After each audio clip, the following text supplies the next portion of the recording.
And we should be live. Hello.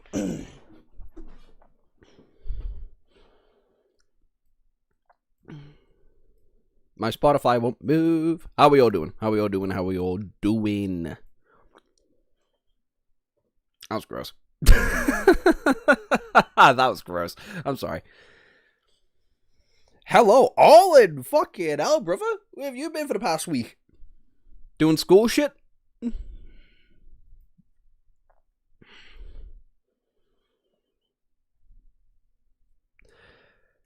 Hello, Felly. Doing great, Josh. How about you? I'm tired. But I do plan to read as much as this as possible today. So, can't complain that much. Hello, Wagon. I forgot to plug my headphones in so I don't hear the music. There we go. Why is chat not fucking loading? Low, bitch. There we go. That's all it took. Damn it. Being insanely busy at work, in general. On the weekend, Gothic came out and I played. Fair enough. I've heard Gothic's fun. I've heard Gothic is very fun. Where did you leave off? I left off literally as Sunny was like approaching the general of the Nightmare Gate. For outside of LO49.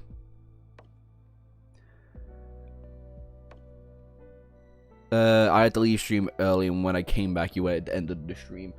Yeah, my friend got rushed to hospital. Because she's a fucking dumbass. God, that woman's a fucking moron. Stressing me and every motherfucker out as she can.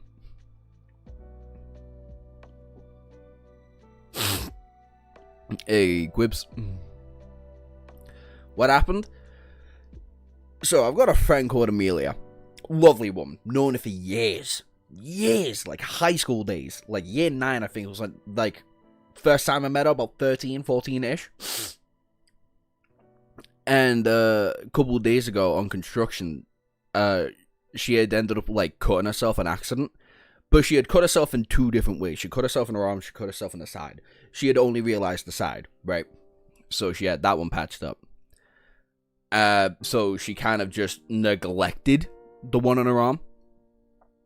And that woman has that woman is sick weekly. Right? She'll work through that fucking sickness, but she is sick weekly. Right? And, she ended up collapsing in work. And it was like, what the fuck? What the hell's going on here?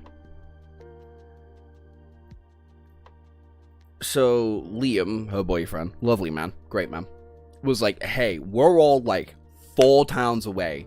We're all like bare minimum an hour and a half drive away. You're like 20 minutes away from the hospital where she's at. Go fucking check on her, please. So I like went in there. I was like, hey, I'm one of Amelia's friends. I got told she got rushed here. What the fuck's going on here? I walk in. The bitch is high as a kite. Has stitches all up her arm. Because she had a blood infection. And with her already having, like, I think the weakest immune system I've ever met in a woman in my life. Including the fact she has, like, low iron. Her body just gave the fuck out. She just fully passed out. And they were like, what the fuck? And it's not been that warm for the last couple of days. So it wasn't like heat apathy or anything like that. So they rushed her in. And they all still have to do their fucking job, obviously. So when I walked up there, she was high as a guy, like, Josh! She hasn't seen me in weeks. So, so I was like, fuck's going on? Like, what? Huh? What? Doctor told me what was going on. I was like, are you taking the piss? You got blood? You got a blood infection? You got a blood infection because you didn't clean the cut in your arm in time? She was like, oh, I was gonna donkey punch the bitch. I was stressing the fuck out. I was already stressing out because my mom told me that same fucking day that she was going home like stupid fucking early, which she did. It was like 4 in the morning. So I had to, so once I fucked all yous off politely, and I saw, like, got caught up in everything, I was like, alright, I'll stay with you for a couple hours. Until your mans can come here and go collect you. Which would have been in, like, 2 hours at that point, right?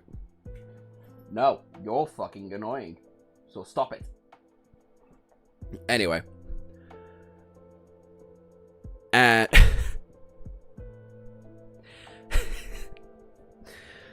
so she just threw on Netflix. And that's how I ended up watching, like, The Rampage of Ice. The Ramparts of Ice, right? She's a big fucking romance girl. And, so we ended up watching that together. I was like, you know what? I'm gonna finish this when I get home. This is actually quite nice. This is actually really fucking good. But, like, her mans came up. I was like, yeah, she's sound. She's just a fucking dumbass. And he was like, oh. So trying to de-stress him out was fucking really funny. So then I left. I got home. Oh, God. What time did I get home?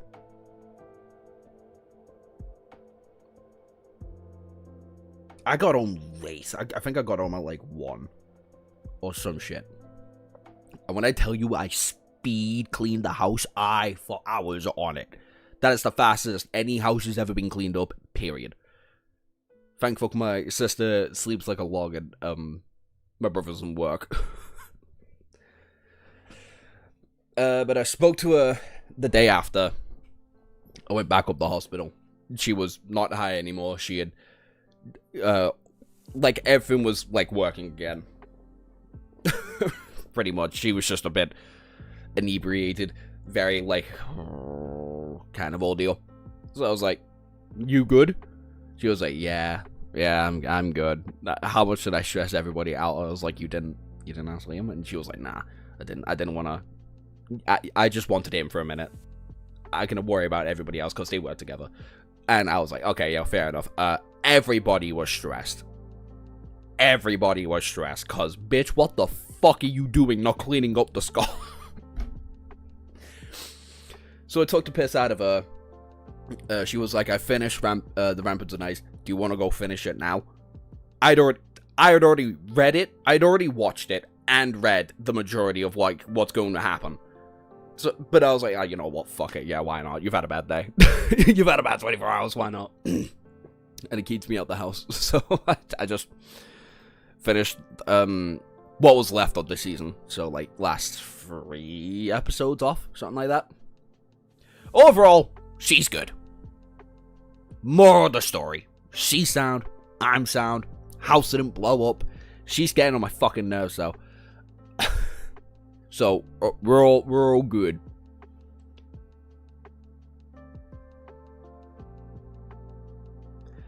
There's a short about it. It's called Philip. Or Phelp. Fuck's Phelp. And I swear to God, if it shows me the goddamn swimmer. Phelp line shorts. Phelp shorts are premium, warm weather, stable by the luxury resort wear brand Vescovi Cargo. Okay. I once cut the tip of my middle finger by accident. Ugh. Hello, Tundle. Is LO49 actually happening this time? Hopefully. Fucking hopefully. My days. But now you understand why I have to kind of like leave stream like a decent bit early. Decent bit like it. A decent bit like it wasn't fucking 4 hours earlier than I usually would leave. But yeah, all good there. And then I read all of the Rampart on Ice. It's great. How the fuck did that woman write "You and I are polar opposites"? I will never understand. I will never understand.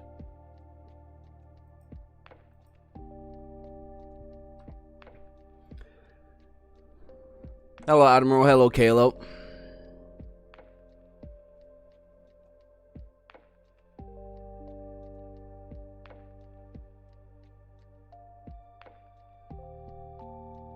That's what I was trying to fucking find. First of all, Arlen, bitch, I read your comment. I read your comment. I tried to fucking Google what it was, and the first thing that came up was goddamn shorts. Like, literal shorts. What's your progress on the video? So far, the only thing that's really annoying me is actively trying to find art. Because a lot of it is just, like, basic ass, like, zoom ins, zoom outs, and shit. I'm probably going to use a lot of Liza P music. But I'm up to the end of the Chained Isles bit now. Again, I'm just going to have to find something to try and fill in for the art there. Or find random fan art of the main characters. Oh.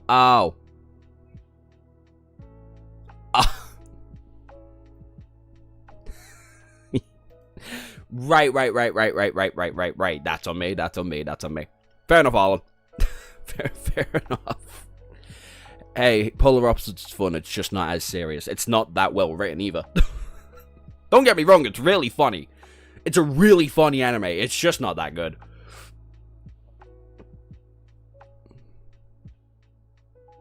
Which is a little bit unfortunate.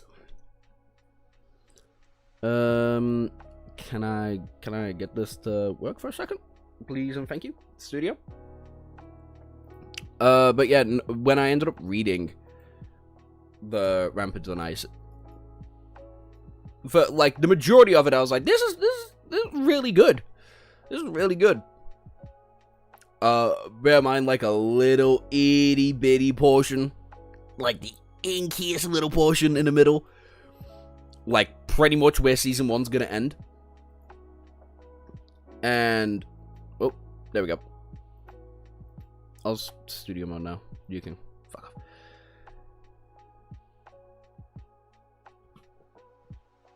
What was I just talking about? Oh, yeah. Like, season 1's gonna end on a great note because apparently this season just loves to end on cliffhangers. But, yeah, Arlen's right. I did make a mini review. For the anime only. I'll probably make a whole another... Honestly, I might make a full YouTube video about the actual manga itself. It's not long. Anyway, let's actually get into the midst of LO49. Whilst I'm here, though. Notes.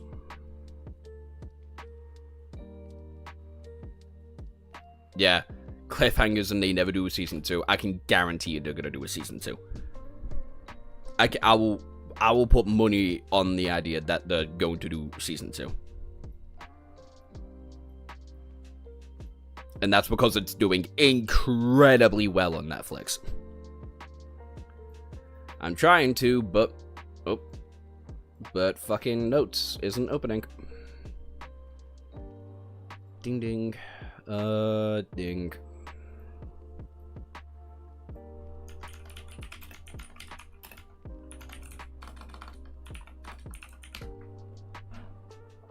Alright, let's begin. Chapter 885, Shadow Slave, Myrid Eater. Horror? What horror? There is no war in Bond, Sing say. Using the short window of opportunity, Sonny jumped back on his feet, dashed forward and thrust his jade sword into the small crack between the two plates of the armor that covered the giant knee joints. The thin blade of the Sin of Solace easily slid into it and bit into the demon's flesh, drawing a few drops of putrid black blood. That was all he had time to do before leaping back. The shallow wound Sonny had delivered was by no means mortal, or even seriously debilitating. But it didn't need to be. The plague of the sinister whisper had already passed by the Gate Guardian by the swift jade blade. Let's see how strong your mind is, bastard. You can either get in there, or you can fuck off. No in between.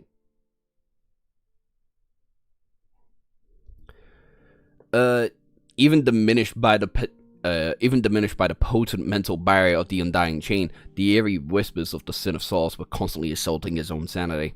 Of course, it was strange to think that any nightmare creature was sane. They were all mad to begin with, after all. But Sonny had high hopes. The demon was a demon, no matter how wicked. It was still a sentient being. That sentence, which made these creatures so dangerous, could also be destroyed. That sentient, which made these creatures so dangerous, could also be destroyed. The Gate Guardian finally unleashed another attack. This one was so fast that Sonny barely had time to react. With no other choice, he gritted his teeth and blocked it with his blade. He blocked it with the blade of the Sin of Solace. Another shockwave exploded outwards, and he was thrown back like a cannonball. Fucking hell.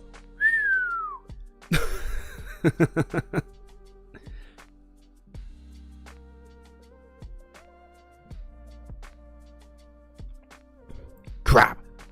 Sonny flew back, smashing into several nightmare creatures on his way. Oh, wait. Sorry. Sorry to be a bitch.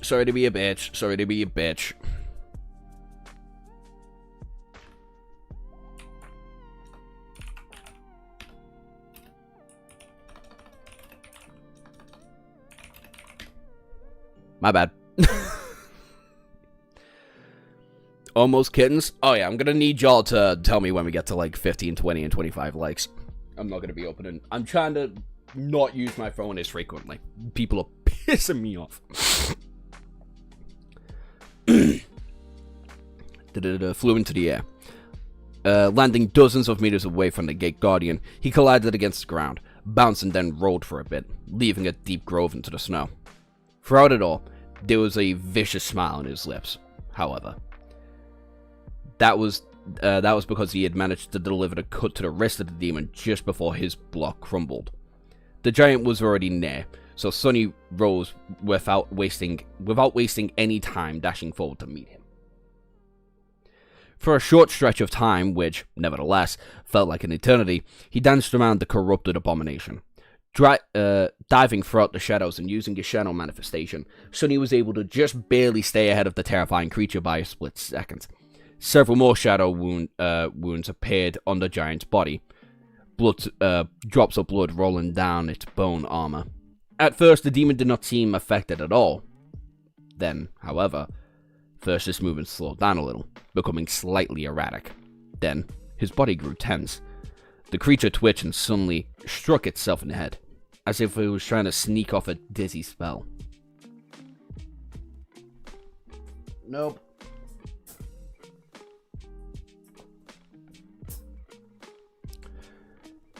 That's concerning. Oh, it's the Sin of Solace, never mind. Eventually the demon... The more wounds accumulated on the giant body, the louder the whispers of the Sin Blade grew. Eventually, the demon froze in an awkward pose, its arms hanging limp and its neck twisted at a strange angle. It remained motionless for a few long, tense seconds. Then, a chilling roar escaped from its maw, making the world shake. What the? As the Gate Guardian's insanity, or whatever it was, it guided its presence. It guided its preserved sentience collapsed. An endless sea of bloodlust and frenzy seemed to overwhelm the abomination, letting out a bestial growl. It moved again, and lunged at Sonny like a mountain of muscle, bone, and murderous rage. Sonny stared at the frightening sight for a short moment, then calmly stepped through the shadow, and appeared about 20 or so meters beyond the crazed horror. He disappeared, and his disappearance did not seem to affect the diamond much. Maybe the broken abomination did not even notice it. Consumed by rabid madness, The Great Guardian simply reached its long arms forward and grabbed the nearest nightmare creature and brutally ripped it apart. Then, not satisfied by the ghastly sight of its ruptured corpse, it howled and dove into the surrounding swarm, crushing and tearing bodies to shreds. Just in a few seconds, the crazed demon killed more nightmare creatures than Sonny had on his way to meet it. Damn. Looking at the rampaging Gate Guardian, Sonny couldn't help but to shudder. The Sinisonos was truly a frightening weapon. Did it only seem so? Or had the whispers of the Jade Blade grown a little clearer? He really felt that he could learn to understand them if he had listened a little bit closer, a little bit longer. Yes, surely he would. Fucking hell! This looks creepy. For some reason I can't see the change in the likes. I finally learned how to make self rolls. Oh yeah, I saw that. Hello, normal. Dude appears, drives your boss crazy, leaves and refuses to explain. Goat activities? Honestly, yeah.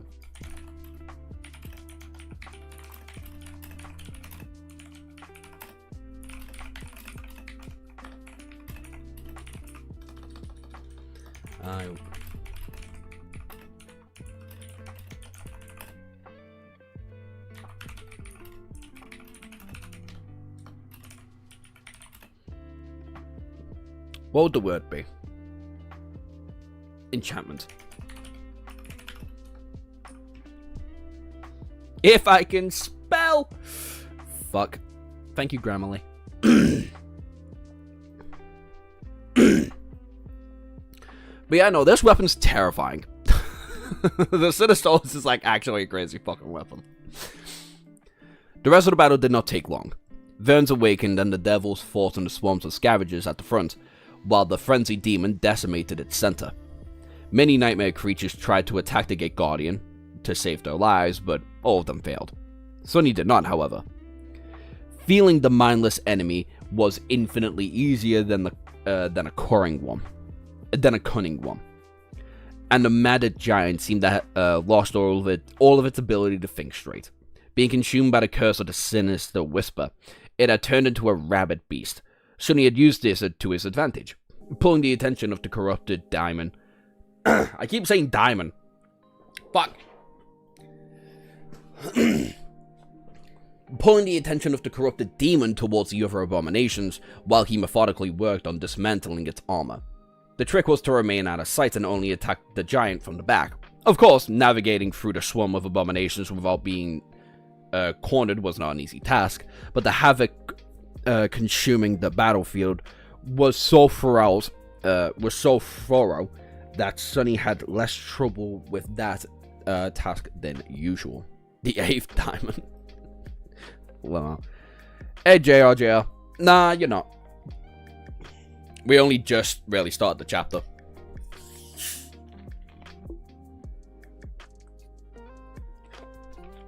I spelled Solace wrong. There we go. The secret 8th diamond. It's really fucking terrifying. Yeah, but it's not a pleasant thing to go read out. Eventually, he bled the Gate Guardian, diminished its power with dozens of cuts, and finally pierced its back. Wildly contorting heart. Finally pierced its black, wildly contorting heart. A few moments later, a voice from the spell reached his ears through the clamor of the battle. You have slain the corrupted demon. Mured Eater, your shadows grow stronger. The giant corpse crashed to the ground, making it tremble. Sonny stared for a moment, surprised. A corrupted demon? Suddenly, he remembered his first moment at the Forgotten Shore, and the monstrous shock that had almost scared him to death. It was a corrupted creature too. Either a demon or a devil, considering the 2 soul shards of the Cascade. Considering the 2 soul shards that the Caprous Centaurian later harvested from the half of the carcass, that was much more harrowing being left behind. Fucking hell, I had so much struggle trying to read that one then. I can predict the next 80 years of your life. I will, no. Just no, objectively. Now, that one I can just tell you for free, no. My normal gen, I can promise you this, my life is too fucking weird.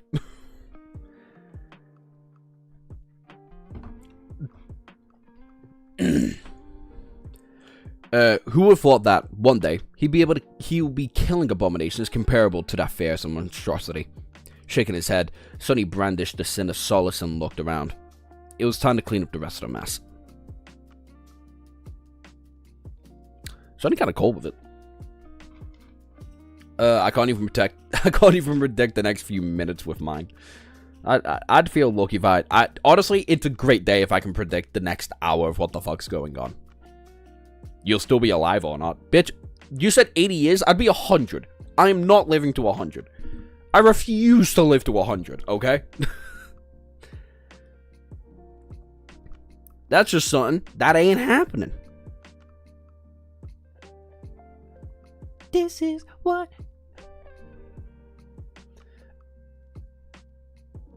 Josh is in the rain. Josh is the rain in England, as bad as they say. Cause if so, I would live there and feel like home to you. Been raining non-stop for a whole week. The rain can get really bad. Like, really, really fucking bad here.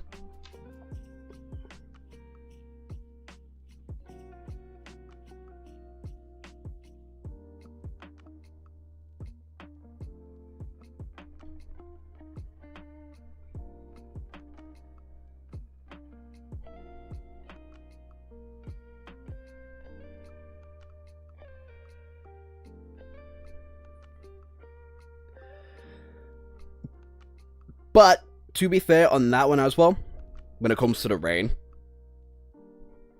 yeah, you kind of just grow used to it.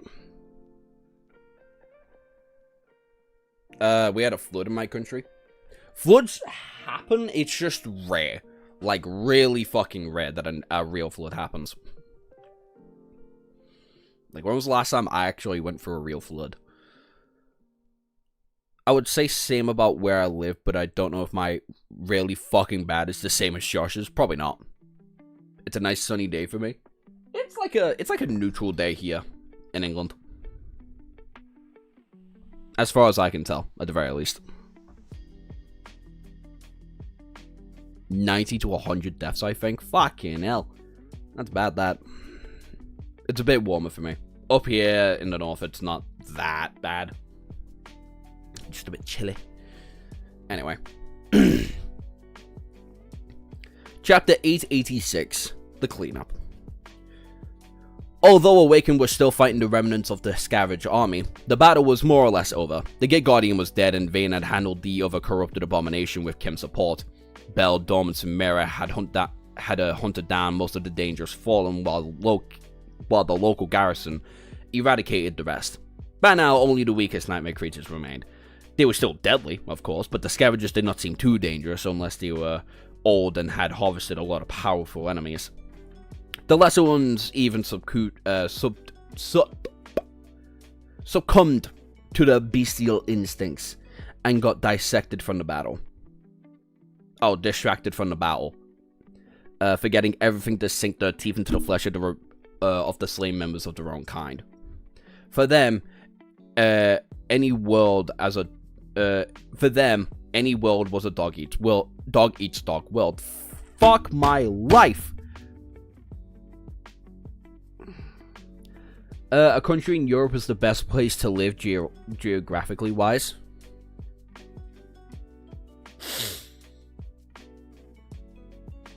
Yeah. If you ignore the people, then yeah. Yeah.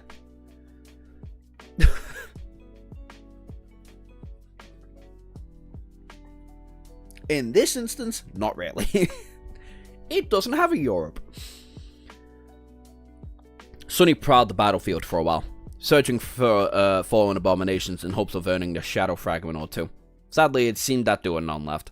The rest of the defenders of LO49 were quite thorough Eventually, he gave up and joined the soldiers in the garrison in cleaning up the remaining enemies. What followed was a swift but tedious chore. They quickly swept the field where the ground was drenched in blood and littered with the revolting corpses, slaughtering the rest of the scavengers.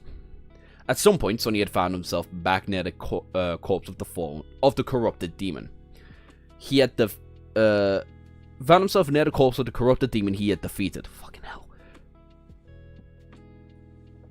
Josh, what self-roles should I add? None right now. We've got everything we need. We've got the main web novel ones. We've got the ages that are important. If you're a child, go fucking say you are. If you're an adult, go say you are. So nothing else needs to be added right now. I also did a little bit of like an inky dinky kind of cleanup when it comes to like if you go on servers and go on channel and roles, you can see where you can pick the automated ones, like Lord of Mysteries, like both versions of LOTM, Shadow Slave, ORV, and RI. So for now, you don't really need to do anything. You're all good. Wet for all the British. I mean, it's quite dry today. Also, chat should be black.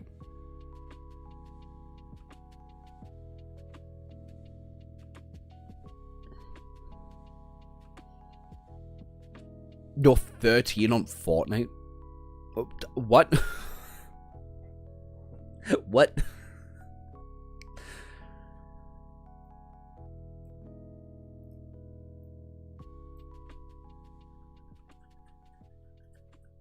What does that mean?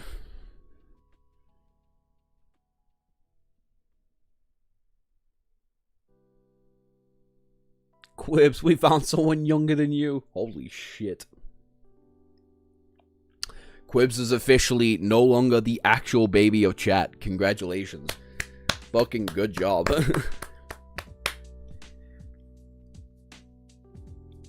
Who hasn't liked? True that! Who hasn't liked the stream?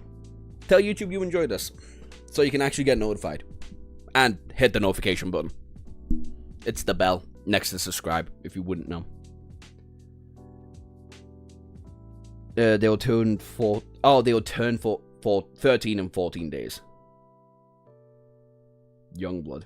I'm the second youngest fetus. I'd never experienced the feeling of dry weather. And yet your name's Irish? Like, all of the UK literally just went through a heat wave. A May heat wave. JR's 15? Fucking hell. Who's the oldest? Harsh? I know someone in chat is 27. Can officially call Quib Unk. What a fuck. That's a fucking privilege. I'm scared of the summer. The summer's gonna kill us, dude. Holy fuck. We almost peaked at 40 fucking degrees in May. What's July gonna be like? Also, his name is Rish, not Irish. I've been calling him Irish this entire time. 27, I guess I'm not the oldest, damn. I think it's Harsh. I think Harsh is the oldest in chat, usually. I think we all know it's Big J is the oldest one here. Isn't he, like, 34? Who's Big J?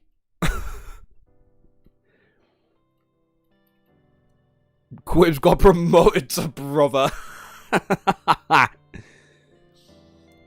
Quibs, it feels... feeling what it's called Unk for the first time.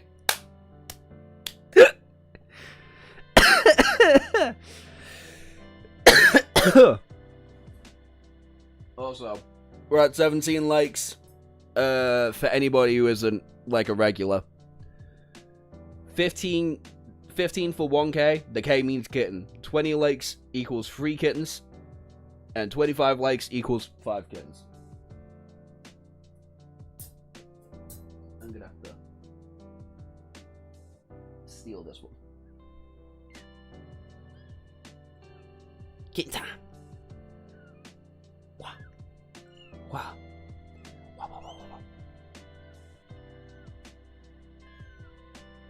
got you. Don't worry.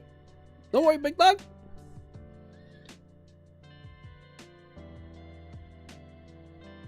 How you doing? You good? Yeah, you don't wanna look at the harsh lights. Trust me. I'm gonna go fucking blind the more I keep looking at it.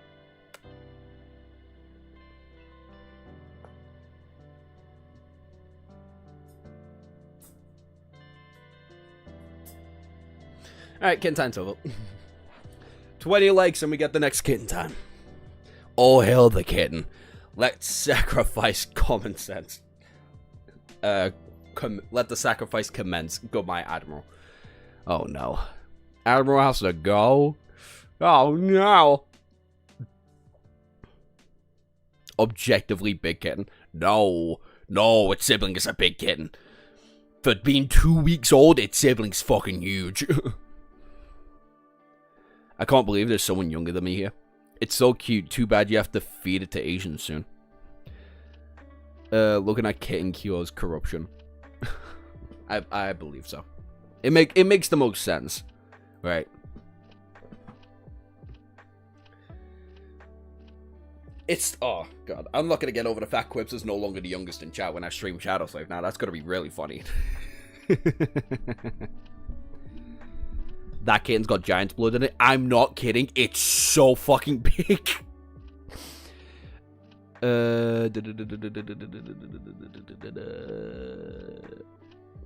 Request a giant kitten for the next kitten time. Yeah, I'll get the fucking Titan out the litter for the next one. All right. And by democratically, I mean I offer myself up and everyone else agreed. I mean, if you're willing to die for them, that's sound. It just means to get to live a little bit longer.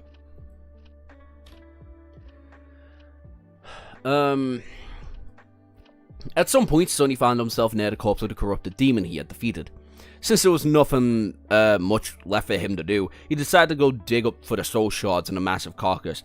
With these, both Luster and Kim would be able to fully saturate their cores, thus bringing the cohort to its optimal strength.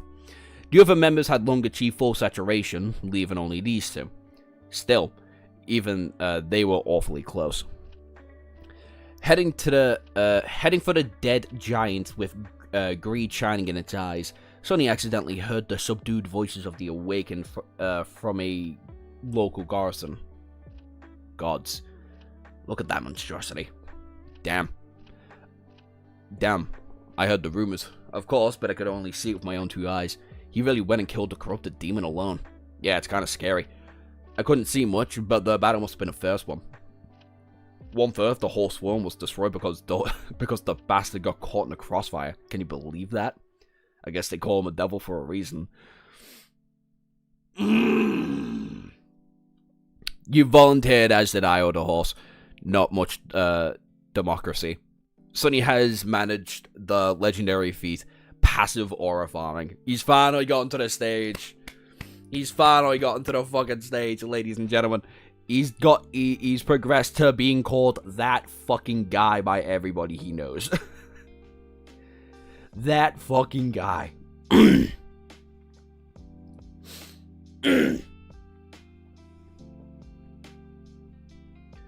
Hiding their small smile, Sonny stepped close to the carcass of the mirrored eater and raised the Sinisolus, planning cutting through the tough bone plate on its chest.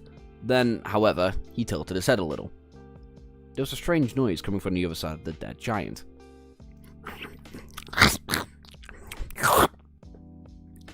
Frowning, he noiselessly jumped on top of the massive corpse and looked down. There, a tiny scavenger was greedily biting into the tough flesh of the dead demon. A pathetic creature, looked like a gaunt, starved gremlin that was only as tall as Sonny's knee. It had a mouthful of sharp triangular teeth, though, which were doing surprisingly good job in deterring the corrupted corpse. I guess even nightmare creatures have runts.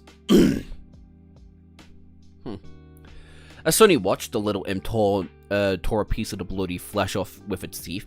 raised its head and swallowed a chunk of its former master's flesh with an excited snarl. It was then that the vermin noticed the human looking from above. Perhaps because of the omen of dread enchantment of the Sinosaurus, or perhaps because the adolescent's abomination had enough brain to feel the terror in front of the superior predator, its eyes widened in fear. The tiny scavenger froze for a moment. Then, it shrieked and dashed away from the carcass of the myriad eater, trying to run away. Sonny blinked. Well, that's a first. I think that is a first. I think that's the first time we've ever seen a nightmare creature run. Like, actively run away.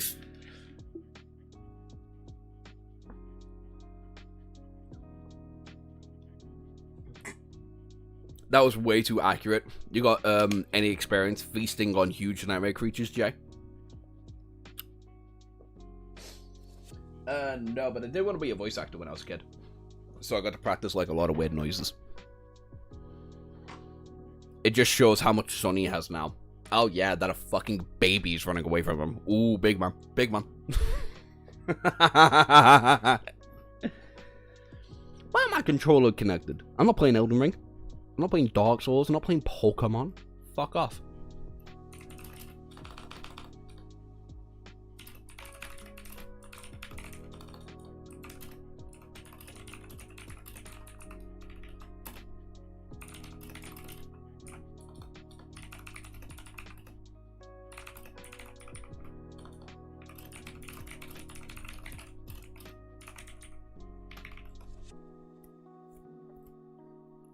Are you saying you're a theater kid, Josh? That's not what I'm saying at all. Not even fucking close, Admiral. I'm not good at acting. I just enjoyed voice acting a lot when I was a kid.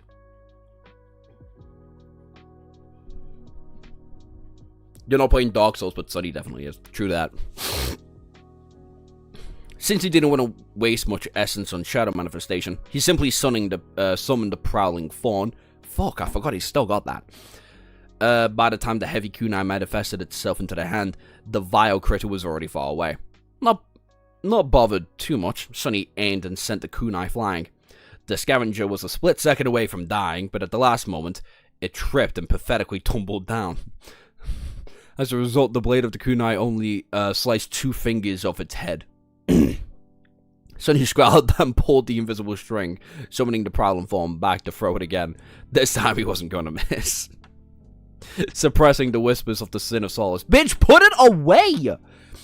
And the oppressive pull of the call, he banished every other thought away and concentrated solely on the tiny figure of the fleeing imp. It was then that someone said in a tone-deaf disdain, "Fool." Sonny flinched and looked around. Huh? Who said that? Although the familiar voice sounded as if it came from somewhere very close by, there was no one around. Come to think of it, Sonny knew that voice very well. It was his own. Huh? Confused, he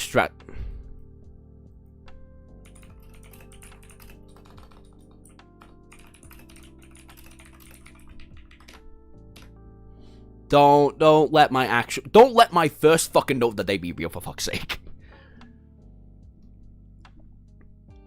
No. Come to think of it, Sonny knew that voice very well. It was his own. Confused, he scratched the back of his head with the tip of the prowling fawn. Very fucking brave. Was that an intrusive thought? Because of the sudden distraction, the wounded scavenger was getting further and further away. More importantly, though, Sonny's concentration was broken. All the information that he had been ignoring to make a good throw flooded his mind. His eyes widened. Professor? Sonny flinched and turned around, staring at the direction of the research installation. Then, deep below the science building, around 100 civilians were locked in a heavy reinforced shelter, nervously waiting for the soldiers of the garrison to announce that it was safe to come out. Professor Obel and his assistant, Beth, were among them.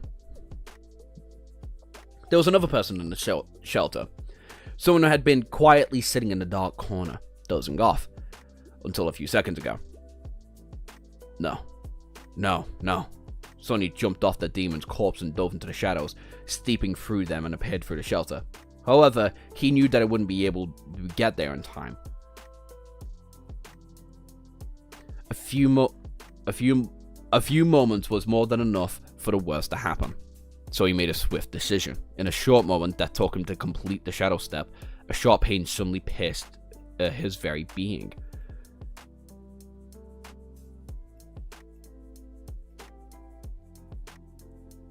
Lapse of judgment.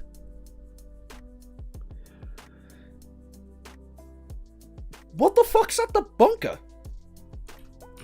What the fuck is at the bunker? By the way, if anybody hears my keyboard typing, it's me typing down notes. Just a lucky bastard, yeah, apparently. Chapter 887, Lapse of Judgment. It took Sonny a split second to understand what had happened. One of the scientists had locked in the shelter had fallen asleep. In their sleep, that person was pulled into the first nightmare gate. Ooh, never mind.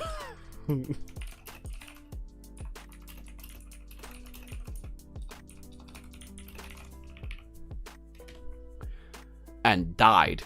Perhaps the trial of the spell was especially harsh, or perhaps the scientist was especially weak. Perhaps luck was not simply on their side. In the end, it did not matter. What mattered was the seed of the nightmare in their soul bloomed, and the deadly abomination was unleashed into the waking world. Crimson blood of the white lab coat, a grotesque figure that resembled a ghastly amalgamation of the human and a monstrous mannequin made of flesh. Screams of fear, eyes full of shock. Even though a nightmare creature had just been born, it had already unleashed its murderous madness into the defenseless citizens in the shelter.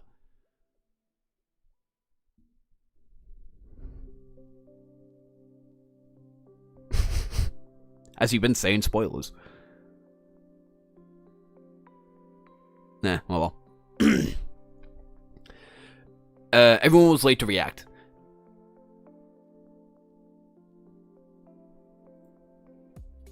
The automated defense system, the sentries posted in a bunker, even Sonny himself.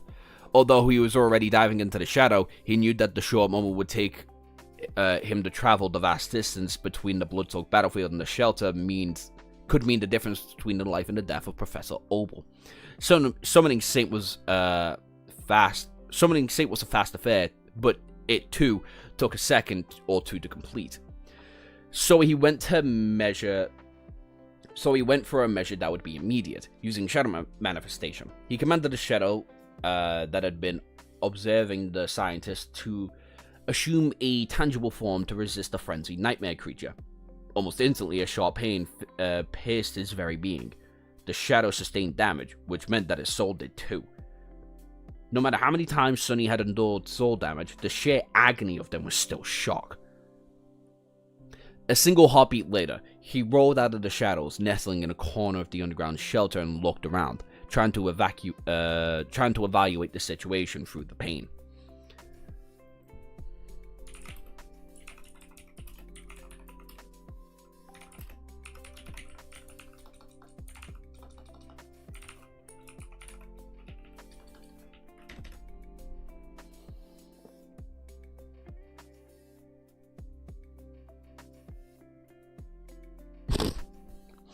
No, I trust Quibbs. I trust Quibbs very much. He might be a child, but he's still good at keeping me away from spoilers. It had only been several seconds since the unfortunate scientist turned into a grotesque abomination. Still, several people had been close to transformed monstrosities were already dead. The severed limbs littered the floor, which was soaked with blood. The creature itself was lunging at the ground of terrified civilians, among whom were the dazed professor and Beth. The young woman was trying to shield the old man with her body, which was useless considering that the creature would not be slowed down at it. Sonny, at least give the woman her props for actively trying to do something. God damn. Hi, random.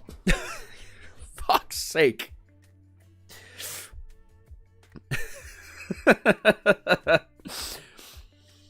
At the fragile, mundane flesh, the scream of horror filled the air. Whatever, the abomination seemed to be stuck in place. That was because an arrogant shadow was stranded between the monstrosity and the scientist. Pushing it back with its hand, the other hand was wrapped around the bone scythe that had pierced the shadow's side, preventing from it cutting deeper. Unlike Sonny himself, the shadow did not show any sign of being in pain. Well, of course, the haunting bastard was utterly above breaking decorum because of a small and inconsequential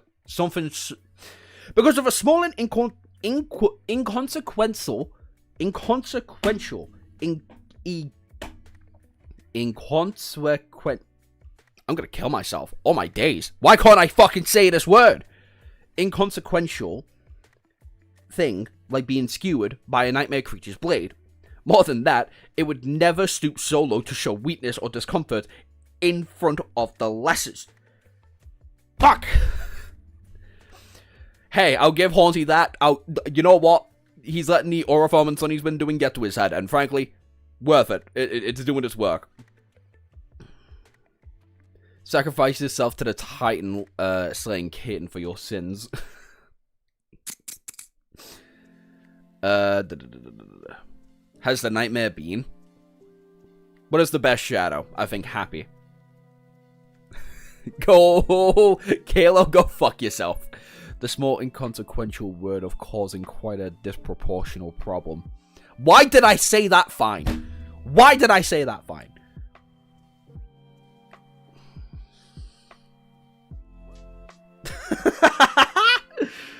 Oh, days.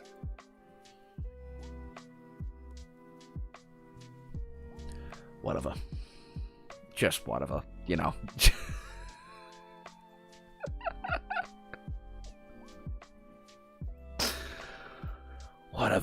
Whatever, what happened, whatever. It could have been funny if you, could not have been funny if you tried. Fucking honestly. Happy is my favorite one for reasons much later. The next Shadow's my favorite, but he's not there yet. So far, Gloomy's my favorite, and that's entirely because he's an OJ.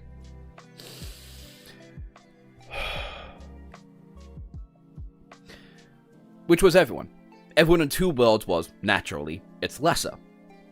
That guy. My favorite one is Gloomy, he's an OG.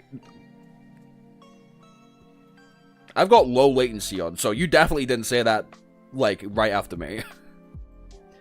Wait, isn't the creature a dormant rank?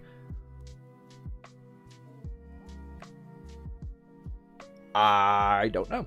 Probably. Right then, the haunting shadow raised one leg and kicked the abomination in the abdomen, sending it tumbling back. Then it disappeared, turning back into a black silhouette on the floor. Its job was already done. Jumping over the body of one of the killed scientists, Sonny's flesh through the underground shelter and attacked the nightmare creature before it could regain its balance. The Sinosaurus passed through the abomination without meeting almost any resistance, and then the grisly mutant silently fell to the ground. It was only then that the sentries managed to raise their rifles, and the turrets mounted on the ceiling came to life, swinging in the direction of the dismantled abomination.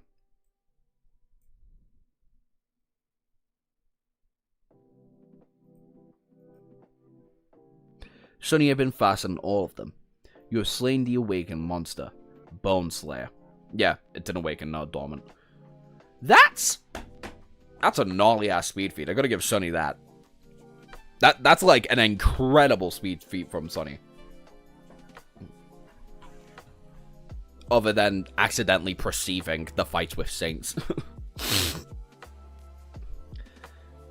But still, standing above the dead creature, Sonny scowled, a dark expression appearing on his face. He had missed it. He had been distracted and lost awareness of what was happening around him. That was not like Sonny. How did this happen? He had been keeping an eye on the professor while fighting the Myriad Eater, but then, at some point, his attention was drawn elsewhere. Was it the call? Was it the Sinosaurus? Or simply because of the accumulated exhaustion of having fight intense battles one after another. A combination of all those reasons? In any case, Sonny was not happy with himself. The pain lingering in his wound, on his wound soul severed, as a reminder of his failure. He had killed the corrupted demon and won the battle, but he had almost failed his mission. Countless people almost died. With a grim sigh, Sonny dismissed the jade sword and the helm of the undying chain, revealing his pale face and hair, which was damp with sweat.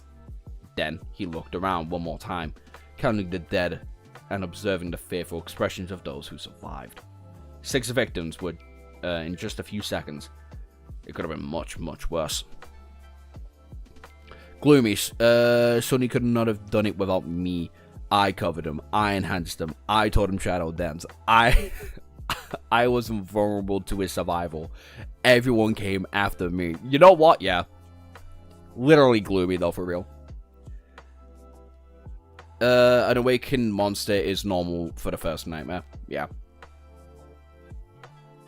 Sonny, stop using the magic word, curse sword.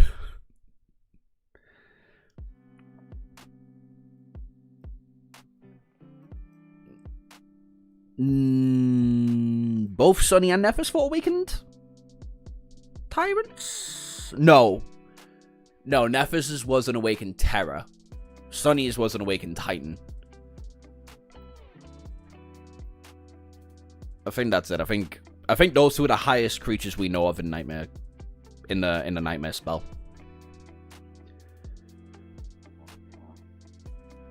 No mortal can beat an awakened titan on the first Nightmare. I said fight, not beat. Sonny was hella lucky in the Sonny was hella Lucy in the first Nightmare.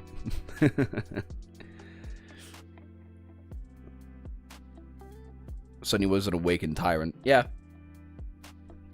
And then Nephis was an awakened terror, no? Am I wrong? I shouldn't be wrong. I can check my notes. Look at who's number 2. Yeah, only 125 EXP points behind. You said Titan, Joshua, and no. No. I thought I said Terror.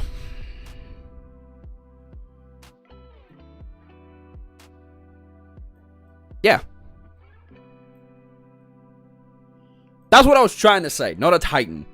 I swear I said Terror. Swear I said fucking Terror. You know what?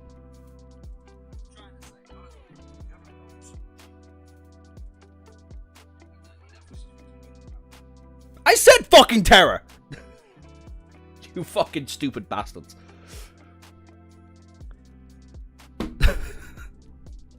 Fucking lying pricks. Anyway. With a grim sigh, Sonny dismissed the... Oh yeah, I already said that. Despite his conclusion, he couldn't help but be appalled by the gruesome sight of the several corpses laying on the floor. It was rotten luck for an awakened monster to appear in the results of a failure first nightmare.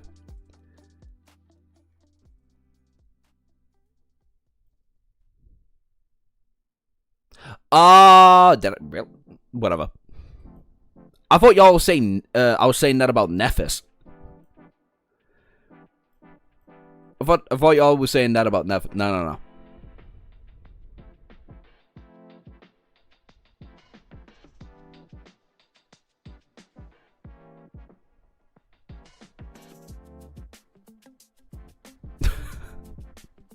My bad. I mean, I can go back and re-listen to it, but I'm not doing that. Not again. Hello, Coil. Oh shit, I'm that early? Sorry. That early? It's been an hour. Despite this conclusion, he couldn't help but be appalled. Oh yeah. Appeared the result of the first nightmare. But Master Sunless, you're here. One of the soldiers called out to him, among aiming the unmoving.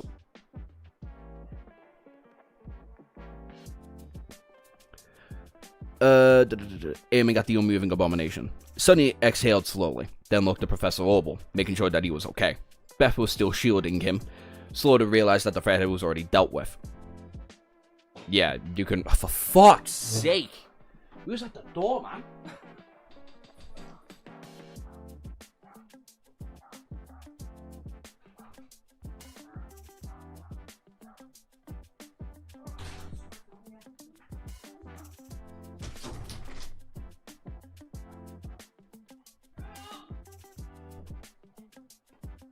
It was my mother.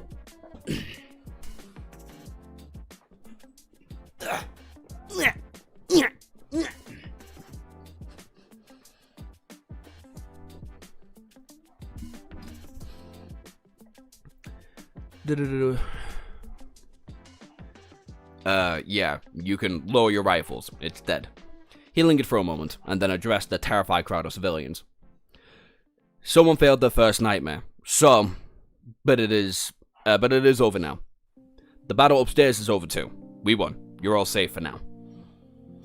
Of course, he did not say that last part out loud. Instead, Sonny stared at the bodies once again and gritted his teeth. This was the first time when a victory felt so bitter. In fact, despite having killed one of the most powerful foes yet, Sonny did not feel like he had won anything at all. Things were only getting worse and worse each day. A week. 2 weeks. How many people would die before the Andre arrived to take them all away? Standing in the puddle of blood with hundreds of frightening civilians, looking at him with gratitude and relief, Sonny had no answer. Ah, damn. I said a spoiler by mistake too early. Ah. Right.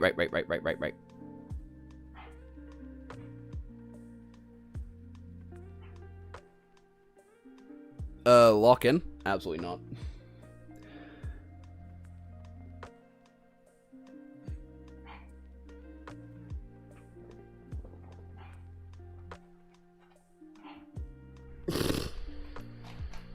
You saying that, I think, has reminded me.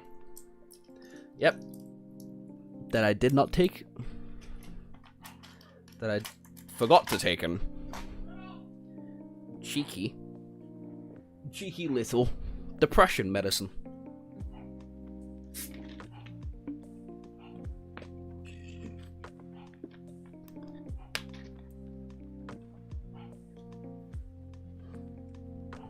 Chapter 888.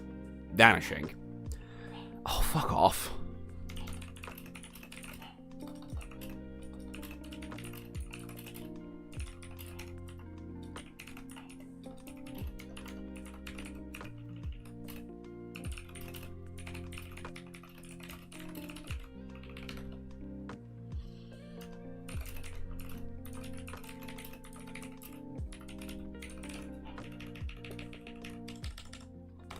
Fuck!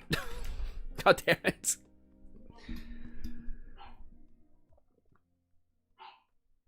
No cap on God, bro.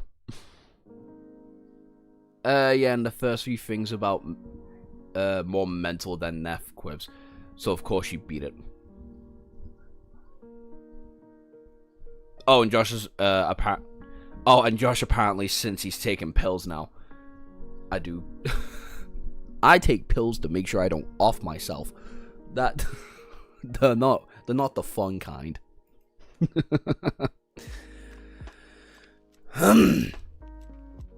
Now it's early. Alright. Anyway, vanishing. After cleaning up the unexpected gate, things settled down within the halls of LO49. For the next few days, Sonny and his cohort did not have a lot to do. They just had to rest, remain vigilant, and above all else, stay awake. That task turned out to be surprisingly hard for Sonny. As an Ascended, he should have no problem with keeping himself from falling asleep for the next few weeks. However, because of his damaged soul has sustained, he felt weak and strangely lethargic. Sonny was not under any pressure as the awakened stationed in a research facility. He could allow himself to fall asleep without traveling into the dream realm. But while doing so, his soldiers were struggling to keep themselves awake. Did not seem like something that a good leader and a man of conviction would do. Oh, he's definitely gonna get people killed. He's gonna get people killed. If anybody here in LO49 that needs the most amount of rest, it's the two fucking masters who are the only people capable of killing corrupted demons. Fuck.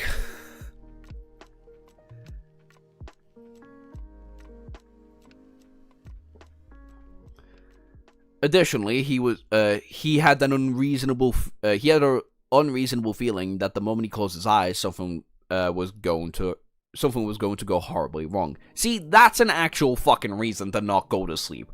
That's a valid reason, knowing your luck. Minutes and hours passed in excruciating slowness, but his mental exhaustion did not seem to diminish with the passage of time. Instead, it only grew aggravated by the insidious pressure of the call. Of course, the soul wounds were not permanent. They healed naturally over time, and that one in particular was not even the worst one Sully had ever received. The Haunted Shadow, too, was on its way to full recovery.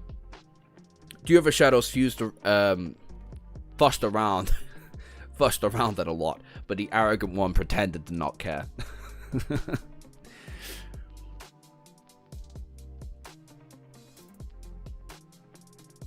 Hi, Alma. In this moment, I wait the doctor.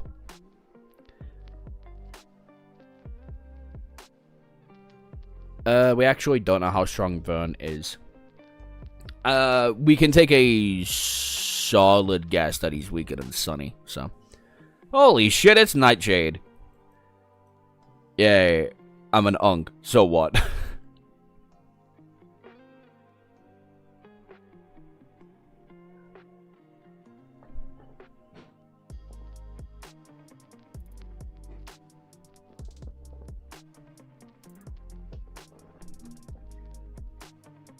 Sophie, what are you doing? Hi, little one. Ophi? Ophi, what are you doing? That's...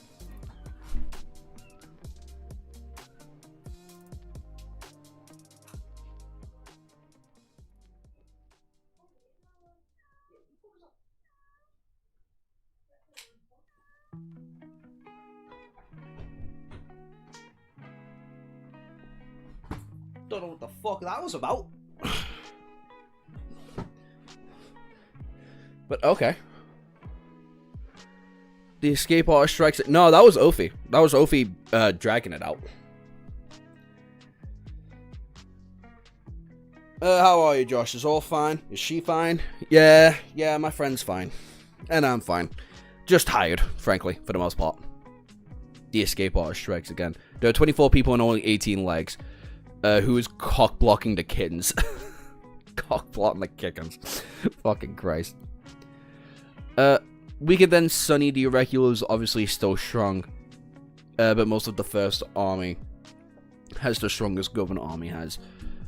You should call the big kitten the Great Titan. What did I do? The Nightshade, I don't know. I was the one who's 27. Oh, yeah. Alright. I thought it was harsh. Never mind. My bad. Also, it has. We are at 22 likes, and I know you just got kitten, but that was Ophi being a bitch.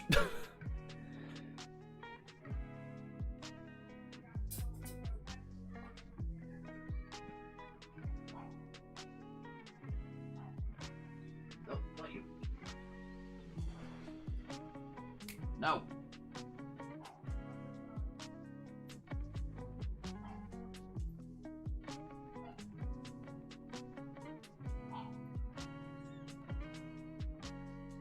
Oh wait, is it you?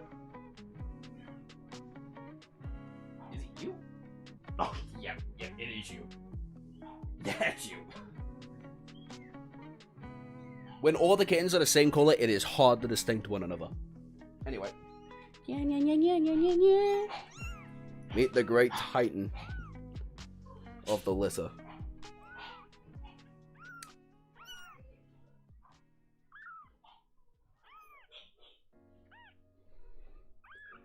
We only got, yep, because of 20 likes. That was kitten number 1. Here's the baby. Kitten number 2. Inky Dinky. The one that Ria wants to fucking throw away, apparently. And because I'm not mean, I could have said the kitten I picked up before was kitten number 3. Kitten number 3! Bam. Bam. bam, bam, bam, bam, bam. Sorry.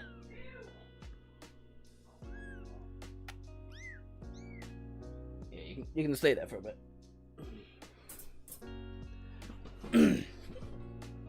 You see why I call that one the Titan now, in comparison? He is so much bigger than his siblings. Is that the fetus? My brother? Oh my god.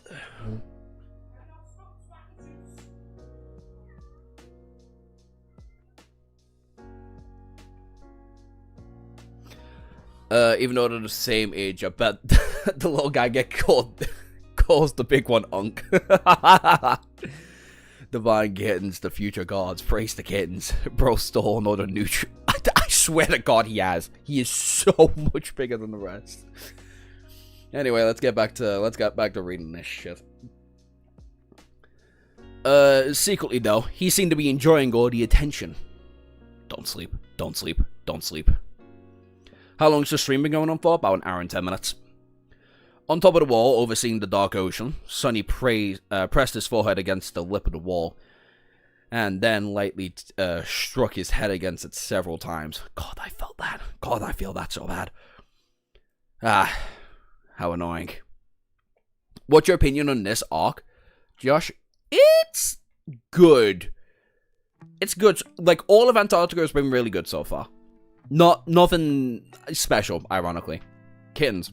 Bro, what are you doing? My only reason for existence is to sleep and drink milk. No. The only existence is to sleep, drink milk, and to give me attention and likes. That's their only worth in this world. I'm not too late then. Nope. You did miss Kitten Time number 2 though. So you can go back like a couple of seconds just in case. Like 2 minutes at most. But yeah, overall I'd give the arc like a 7.3 out of 10 so far. Actually no, probably an 8 because the lore implications of this is fucking insane. Mostly at this section now. There was nothing useful for him to do in the research facility, which only aggravated the dangerous feeling of boredom. Then they disconnected from the network, which means he had no access to any entertainment or receive messages from Rain. They cannot travel to the dream realm, making the tiresome isolation complete. Of course, he could immerse himself in all kinds of interesting endeavors, so he could continue his entertainment by weaving, or holding an engaging conversation with Professor Obel. He could go and check on Luster and Kim and improve... Oh, he could check on how much Luster and Kim had improved saturating their cores. But all of that demanded mental strain, which would only make him more tired. The fucking, again, real.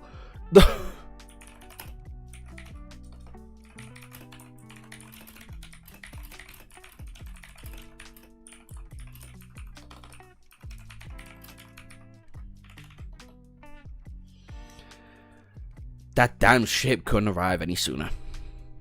As he was restfully contemplating this situation, a lone figure ascended the wall to approach him, and it was Beth, who seemed to be searching for Sonny for some reason. She was wearing a long parka on top of the usual lab coat. He looked at her bleakly and asked, "What?" Notes, Sonny's a tired boy right now. I said no, Sonny's slowly becoming a real one for not wanting any social attention, not gonna lie.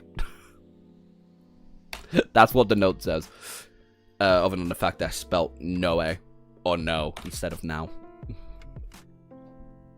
LO49 has a lot of lore, a lot of good writing in it, and it's peak. It's my favorite arc in Shadow Slave. Of course, if you look behind J, you can see LOAE.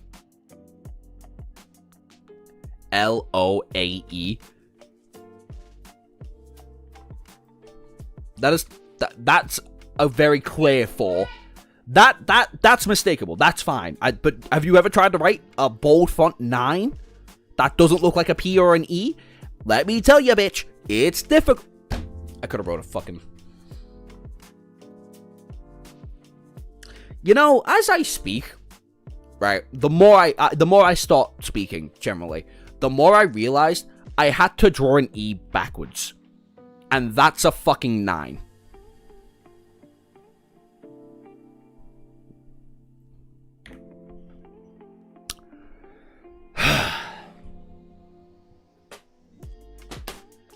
Where's my blue fucking pen? Oh yeah, do you like my fucked up ducky? God, I am one stupid cunt. Even though I've gotten better at writing backwards, still daft.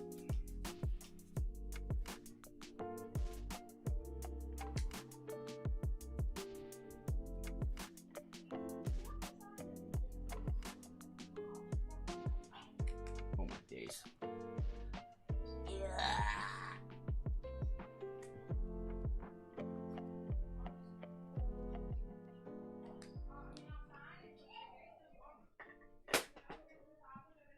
That's better.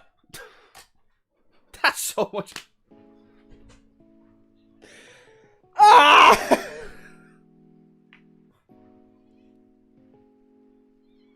Fuck's sake.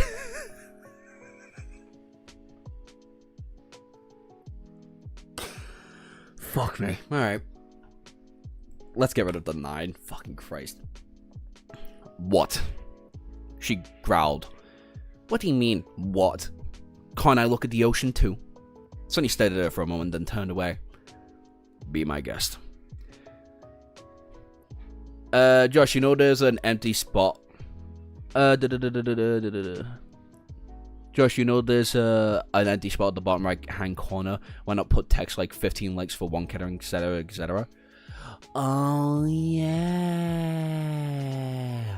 I could have. Well, usually the alerts were meant to be there for when people subscribed. But...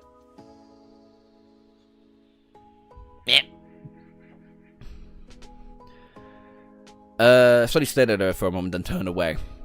Be my... Oh, there it is. Middle finger.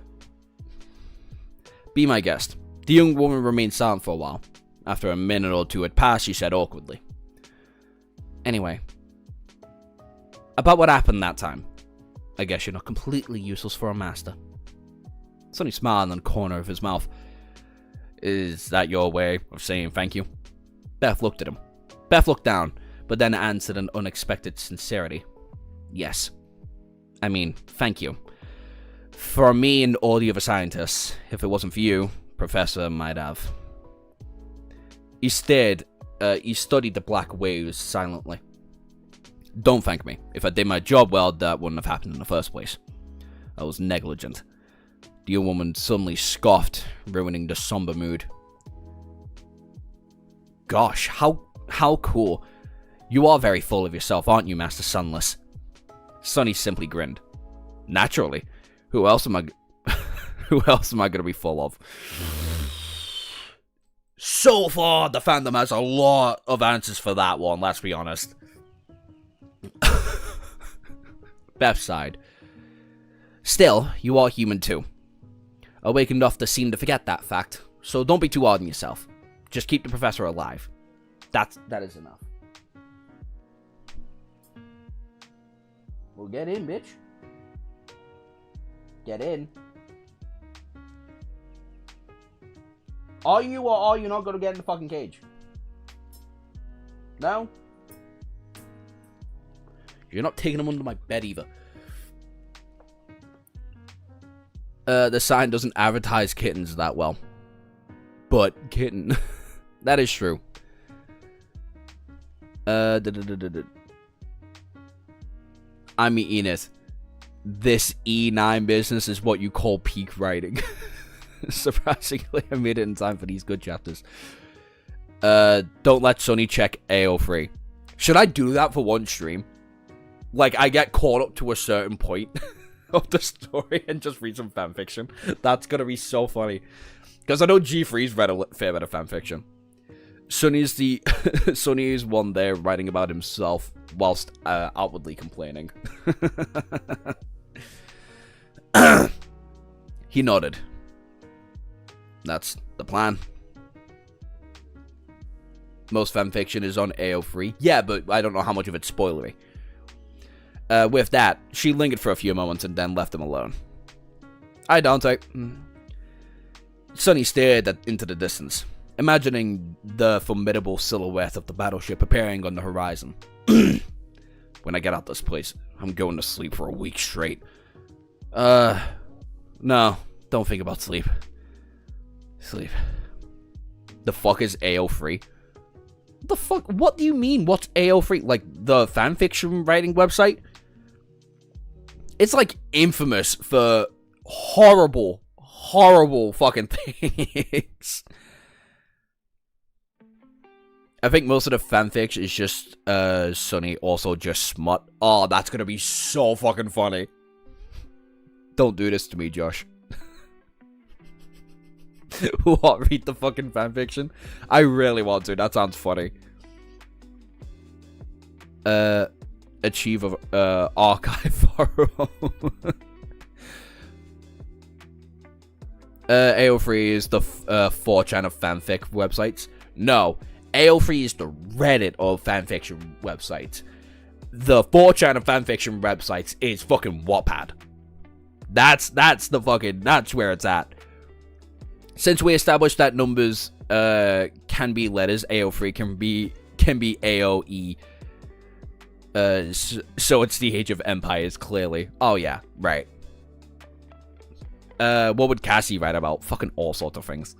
Reddit, you say? Yep. There's a Kim Do-ja, Sung Jin-woo fanfiction that's low-key gas.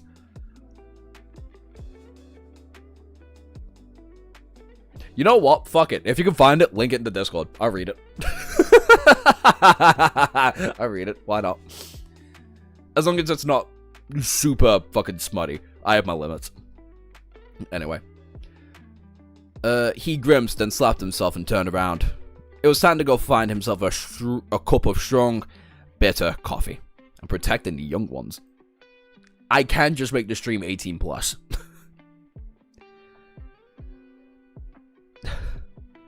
Man is innocent. He doesn't know what AO3 is. That's true. You know how it is. The next morning, which was no different from the evening, a familiar figure approached the rhino. Sunny, who was sitting on the roof and fiddling with the stimulation patch, looked down and raised his eyebrow. Vern, something happened? The tall ascendant looked down and remained silent for a few moments, with the dark circles under his calm, wary eyes. Yes. Yes. Something's happened.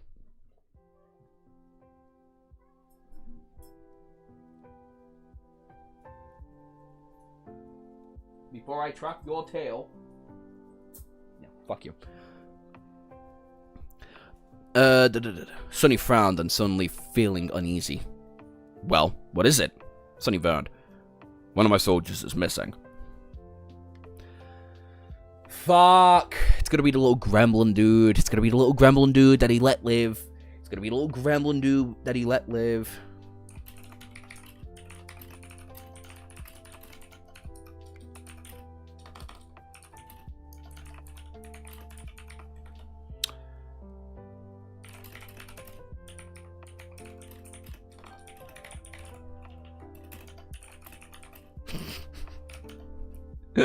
I should have a whole different tab relating to my notes so you fuckers can see what I'm writing.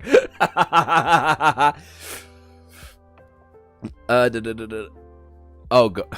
Josh about to kick me out. For fuck's sake, Quibs, what did you do? Oh, for the fanfiction thing. Oh, yeah, I'd have to. You're a baby. If it's smut, I'm not reading smut to that. The missing soldier had disappeared from the living quarters in the middle of the night. The man's absence was noticed in the morning when he failed to assume his post. He was one of the 100 awakened of the local garrison. The experienced warrior had been who had been on track of becoming an officer. The tardiness was not in his nature. As Sunny and Vern walked towards the building where the soldiers had resided, there was a tense atmosphere around them. Sunny was asking the obvious question. Have you searched the facility? But my track record of streams is almost perfect. Almost. You did miss one full fucking stream. and I'll never forget it. What smut? I'm 17. Guys just left for a leak and never returned, I guess. He just went over the wall to go piss. He was tired of using the toilets. I don't want to lower it to 98%. The only student that ever wants his attendance high. Then quickly level up Kalo so he can watch the AL free stream. If you can find it, like any sort of AL free website, on one of the days off, or the Saturday even, I'll read it. Just put it in the Shadow Slave section of the server, and I'll read it on the Saturday. So, link in the description if you're not already joined to the Discord server. If you've got a fucking AO free link, post it in there, I'll go read it. I'm making a horrible decision, aren't I? I'm gonna write down the fact that I am an hour and 26 minutes into the stream, so I can remember to make this a clip, just in case I'm making the wrong decision here.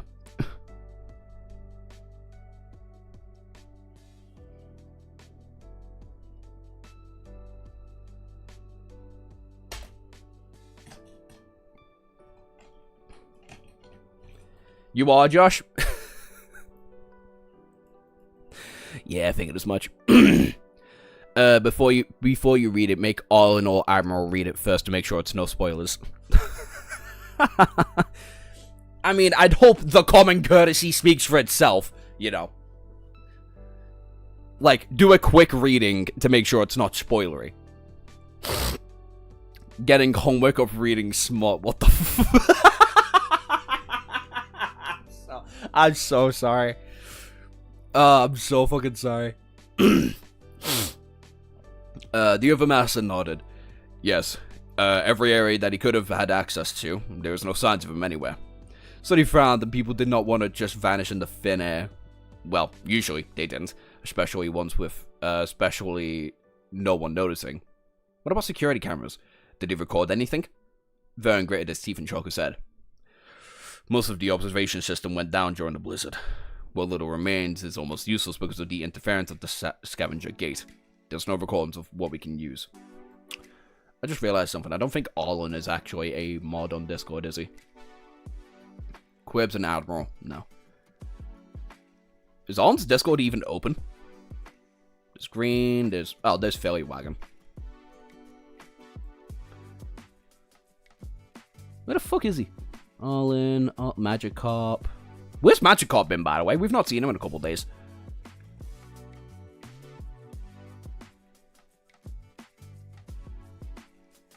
I can't find Arlen. There we go, found him.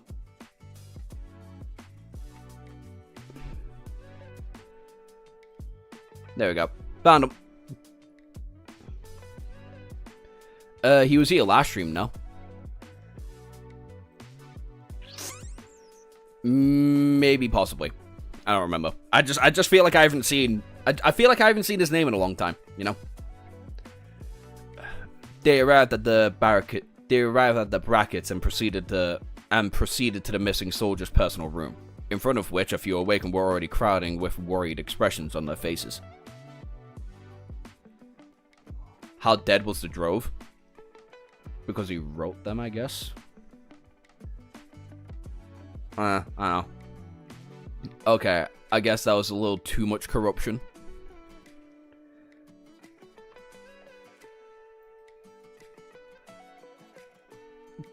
I feel like I'm missing something. Aren't you 15? What are you reading, Smut? Well, we're not making Kirbs read it. We're getting the adults to read it. Or, like, people old enough to be like, this is kind of fucked and spoilery to read it. Thank you, Auto Horse. We Germans are taking over the mod team. Hey, I have no complaints about that. I like Germans. For the most part, there's one German guy in my, there's one German guy that I know I'm not really the most fond of, but he's fucking weird. The Discord and description doesn't work.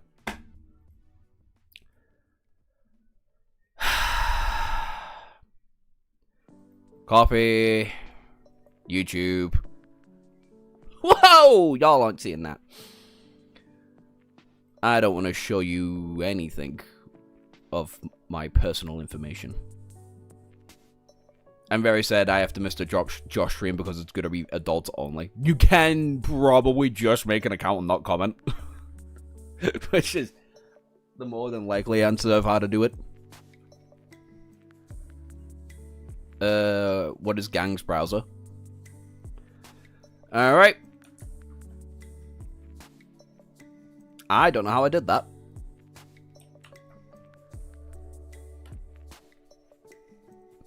There. Done. Updated. Link in the description. Done. It means you can go through the server now.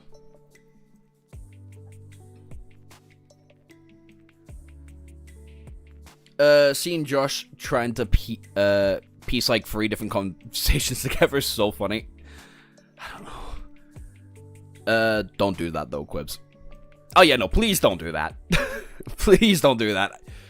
I know how AO3 writers can be. I really don't want you of all fucking you and normal. Stay the fuck away from that stream. I skipped the first hour of the stream. You weren't missing much. Search history, Joshua? I don't think my search history is actually that bad. Right?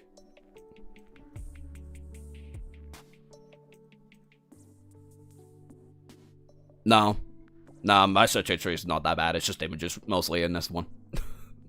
So I'm good for now. I'm good for now. Maybe on a different browser. 100% tablet would appear during that stream. God, that'd be funny. Isn't tablet also like 16 as well or some shit? Tablet's fairly young too. One extra stream this week, and it's the one I can't see. Yeah, yeah. It's the one you're not permitted to see, so your attendance can still be 99%. AO3 writers are straight demons, bro. I fucking know.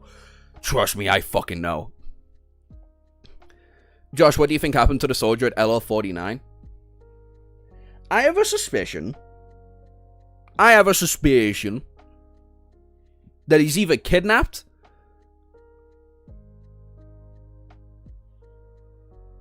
or eaten.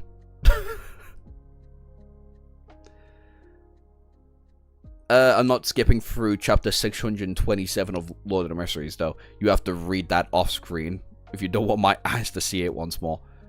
600... Oh, for fuck's sake. You know what? That's literally months and months away. Who cares? Kidnapped? How? Brother, nightmare creatures can turn invisible and intangible at the same time. I wouldn't be fucking surprised. 1 minute. Alright, I'm back. Walking inside, Sonny felt the unease growing stronger. Let me just do that. Nothing in the small room said that Nothing in the small room said that something had happened here. There was no signs of a struggle, no signs of blood, no usual smells lingering in the air. Even with his special eyes and the unnatural intuition, we could not notice anything out of the ordinary. Still, Sonny made it a point of studying every small detail, both with his vision and shadow sense. He sensed that his shadows were steep through the facility, too. No results whatsoever. The soldier had been, indeed, somehow vanished in the thin air. After a while, Sonny looked at Vern and asked a somewhat awkward question. Could he have deserted? Vern looked at him blankly. Where could he have gone? Sonny nodded. Even if someone had lost their mind and decided to run away from the remote station, there was nowhere for them to go. The other master, meanwhile, grated his teeth. I hope that you were able to notice something that I missed. You found something? Sonny remained silent for a while, and eventually he sighed tiredly and shook his head. No. Nothing. Oh my! Months, years at least, decades. I am only reading LO49. I'm only reading Antarctica all the way through on stream. Right? I hope you realize I am reading Lord of the Mysteries in the background. I am reading the beginning after the end in the background. I'm not reading it all on stream. Don't get me wrong, I like making content, but fuck me, a lot of the shit can be boring sometimes.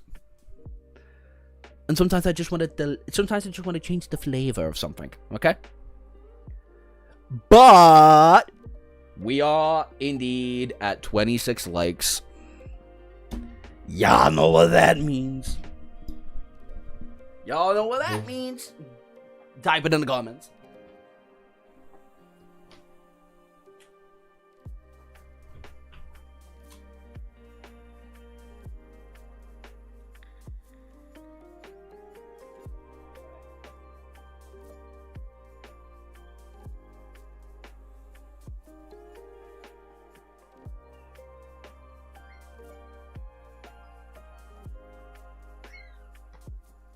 Okay, can't grab 5 because Sunny... I only got Sunny, Cassie, and Nethys. But, yeah. Ba-bam. Ba-bam. What are you doing, little one?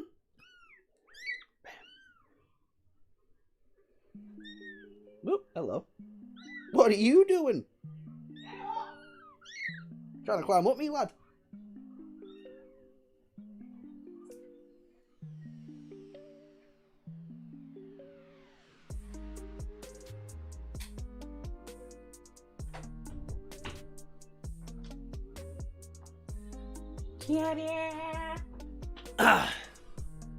The Forgotten Shore Squad. Amen. Cassie bullying Sunny. Yep. As per usual. Ooh, hair in my eye. As per usual. Kai and Effie were having a quick... Kai and Effie were having a quick meal. So... let it take years, man. I don't mind having gray hair watching streams. I fucking do. I want to do other shit. Give us the big boys. You got the OGs. You got the OGs, okay? Joshua made an announcement channel for when you want to make the announcement like a smudge. You know, I can just... There was no need for that. I can't spell trace. Fuck me.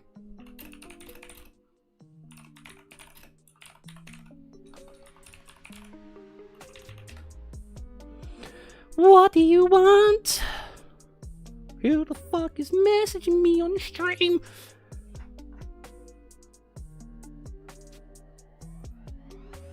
What you're gonna have to do for the... 1 minute. I don't know why I'm asking you to do it. I can just do it real quick. Edit channel. Permissions. Role. Old as fuck. Can view channel. Fetus cannot view the channel. There we go. That's all I need to do. Will you be reading that one out loud, Joshua? Yeah. Yes. Are you kidding me? Are we taking a piss, love? Are we taking a piss, mate?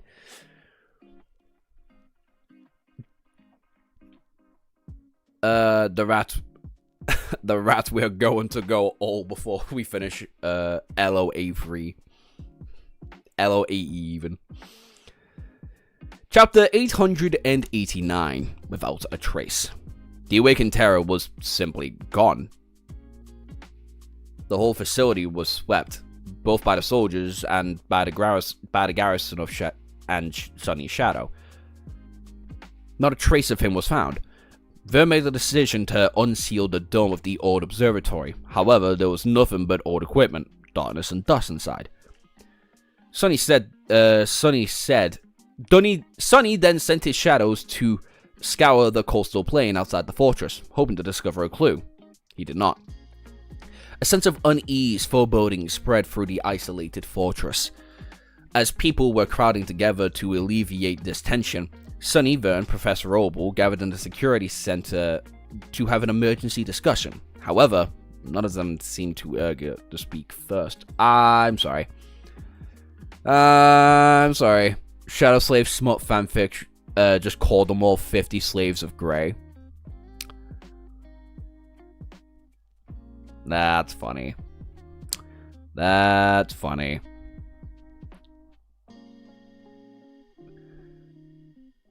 Oh, did Magikarp come in the stream? I can't... No, you just lied to me. How dare you? How dare you? Bye-bye, PC going to explode. Why's your PC going to explode? What? Taco, Kayla, why's your PC going to explode? What the fuck? Josh not found. What? Hey, there he is. I was saying before that, like, I don't remember seeing you for the past, like, several streams. And apparently, you were here. Bye, Kayla. Don't die. Oh, there he is. The dentist is here. Yeah. Anyway, that is, concerning. No. They simply had nothing to say. Eventually, Sonny rubbed his face and, with a sigh, well, there's only 3 possibilities, right? Vern looked at him darkly. And they are. Sonny hesitated for a few moments. Firstly, he might have really deserted. Can I just check the participants of the stream? I mean, it's in announcements, which is on 18+, which you can't be in. The Stern Master simply shook his head. There was no hostility or defensiveness in his gesture, since Vern was not that type of leader to be insecure about his people or himself. He did not have any kind of fragile pride that would have made the statement sound offensive. That is improbable. I know this awakened very well. He was a Stuart man. No, I mean, like, can I check the whole stream? Everybody who's been in the stream, I think, is a top, like, in the top fans, I think. Or at the very least, everybody who's commented is in the top fans, so. Did he miss a chapter? No. I don't think I did. No.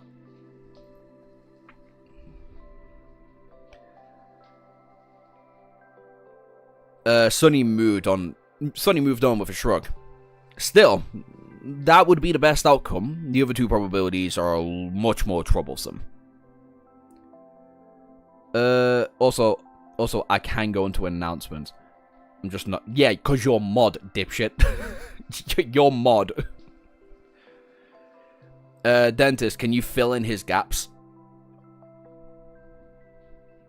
No.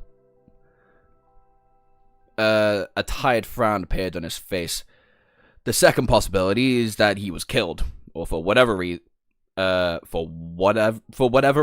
by another person stated in LO49. The killers subsequently disposed of the body and removed any signs of the crime. Considering that it's not easy for a mundane to kill an awakened, the more likely suspect would be one of your people, then.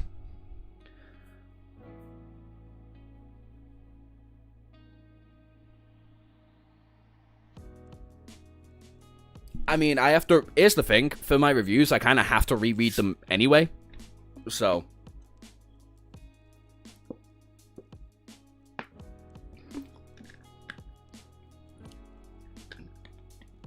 Professor Orwell let out a heavy sigh.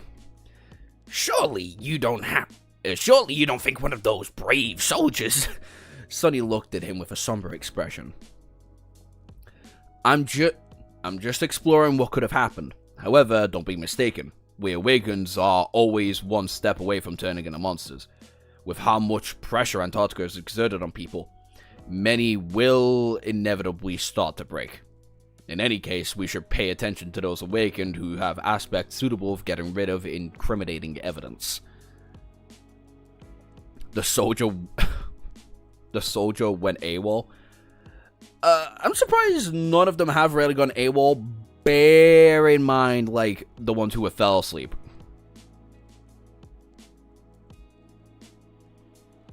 Bear in mind that, I don't know. Detective Sonny is honestly one of his best personas. Honestly, yeah. You would not be alive for the smut stream.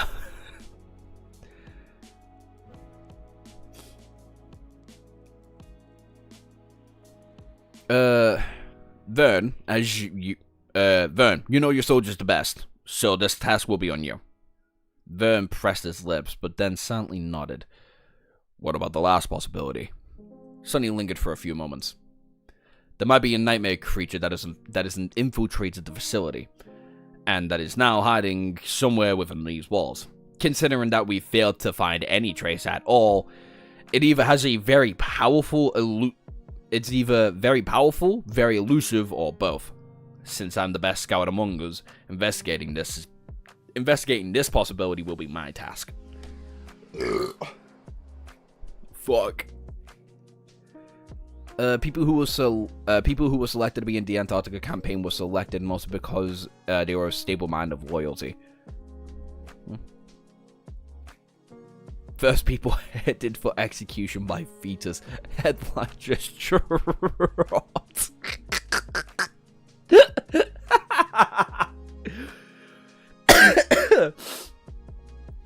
Vern remained silent for a while and said somberly, "That sounds like a plan. However, what happens if neither of us discover anything?" Sonny looked at him. His eyes were filled with darkness. Then we would just have to wait for Andre to arrive and hope that no one else disappears. According to the last communication we had with the outside, it will reach us in about 4 days at the earliest, and 11 at the latest.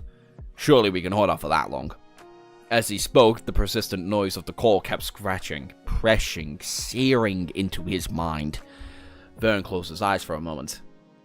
Then that is what we will do. Vern... Okay. 3 possibilities. He fucked off. He was killed by an awakened. He was fucked up by nightmare creature. Oh fuck, is it the...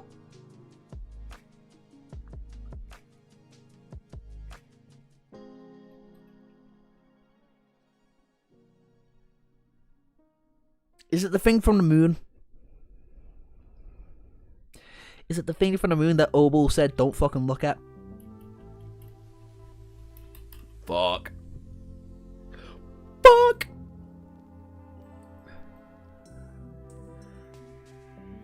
Wow, I spelled probabilities so fucking wrong there. Hit that. Vern started investigating his own soldiers, while Sonny climbed on top of the Rhino and sent his shadows to explore LO49 for the third time that day. He had little hope of finding anything, but the thought of the elusive, uncanny horror finding somewhere within the confines of the fortress, waiting to snatch the next victim, prevented him from remaining idle. At least he had something to do now. People locked inside the facility had already been tense and exhausted, but with this new unknown threat looming everywhere, just out of sight, with the moods grow even more bleak and unstable. Most held fine for now, due to the hopes of the Andre arriving soon. Sonny knew about hope and how important it was in situations like these. While the search went on, new safety protocols went into effect. Mundane humans were prohibited from remaining alone, and the mutual responsibility system was established to keep anyone from succumbing to the first nightmare unexpectedly. Living quarters were fitted with additional sensors and alarm locks. Awakened was supplied with powerful stimulants to remain awake, and so on. Ah, damn. The moon looks mighty pretty out there in Antarctica. What are you on about, Joshua? I'm on about I'm on about the moon, bitch. The moon Opal said, "Hey, don't look at that fucking thing for too long. Something's up there. I don't want it to come down here." You know, the first thing Sonny fucking did when getting the LO49, other than geek out with Opal. Many soldiers were... Oh, wait. Did I read all that? Yeah. Many soldiers were poured off the walls to reinforce internal protocols to make sure the protocols were followed. Patrols and make sure the protocols were followed. There was no establishment trading or of dealing with a crisis like this, since the Chain of Nightmares had changed the rules of the game. Cutting off the army command, Vern was forced to put up an enhanced measure of his own luck. Luckily, Professor Opal was able to help out. The old man still had memories of the cataclysmic descent of the spell, and with how the first generation had dealt with similar problems. Isolated from the outside world and surrounded by an unknown number of active gates, LO49 was holding on as best as it could. Josh Obel was looking at the moon before, and he's clearly not dead. Probably because plenty of other people were looking at the moon. It is now prohibited to look at the fucking moon. The moon is actually the vile-thieving birds spawn part 2, 2.0. What chapter is Josh reading? 889. That's because Obel's that good? Yeah, that's just because Obel's got a big dick like that. He's built like that. He's built to look at the fucking moon. What's it gonna do? Now, Sonny's an unlucky bastard. It's gonna test its luck. With Obel, it knows better. But was that good enough? Sonny did not know. Damn it. To his frustration, he failed to find any proof that an unknown nightmare creature was hiding within inside the settlement. His shadows had explored every corner of the fortress, both above and below ground, as well as many kilometers of the snow-covered coastal plain beyond the wall. But of all of it was to no avail. Either the abomination was too cunning, possessed truly frightening powers, or simply just did not exist, and Vern failed to discover anything as well. Obel just got that dog in him. Exactly. If the moon came down to fuck with Obel, it would surely be fucked instead. I hope we're all understanding that Obel, bare minimum, is a moonbuster. What the fuck's the moon gonna do? Don't look at the moon, or it will look at you. Yeah, that's what I'm talking about. Obel got a Rick Sanchez the moon. Obel the first divine rank to confirm. Yeah, absolutely. That's exactly right, Otherhouse. Obel got that dog while Sonny is only full of himself. Exactly. Moonfucker. Yes! That's what I hope to find on AO3.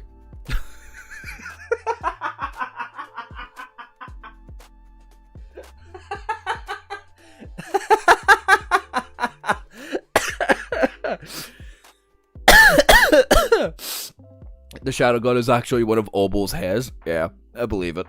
No, he's old as fuck. It's gonna be white hairs now. It's gonna be one of the Sun God. It's gonna be one of the Sun God is Obel's heir. Because who else would Sonny dull off? Yeah, that's true. Somebody write the moon dash Obel fake. Quick. I would actually read that. I'd read that so fast. Love the parallels between Obel and Julius, the strongest divine nerds.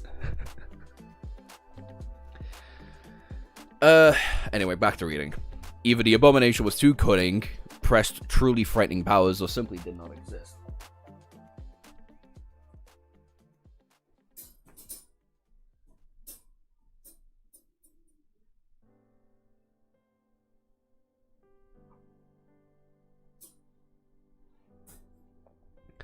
Vern failed to discover anything as well. At some point, Sonny found himself studying the spot where his cohort and garrison of LO49 had defeated the Scavengers. Two of its shadows were sniffing around the battlefield. One was studying the distinct gate, and one was keeping an eye on Professor Obel.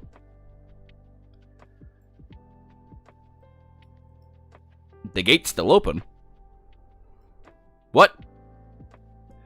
Obel is Julius' teacher, so forbidden school thick as possible. Professor Obel is the true Professor Obel. Is that ruler in your pocket, or are you just built like that? Oh my god. Jesus fucking Christ. There is a fic where Sonny is full of himself. Can't recommend it now though because of spoilers. Fuck. This is too corrupt even for me. I'm so sorry, sake. Oh my god. Oh god damn. Obel is crazy. He asked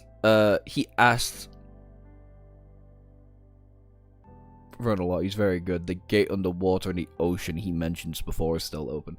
Yeah, gates underwater, that makes sense. This gate still being open concerns me greatly.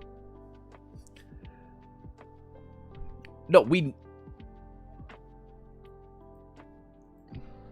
know there's fucking gates in the water. We know the water's filled with nightmare creatures. That's not surprising to me. Maybe the soldier really just ran away. I looked elsewhere. There is no sign of anything. He was almost ready to believe in that theory. It was then that a tall figure approached the rhino. Sonny shivered at the cold and walked to the edge of the APC roof, then looked down on Vern, experiencing a sense of deja vu. His heart suddenly fell. What happened? Vern stared at him with a dim expression. A few long moments later, and he opened his mouth and said in an even voice, 3 more people have vanished. Motherfucker. Whoa.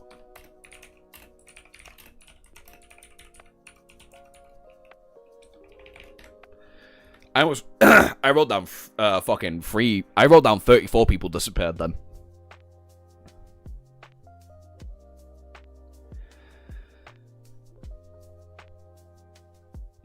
LO49 soldier slander. He got rejected by Beth and left in tears. Honestly, I'd do that. I'd get it. I say that like a snarky kind of cocky woman is my type. Like, the ocean is full of gates. Fuck the sea is scary shit in Shadow Slave. Yeah. They all got rejected by Beth and left in tear. -4 F in chat, yeah. Chat, type down 4 individual Fs for the 4 soldiers that are gone. Anyway, chapter 3890. Mutual responsibility. This is gonna go well. IDK at least got the message. You all got the message. Who gives a fuck? Yeah, there we go. Give them the respects. 3 more people were gone. And 0 new clues were found. This time, the vanishing were not awakened. One was a mundane soldier, one was a scientist, and one was a member of the civilian support staff. They did not have anything particular in common.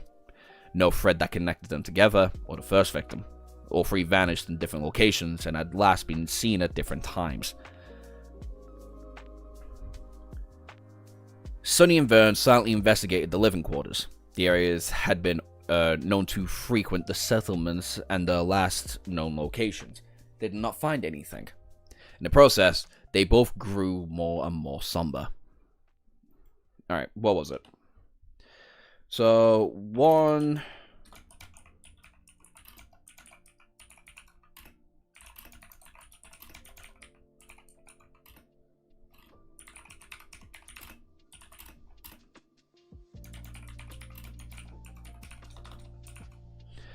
One awakened soldier, 1 mundane soldier, 1 scientist, and 1 social worker.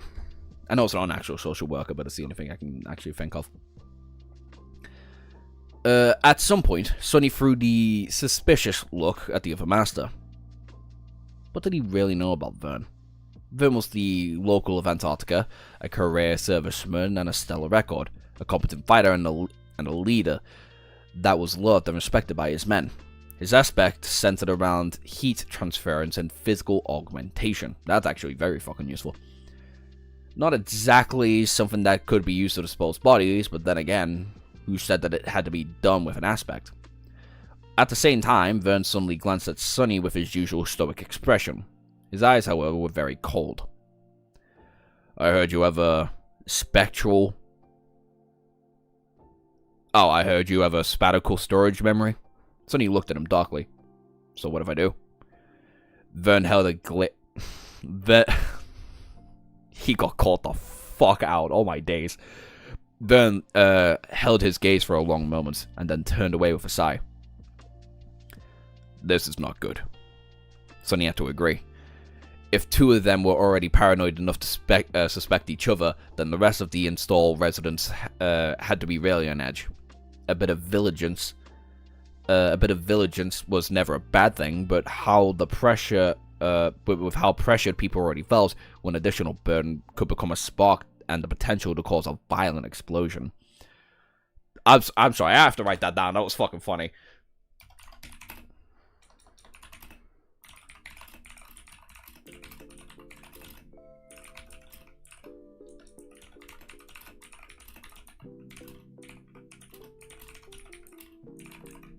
Sonny got called the fuck out in a second, and that like legitimately called me.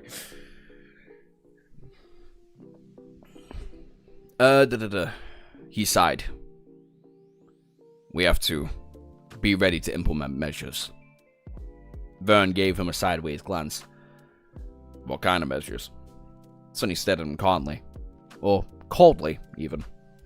He was so tired. Whatever kind works. I'm gonna sneeze!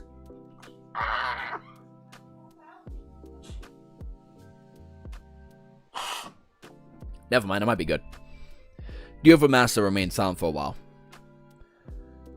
I'm confident in my people. Even exhausted and sleep deprived, they will remain disciplined. The soldiers, however, that might be a challenge. However, the best way to resolve this issue is to prevent it from happening in the first place. For that, we need to understand what's going on and stop more people from disappearing. Sonny lingered for a few moments. Eventually, he shrugged. Yeah, let's hope that we will. Werner's quarters later that night. Dear diary, I caught fellow masters in 4K today.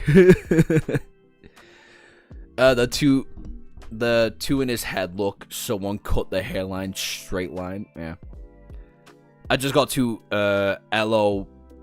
Leon my Kindle reread. I can live in a ship with Nightwalker for meet the ugly meat creatures, but I'd love to explore the kingdom of dreams. I guess we're not letting anyone vanish go. Yeah, apparently not.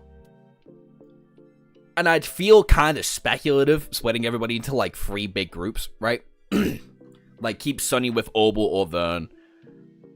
Keep all the scientists together. Keep all of the awakened, not all the awakened soldiers together, but keep the awakened soldiers as like outline groups for like the mundane humans. And then Sonny and Vern constantly overseeking everything, pretty much. Like, that sounds like it would go horrible if not even Sonny, of all people, can't fucking find who you are. So this might be bad. Sonny lingered for a few moments and eventually shrugged. Yeah, let's hope that we will. With that, they moved on to the next item on the agenda, interviewing the witnesses. Perhaps witnesses was the wrong word. This time, all 3 victims were mundane. That meant that the orb had been assigned a partner by the updated safety protocols that Vern had established. They had not been supposed. They had not supposed to remain alone at any point. Not to mention long enough to vanish without a trace, and yet they had. Vern looks like a good guy. I like him. Yeah. The interviews did not reveal anything substantial. The mutual responsibility gathered by the 3 victims reports said the same thing. The vanished had been with them throughout the day, but at some point disappeared completely unnoticed.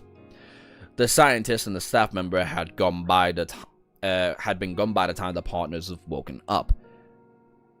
Why are you sleeping, bitch? And the soldier seemed to have vanished while his comrade turned away to concentrate on servicing one of the wall turrets. Huh. Okay. It was after the remaining soldier had reported his partner's absence that the fact that 2 or more people were missing were discovered missing.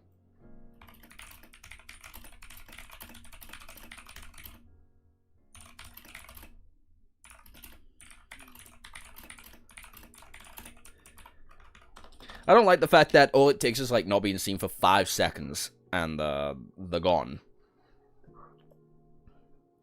The moods None of the 3 victims had been acting strangely or revealed any discomfort prior to the vanishing. There was simply nothing for Sonny or Vern to catch, no thread that they can pull to unravel the whole mystery.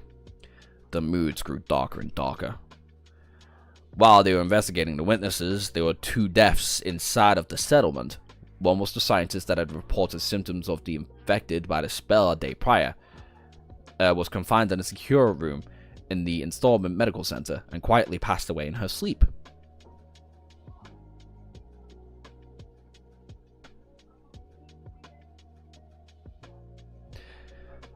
Is it only 4? No, we're at 6 soldiers. -6.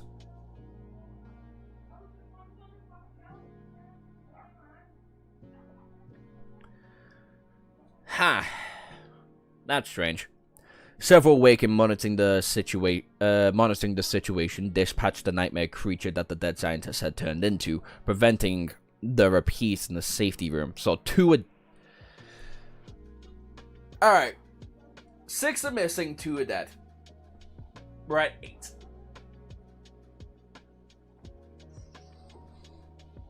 The other was a member of staff who had been afraid to fall asleep. Was afraid to fall asleep. That he stole a batch of the military stimulants from the medical center. Inevitably, these stimulants developed for awakened soldiers had too much strain on his body. The man collapsed and swiftly died to acute heart failure in front of dozens of frightened civilians. That's a man who doesn't drink enough Monster or coffee. Vern and Sonny received the reports about their deaths right after vanishing the fruitless interviews.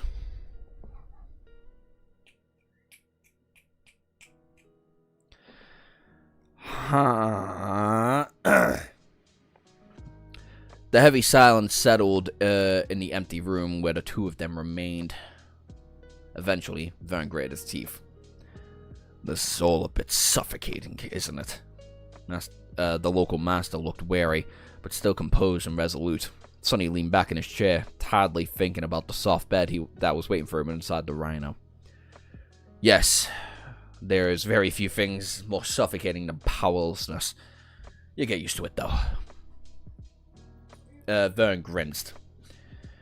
If the 2 of us feel powerless, then what would the rest feel? He was quiet for a bit, and then asked. 3 days. That's when the shit will arrive, right? Sonny silently shook his head. Don't expect the android to arrive at the earliest opportunity. Naval navigation is not easy. It's better to plan for the worst.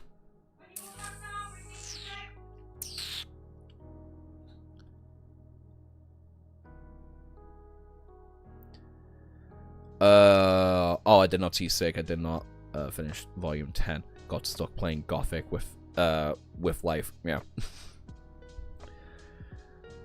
Soon Vern made an announcement, reiterating the importance of the updated safety measures and ordering all personnel of LO49 to follow them to the letter, as well as introducing stricter measures of mutual responsibility. People were forced to stay in groups, mark the comings and goings, and special leads. Share cramped living quarters that they were confined to areas and settlements, and that they had to do with the direct responsibilities. They couldn't even visit the bathroom on their own. Most soldiers had to leave their posts on the wall of the fortress to saturate the patrol schedule and stand guard inside the building. Even Awakened with an aspect suited for scouting was put on work monitoring the interior of the settlement. Vern himself oversaw what little of the observation system was still functioning. Sonny's shadows kept watch at key points of LO49. But despite all that, the next day, 6 more people went missing.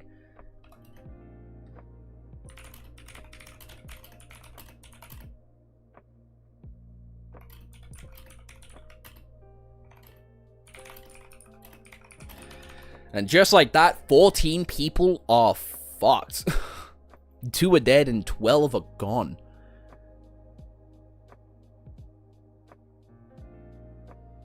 Hey Dante, hey Sheldon.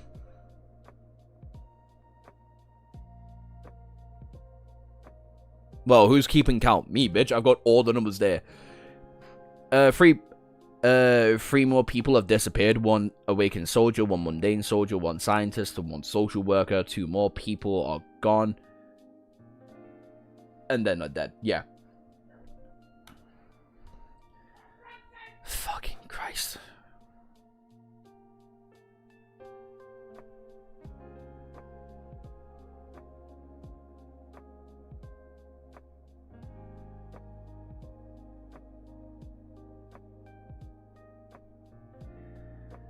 What?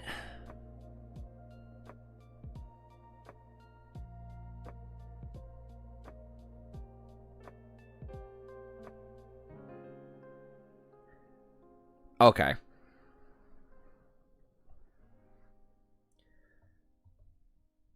Reminds her to just stop talking to weirdos. Dude, your casual friendly reminder. Imagine being there and your strongest soldiers just go missing. Well, so far, only 1 awakened is gone. 1 mundane, a scientist, and a social worker. I'm assuming it's going to be a little bit more than that now. Anyway, chapter 891. Fatigue. 6 people vanished. There was still no trace. It seemed that the killer, whoever or whatever the killer was, did not care if the person was alone or in a group. The mutual responsibility system was not working. Everyone was scared. The next day, 7 people vanished. 4 of them were experienced awakens, some of them the best soldiers Vern had. The other 3 were scientists on the same day. 2 more awakened, succumbed to their spell, and 1 of them died and was eliminated. The other was still struggling somewhere out there in the first nightmare. Perhaps that person could become a sleeper soon. 7 more people are fucking gone.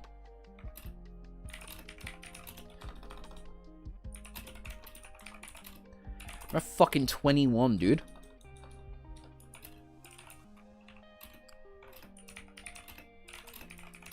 Well, 19 people are gone, but still. It's Horace, he's back from the dead. No! Sonny's gonna go fucking apeshit. I do believe the killer's a nightmare creature, 100%. Who's the killer? Is a person that be going crazy, a nightmare creature.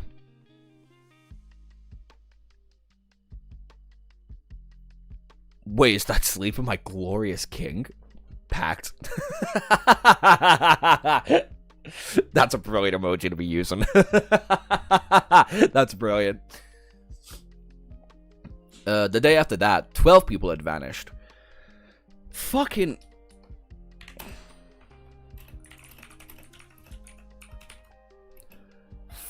33 people gone like that.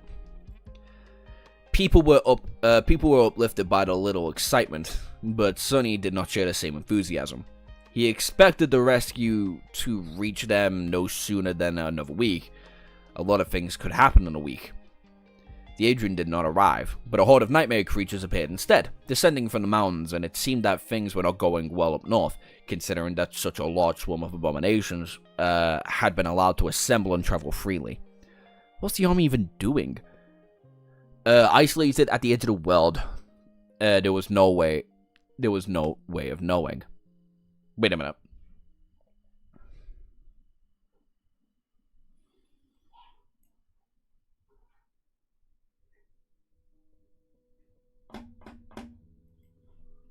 I'm gonna type this down and then come back to it.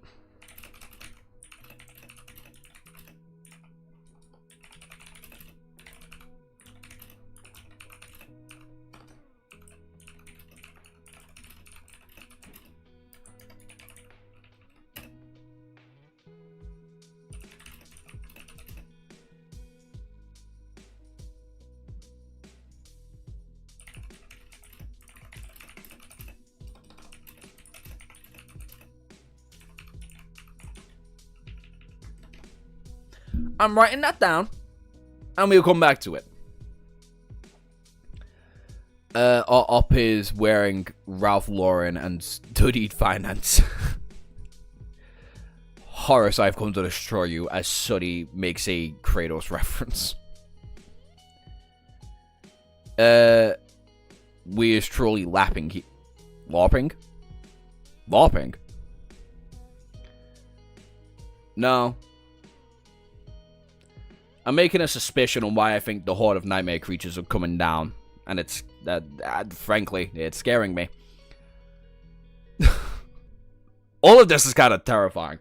Fucking 33 people are gone. 2 are confirmed dead. Confirmed dead. Couple of more are actually confirmed fucking dead. 31 people have gone missing verbatim. To LARP is to live. No, to LARP is to be fucking boring. For a moment, I thought you guys were talking about Warhammer 40k Horus. I don't know my Warhammer 40k. I was about to Google it, and then I was like, no, I'd have to swap over. Crossover episode. The battle was long and fierce and ended in a decisive victory. The tired soldiers retreated back into the fortress without even bothering to burn the corpses. They would be covered by the snow soon anyway. Everyone felt the growing fatigue. The mundane people who had been making their way through the first nightmare woke up as sleepers. The next day, the sleepers disappeared, along with 14 more people.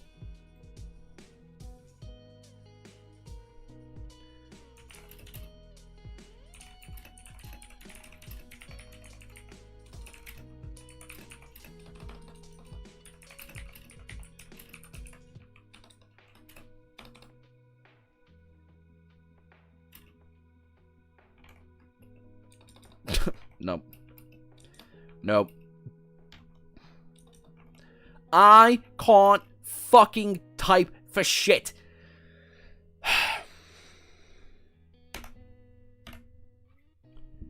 Anyway, that sucks for them. 45 people gone just like that. 47 total just fucked. I think more than that. I think I just forgot to write it down. The next day, the sleeper disappeared. The next day, that sleeper disappeared alongside with 14 people. Oh, I did math wrong. It was 15. Not 14. The Scavenger Gate released a new wave of abominations. There was just a handful of them, so Sonny slaughtered the nightmare creatures himself before anyone had time to arrive. On his way back, he noticed that many of the carcasses laying under the thin veil of fresh snow seemed to be missing large chunks of flesh. Sonny was too tired to care. Ooh, it's the little imp! My guess is the little imp. I don't think he's kidnapping them, though. I should sleep. There's nothing preventing me from sleeping. In fact, it is detrimental to remain awake. I think I'll think better if I rest. Fucking hell. 6-7.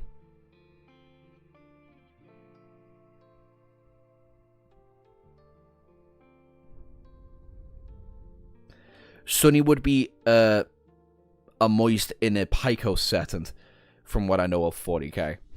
From what I know of 40k, like, it just seems like a fucked up universe, not gonna lie, like. Looks like the sleeper wasn't the sleeper. Yeah, not a sleeper agent. Sucks to fuck. But that would not be true. Despite his exhaustion, Sonny's mind seemed to only become sharper. He had lost a bit of a situational awareness and reaction speed, but was now able to enter a state of lesser focus on something in exchange. He is also extremely calm, almost as if lacking the energy to feel anxious or agitated. His mind was clear. Oh no. Oh no. I don't like the wording of that. That evening, Sonny was standing on the southern wall of the fortress, looking at the underlying black ocean. The cold waves rustled as they were washed over the stone expanse on the beach, carrying pieces of ice. The wind was howling at the full moon, showing the dark sky, surrounded by the ethereal scarlet aurora. The Andre was somewhere out there, illuminated by the same moon. After some time, the lumbering figure climbed the wall and approached him. Dawn looked as tired as the rest of them. However, the giant man seemed to be holding up comparatively well. Good to know Dawn's okay. Good to know our friendly giant is doing alright. 40k is one of the most fucked up verses out there. Yeah, I know. 40k sucks balls to live in. Yeah. Hell is paradise compared to 40k. Cortisol is low now. He's just too tired. Sonny turned and looked at him. Captain, I have an idea. Can I share it? He nodded silently. Dawn hesitated for a few moments and then said, well, it's the bodies. By now, we've explored every millimeter of the facility. We've searched the coastal plains extensively, too. You probably swept all of it countless times, and yet we did not find a single drop of blood. The large man leaned on the lip of the wall. It seems that we've searched everywhere, but actually it is one piece that we did not look. Since the bodies were not anywhere else, there would only be one place. The water. It was the only logical conclusion. Fuck.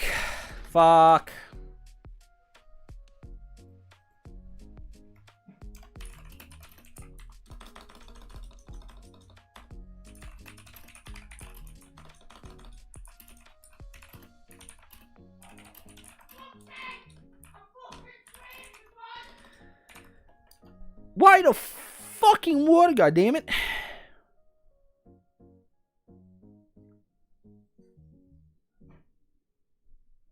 No. No. Dingus.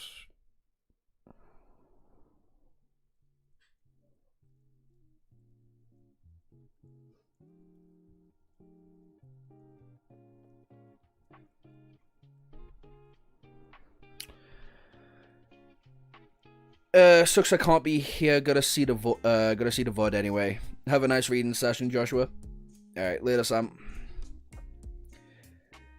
Would HP just be the Death World?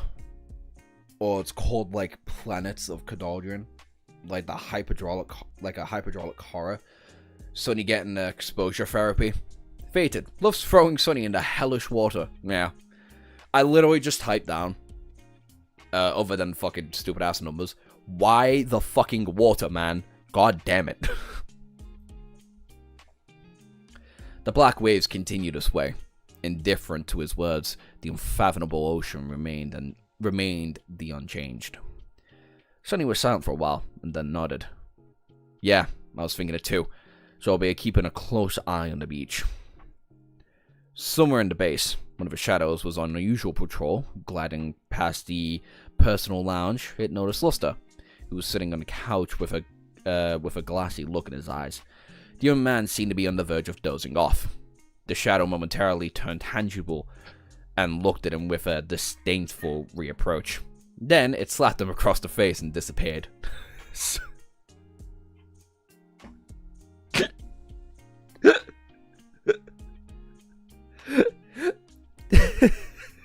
That was fucking mean. What the fuck, Sonny?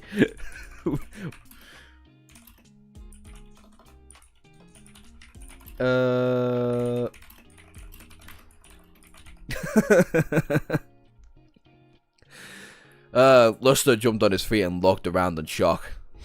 What? Who? What? Ah, that hurt.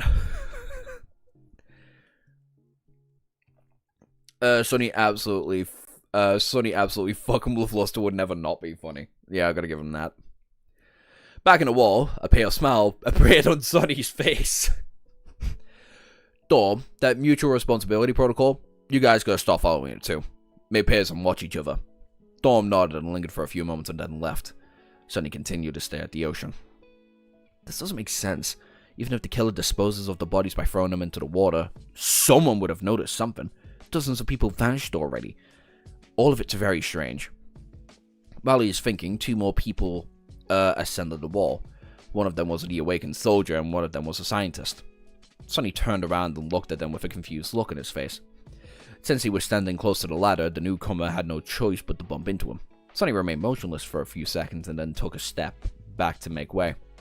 The awakened and the scientist calmly approached the lip of the wall, climbed over it and jumped down. One of them landed.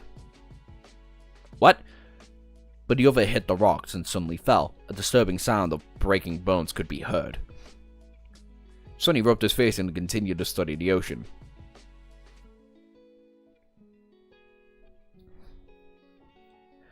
Wait, what?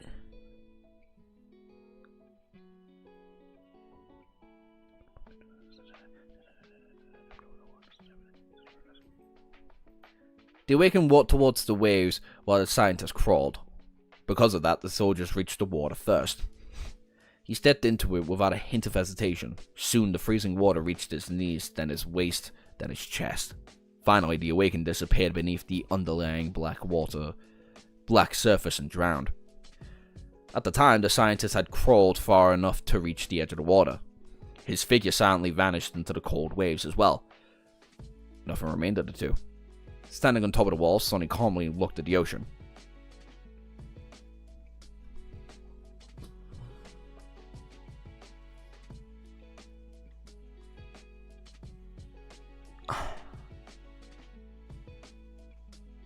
Bitch!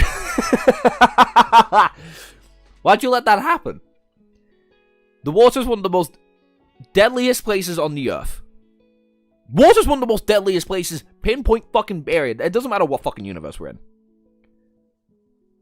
And you just let them do it? 48 people are fucking missing. Well, 46 people are missing. It's now 48 now.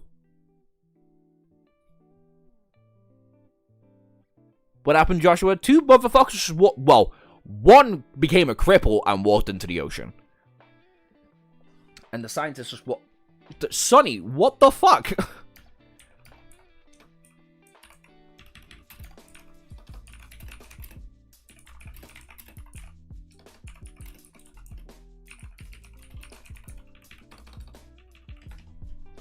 But hey, it's second pairs now, so that's fun. Huh? What was I thinking about? Oh, yeah, so it was strange that no one had seen anything. How do bodies get dumped into the ocean without noticing any? Fuck! Fuck again? Oh my god, the whole fucking ocean is the soul devouring tree. The whole ocean is the soul devouring tree, dude.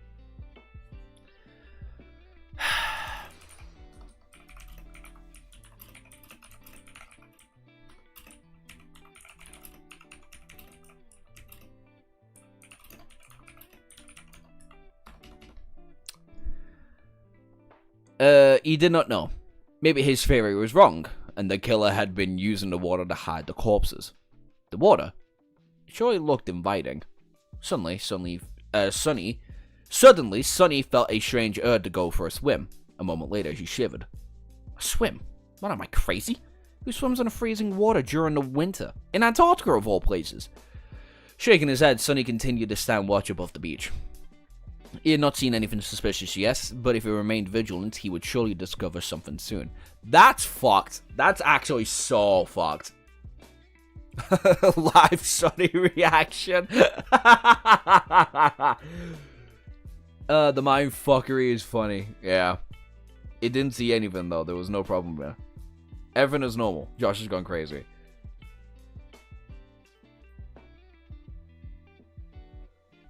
It's 2 a.m. in China and I gotta go to work tomorrow. Fair enough, brother. You finally got to see it. You got to see me fucking uncover what the hell is going on here. Try and enjoy work.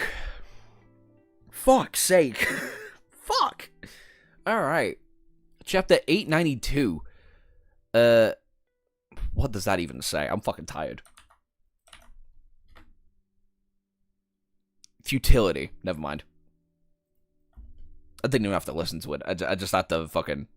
Just as a Chinese viewer. Seaweed devouring waves. Soul devouring sea. Yeah. DSDS. Sonny. I couldn't be me. That couldn't be me. What fucked? Josh, there is nothing wrong in this chapter.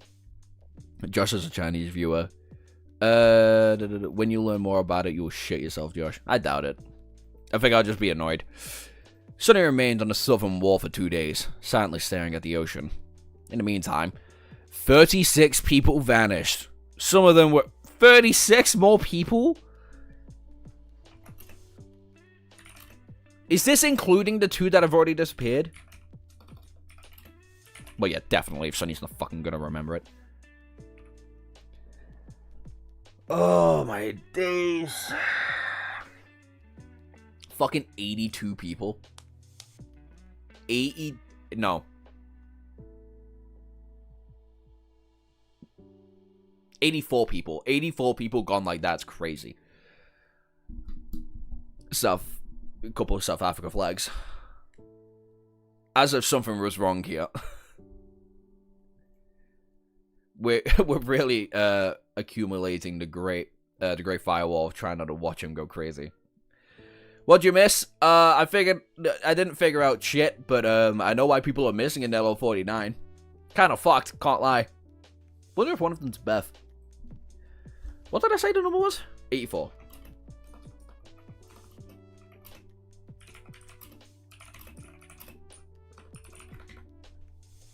Josh, yeah, you were collecting ethnicities like the Pokemon cards. Amen.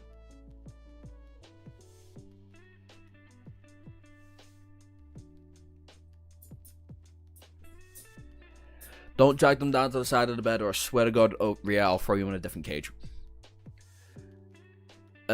And deeply, eerily, wait.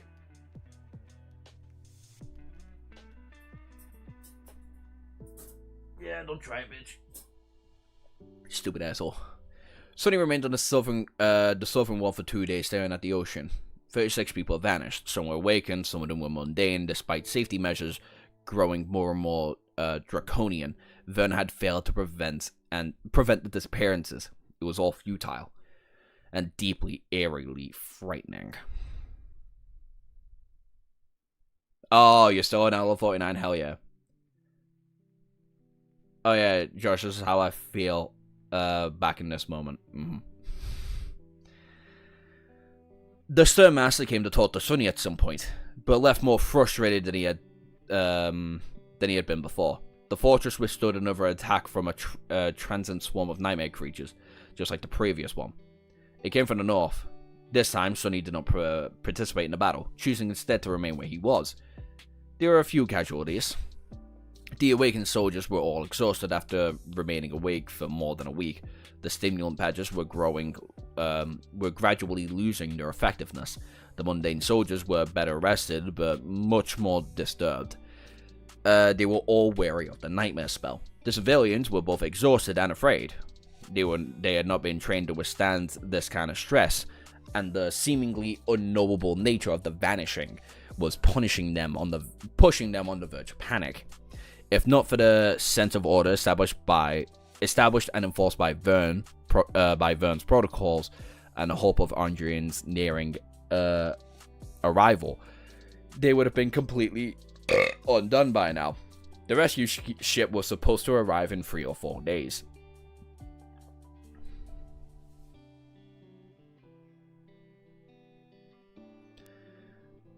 I feel like shit myself.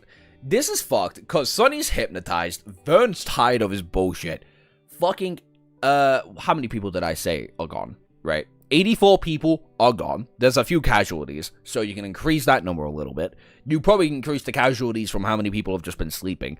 So realistically, we're at 100 people who are just clear and simple fucked.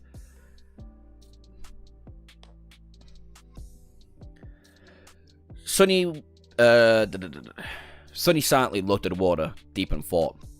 Hearing light steps, he glanced sideways and saw Beth, who was shivering in the cold, and approached him. Hey, Master Sunless. He frowned. Hey. Rhea.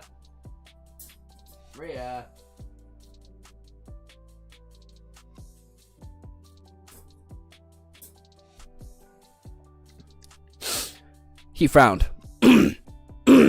Hey. The young woman looked at him silently for a while, then gritted her teeth. What are you doing? You've been stuck in this wall for days. You've even ignored the last attack. Sonny tilted his head. When he responded, his voice sounded a bit strange. I'm investigating. Beth stared at him in disbelief. You are doing nothing and expect me to believe that this is all part of the investigation? Please, both you and Vern have turned out to be completely useless. So many people are gone, and the two of you have failed to produce even a tiny clue. At that moment, another person appeared on the wall. It was a mature woman in a white lab coat with a tranquil expression on her face. Both of them moved to let her pass, not paying attention to the woman as she silently climbed over the lip and jumped down. The underlying darkness of the ocean reflected in her eyes. Sonny frowned silently and looked at the body hitting the rocks below, and shook his head instantly, forgetting about it. Believe what you want. Beth glowed at him for a bit and sighed and turned away. Sorry, it doesn't matter anyway. We need to preserve for a few more days until help arrives. But you promised to protect the professor, and yet you left him alone to sit in a wall. This is unacceptable. Gods, how devoted can she be? Professor this, professor that. Can't that girl think about herself for once? She's in danger too. He rolled his eyes. Who says I left him alone, Beth? I've been watching Professor Obel and you for 24 hours a day, every day, since this whole mess started. She blinked. Huh? What? How? Sonny scoffed. My first speciality is scouting. Whenever my shadows go, my gaze follows. One of them has been keeping an eye on the professor, so how do you think I was able to get to the safety room so fast when you were attacked? Beth looked at him for a bit, and then suddenly her cheeks turned red. 24 hours a day? What kind of creep? Sonny palmed his face. Gods, get over yourself. What do you think I have time to spy on a mundane girl with all the crap that's going on? At this point, Professor's gonna be safe as long as I can get to him. Kind of funny. At this point, another person climbed up the wall and jumped down. Neither of them spared a single look, although Sonny seemed to shiver a little. Beth opened her mouth to say something and then closed it. After a long pause, she forced out a few words. Well, fine. I guess I'll be going then. Sonny nodded.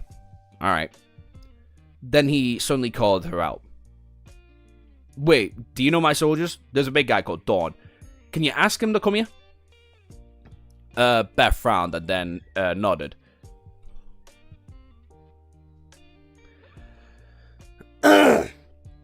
What is this cough, man? It's fucking me up. Throat's perpetually dry.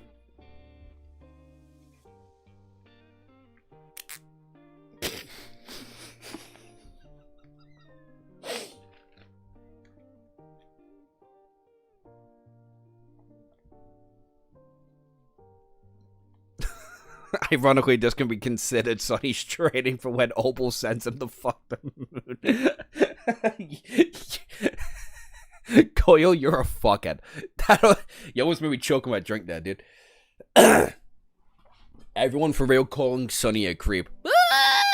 To be fair, if I was a woman, and this man who in no way, shape, or form I could overpower in any reality, said, yeah, I have been stalking you and the professor 24 hours every single day since I've been here, would you not also call him a creep?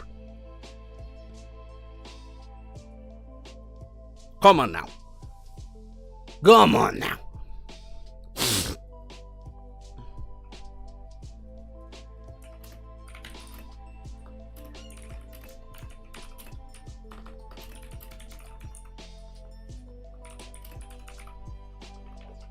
Do you want to see a memory I got from my nightmare? It's robe. Also, what the fuck are you doing?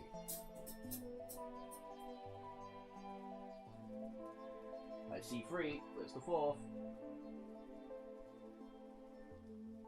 There's the 4th.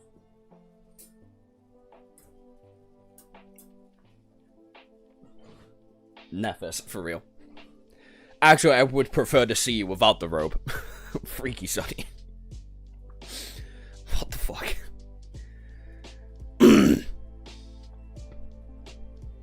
Should I take a... You know what? I'll take a screenshot of all my notes and post them in the Discord so y'all can see how my fucking thought process goes.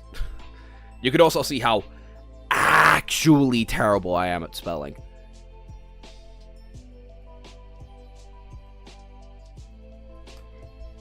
Or just very forgetful in how I spell. Actually arose from the actual words in the novel, by the way. I mean, one of his shadows is called Creepy. What was that, the third one he got? Makes sense. Beth frowned and then nodded and hurriedly walked away, hoping to get away from the cold as soon as possible. Sonny sighed. Soon, Dorm arrived. After understanding what his captain needed, he disappeared and then returned some time later carrying recording equipment. Smart man! These cameras were a bit old, but they were exactly what he needed for being more reliable with the modern ones. That little shiver, that got Sonny.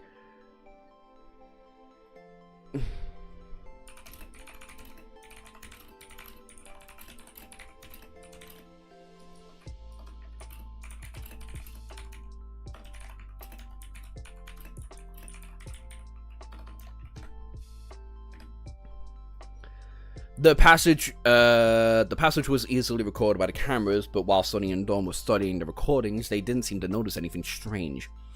One of Vern's awakened soldiers fainted, or maybe simply fell asleep while standing on his post.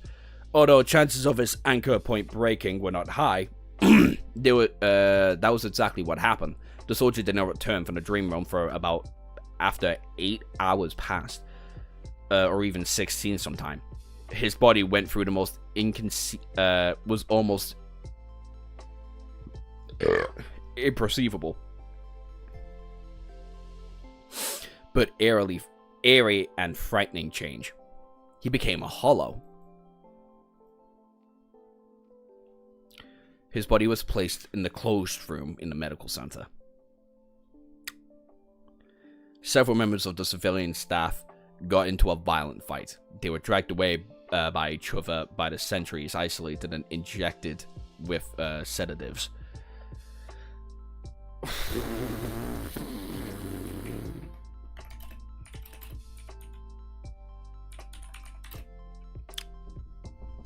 What's the term? What's the term? White room.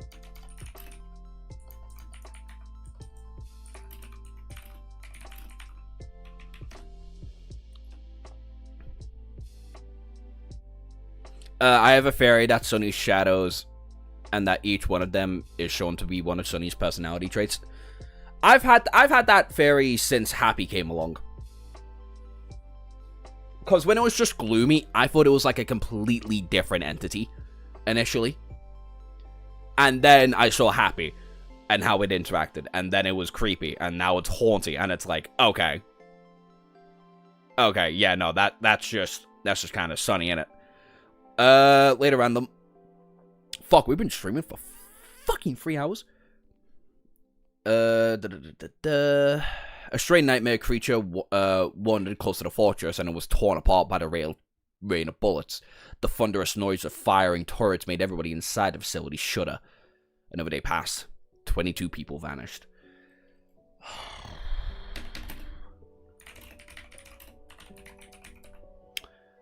If we include those two, that means we're at 106. 106 people just missing, like that. And that's not even including the ones that are dead. The Classroom with the Elite fans while hearing White Rooms. Never gave a fuck about Classroom with the Elite, so I don't know what that means. And there's 7 of them for the 7 Codes of Sonny. I can't think of any unique good power systems. 106 minimum. Yeah, yeah, 106 bare minimum. Rip the nightmare creature, I guess. I hope it's not the imp. I don't know why I'm so attached to this fuck-ass imp. The moon was gone, but Sonny and Dawn were still on the wall overseeing the ocean. Standing there, Sonny looked at the dark waves and then at the screen, showing the feed from the cameras, and then back at the cold water. Finally, he scratched the back of his head and pulled the memory storage from the terminal and turned the door on. We're done here. Let's go. Not waiting for a response, he turned ahead and headed into the direction of the security center. As Sonny walked through the settlement, many people looked at him. Some seemed frightened and some seemed angry. Some were simply numb. Everyone was exhausted. Arriving at the security center,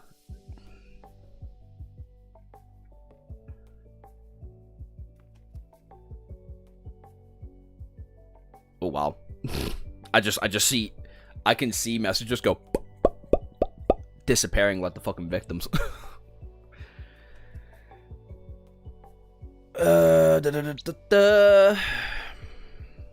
Arriving at security center, Sonny found Vern and Professor Orble sitting in silence with dark, tired expressions on their faces. The old man looked even more fragile and ancient than usual. Sonny placed the memory storage on the table in front of them. Vern stared at the moment and then looked up. Why you here? Sonny sat down and rubbed his hands together to warm them up. A dark, ominous smile appeared on his face. My investigation is complete. I know why people are vanishing. Yeah, I'm happy we have a smart protagonist.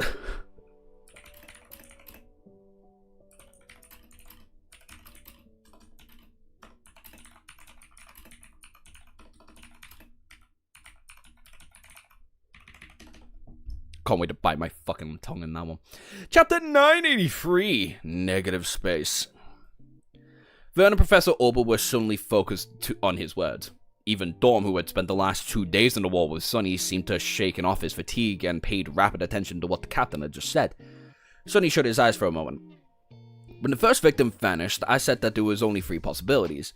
That he had deserted, that he was killed by another human, and that a nightmare creature had infiltrated the facility.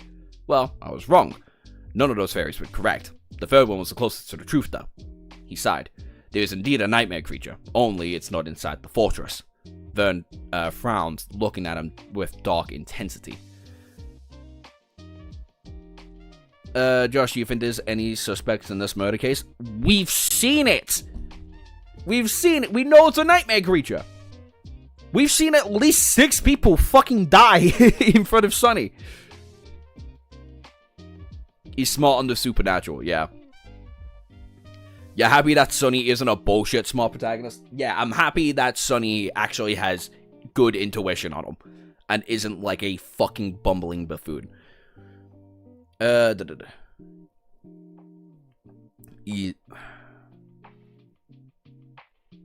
closest to the truth. He sighed. Where about are you, Joshua? Who died in front of Sonny? I don't know. There was indeed a nightmare creature, only it was not inside the fortress. Vern frowned and looked at him with dark intensity.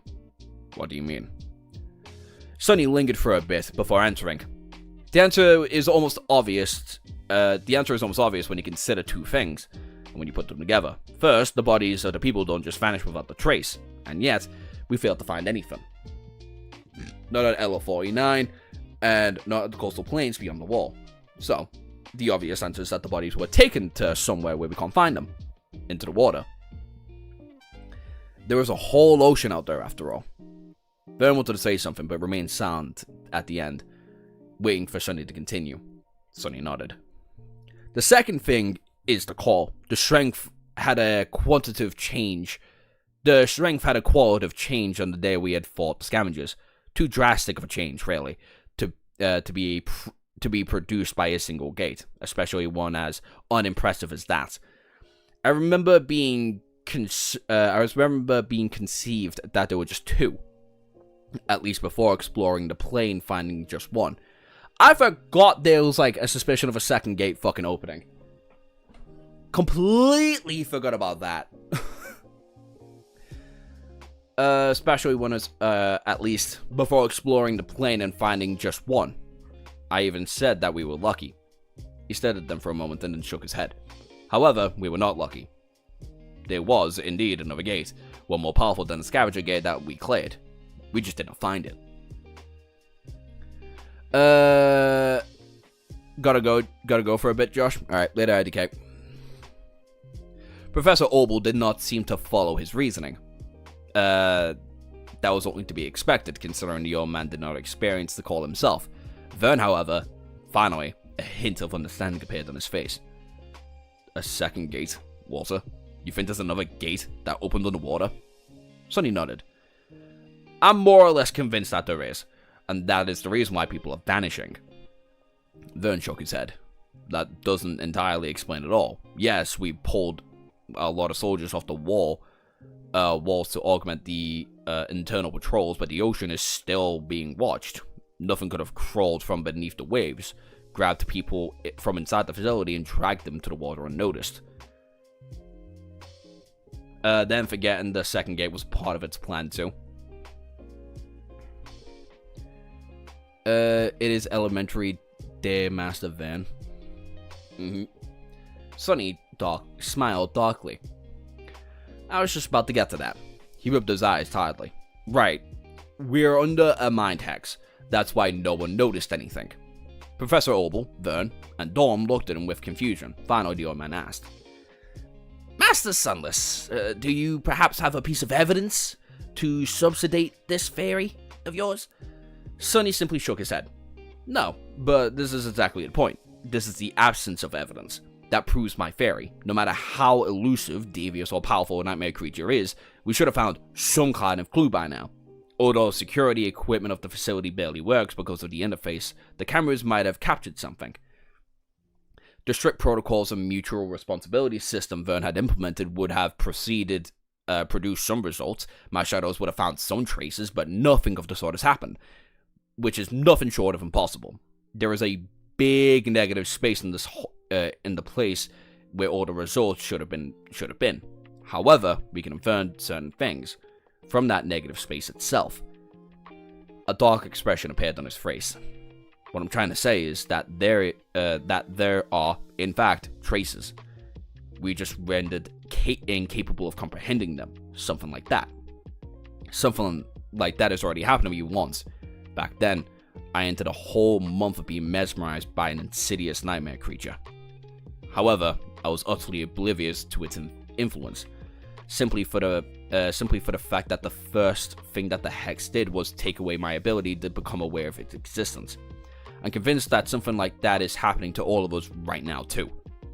Sonny looked at Vern and Professor Obel somberly. There is a powerful gate below the surface of the water, somewhere in the vicinity of the facility. The gate brought a dreadful creature into the waking world, and that creature is using a mind manipulation to both lure the people into its maw and make other people incapable of stopping it. An uncomfortable sound settled in the security center. Professor Obel seemed resigned, but Vern, on the contrary, was suddenly energized. If that is true, then we have to kill the abomination. Then everything will be resolved. There was hope and resolve in his eyes. For a warrior, having a clear enemy to fight was familiar territory. With his eyes, Sonny shook his head. No, we won't be able to kill the nightmare creature. Vern scowled. What? Why? Sonny pointed at the bleak steel of the undying chain, which he had been wearing ever since the people disappeared. Because this is a transcendent armor of the third tier. One of the enchantments provides the wearer with a high degree of protection against mind attacks, and yet I wasn't spared from the effects of the mind hacks at all. You know what that means? Vern's face suddenly grew dim. That the nightmare creature's attacks are more powerful than your armor's defenses. Sonny nodded. Indeed, which makes it of corrupted rank, at least. My bet would be that it is a corrupted terror. Neither one of us is a match, especially not in the water where we can't kill it. At that moment, Professor Obel finally spoke. So then, what do we do? Sonny remained silent for a moment, looking at the memory storage that laid on the table in front of him. Finally, he shifted his sight and said, Firstly, we break the mind hacks. It is a fucking soul-devouring tree situation all over again. God fucking damn it. If Sonny had never met that tree, he might have not been able to solve this case. No, Sonny would have died. Everybody in the facility would have died.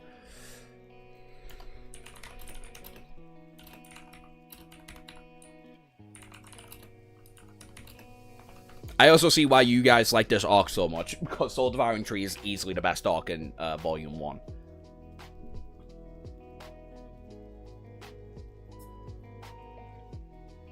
Bitch. When G3 writes a horror arc, you know he's cooking. Yeah, pretty much.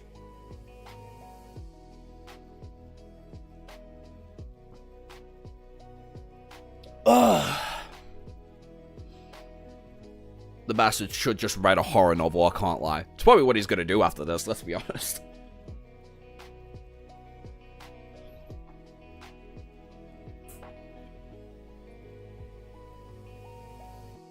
Let's be honest with ourselves, that's probably something he's gonna do.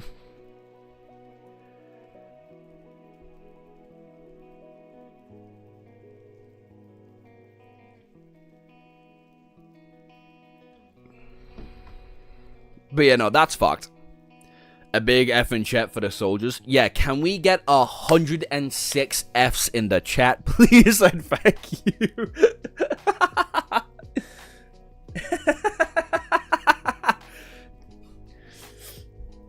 106 Fs in the chat for all 106 soldiers, possibly 120 that have been fucked over by this thing. I'd prefer a prequel during the Age of Heroes. I think that would be pretty cool. No, I'd much prefer if it was just like him getting it done and over with.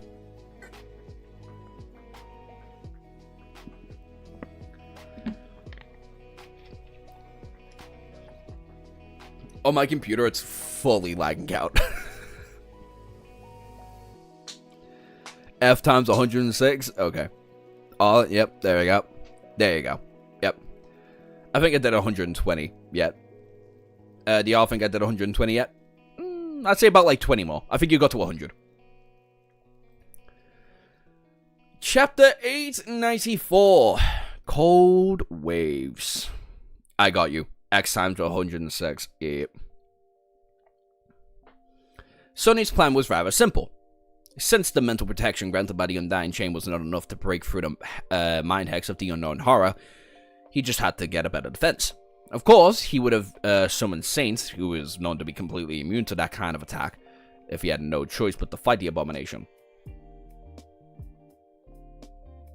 Wait, I've got a question. Wait, Chad, I've got an actual question. If people at LO49, right, the Mundanes are going through the process of, like, becoming sleepers, could Nightmare just experience the first Nightmare with them? And just, like, kill the Nightmare creature with them? I know that sounds really silly, but, like, is that possible? That sounds like that's incredibly possible.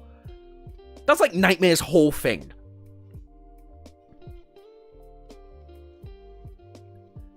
No, probably not. It's a unique event.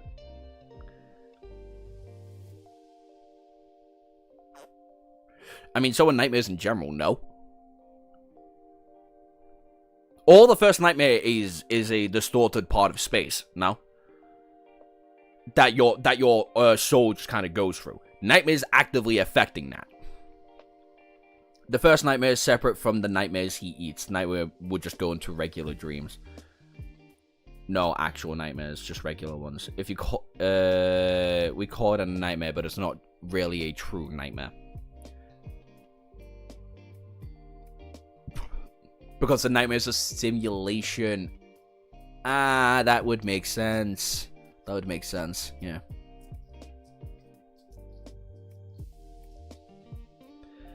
I mean, he isn't spreading misinformation. That's not a wrong way to interpret how the nightmares are. Because the first two nightmare events we go through are pockets of time. We don't know if the simulations are a real thing. I think it'd be silly if it's not, no? Like, higher level nightmare gates, nightmare seeds even, are probably, like, clear simulations. But, like, for fuck's sake, we see... No, they have to be simulations. They have to be.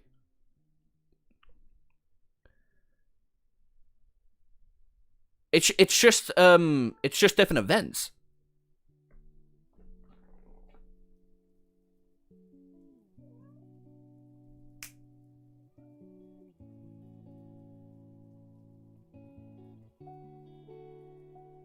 Good girl. And why would they have to be? The spell doesn't follow clear logic. The spell absolutely follows clear logic. The spell has a set amount of rules that it tends to follow, at least so far. And for all we know, it's putting them in the past. We know for a fact it is not the past. It's a simulant of the past. It is something that is similar. The whole point of alright, take the second nightmare, for example, right? We've gone past the actual nightmare conversation. We're talking about nightmare spells. The second nightmare, verbatim, word for fucking word, is a gigantic simulation of what happened at the Chained Isles before Hope escaped.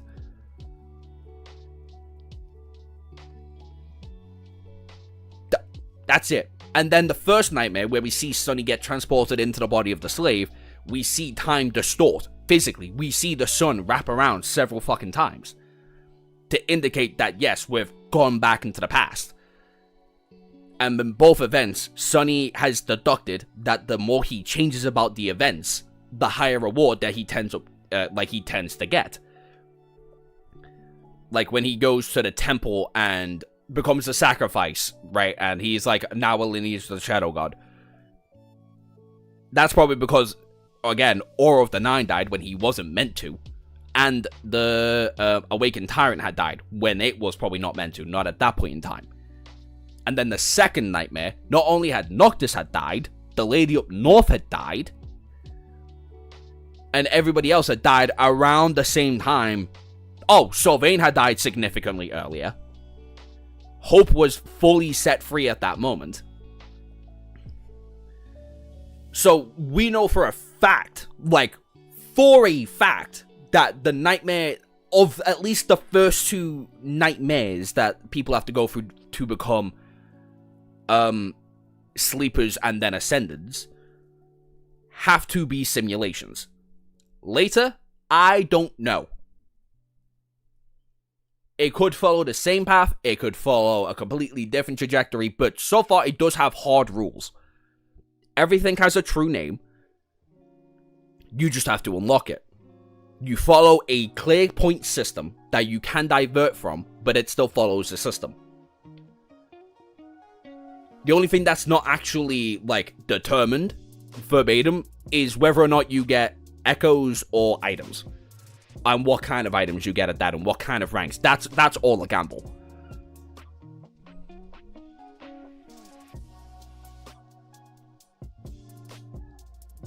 Who says the spell created true names? I'm not saying the spell created true names. I'm saying the spell is giving it to you. I'm saying not giving it to you. I would say the spell is revealing your true name for the Dream Realm.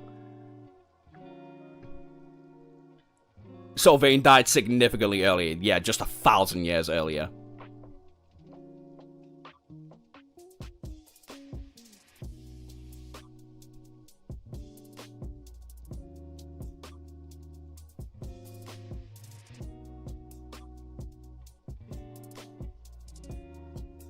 The spell is a magical quantum supercomputer.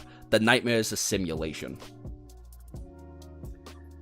Yeah, that's all I'm trying to come down to. Nightmares, at the very least, the first two nightmares we see are verbatim, word for word, don't bother try to argue with it, simulations. Later on? Don't know. I'd hope not.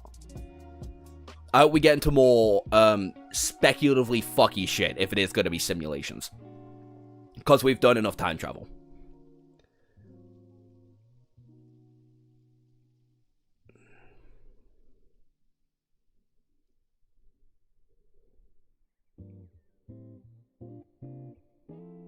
All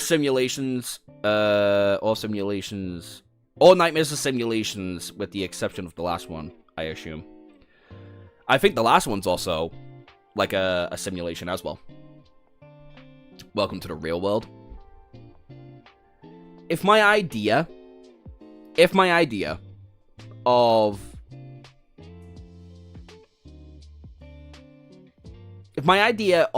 the actual seeds, or the chain of seeds being correct, and there's something at the very end of it, then it would still be a simulation.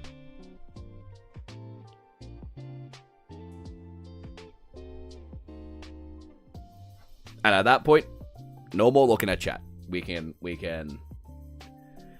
go back to reading until y'all get it out your system. Or if you want to have a discussion about this, whether it's simulations, whether it's a completely different thing, listen to Kirbs. Go into the fucking Discord server. The link has been updated. It's in the description. It's in the description. It's the last link you'll see.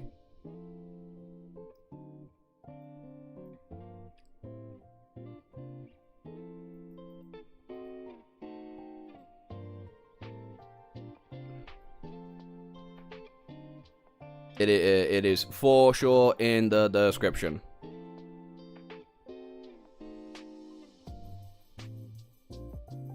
What's going on here? Anyway, chapter 894, Cold Waves. Sonny's plan was rather simple. Since the mental protection granted by the Undying Chain was not enough to break through the mind hex of the unknown horror, he just had to get better defenses. Of course, he could have summoned Saint, who was completely immune to that kind of attacks. He had no choice but to fight the abomination. Which Sonny suspected to be a corrupted terror. He would do exactly that. But at this point, he was simply trying to understand what exactly was happening and how. Considering that Saint would not be able to communicate what she saw, he would have to break through the hex himself.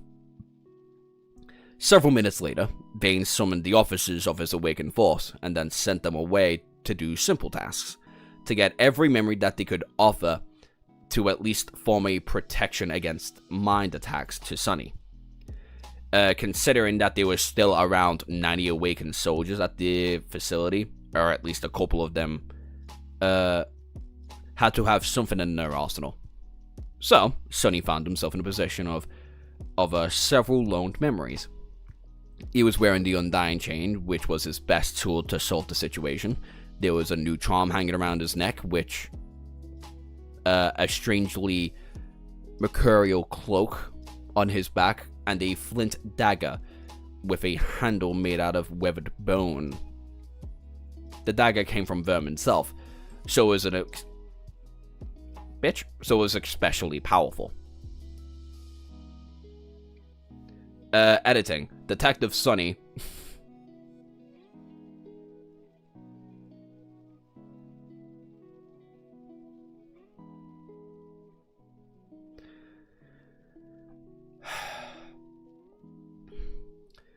There were many people in the security center now, including Vane, Professor Obel, and Beth, all 6 of his soldiers, and several sleep-deprived awakened officers.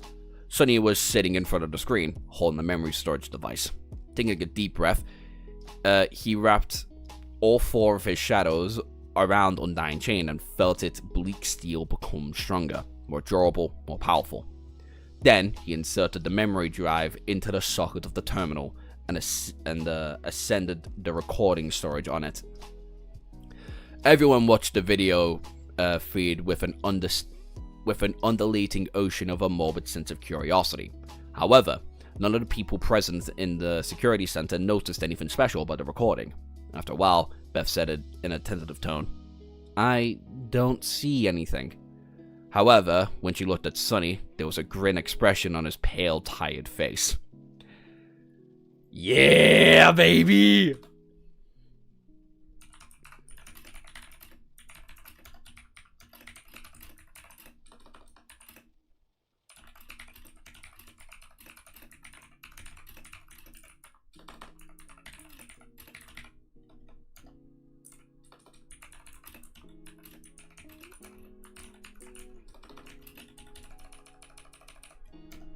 That's sick. Because, unlike everyone else, Sonny was seeing things that he was unable to notice earlier. To him, the recording showed an immensely macabre reality. The thing he saw on the screen left him disturbed, shaken, and dismayed. Damnation. as the recording went on, replaying the shifting landscape of the lightless beach for the past 2 days at enhanced speed. Sonny slowed it down to a crawl several seconds, seemingly for no apparent reason. Every time, his expression turned more and more ugly. He had known, of course, to expect something like that. However, watching him nonchalantly make way for the memorized victims, only to forget about their existence a moment later, was deeply unsettling. Sonny had witnessed dozens of people be swallowed by the cold waves, and yet this was his first time. This was the first time his consciousness managed to become aware of that fact. Fucking hell. As it did, the hex broke, and suddenly all of the memories that had been suppressed suddenly flooded to his mind. Sonny shuddered. Gods. Noticing his strong reaction, Vane leaned forward. What is it? What did you see? What kind of nightmare creature is it? How does it capture people from within the facility? Sonny lingered for a moment and then stopped the playback with a trembling hand.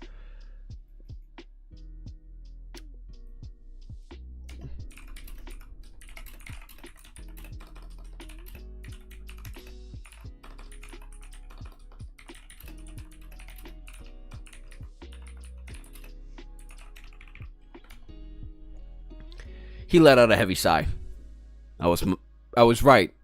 Mostly, there was indeed a mind hex affecting everyone in the fortress, making us indifferent and unaware of the victims, and the traces left behind by them.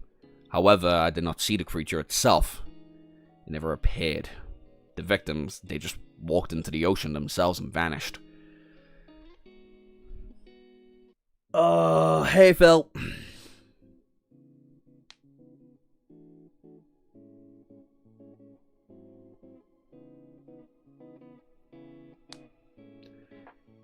Oh, my days. You gotta feel bad for Sonny, man. Gotta feel bad for my fucking head. What's going on here? Anyway.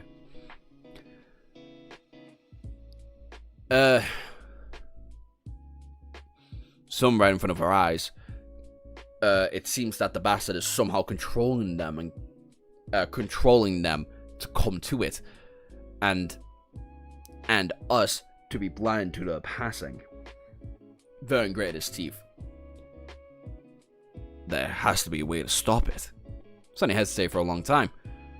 In my experience, the only way to deal with a creature like that is to run away from it while we can. The other master shook his head with a resentful expression. That resentment was not to aim at Sonny, however, instead it was to aim at the dreadful being that hid beneath the waves, the chain of nightmares, and the sorry state of the waking world in general. Leaving LO49 would be no different from suicide. We wouldn't make it across the hundreds of kilometers through the rough terrain alive. Not with hordes of nightmare creatures prowling this region of the Antarctic center, seemingly unopposed, with no intelligence of the state of the territory, and the cutoff of the army command. His eyes grew cold. We have to remain here and wait for Andre to arrive. It should be here in 2 days. Or if not, soon enough. We can survive this abomination for 2 days.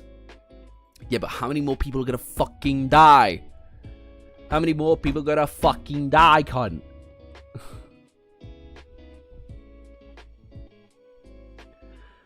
I propose if your connection is good for it to stream your notes where it's applicable.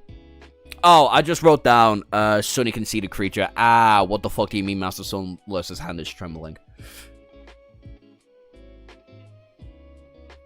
The only thing I've not said outright to all of you is... I'm actually going to highlight it now, just so I don't fucking misread it.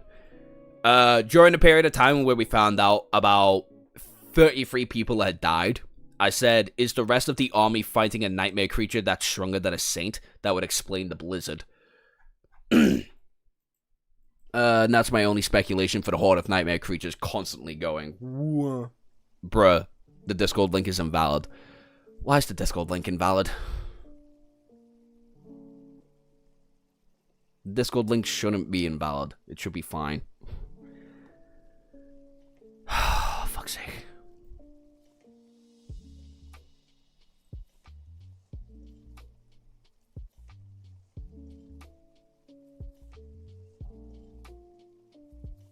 Antarctica's peak. What would you rank the Terror of LO49 so far? Above all the Masters so far. I'd probably put it above a couple of the Saints. Are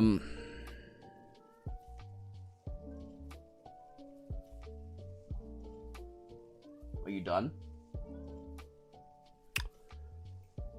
Alright, let me do another link. Don't know why I have to do another fucking link. Shouldn't have to, but okay. Invite to the server. Edit the link. 30 fucking days. Max users. None. That's just, yeah. Generate new link. Ding. Where is it? Discord. Well, that wasn't meant to happen. Bing, bang, bosh. The link has been updated.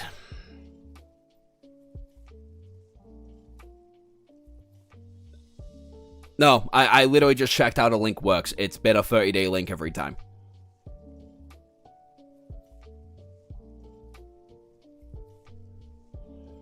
It's just being weird.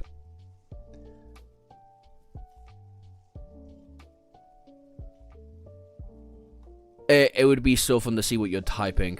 Also, what span of chapters. It just keeps getting more fed up.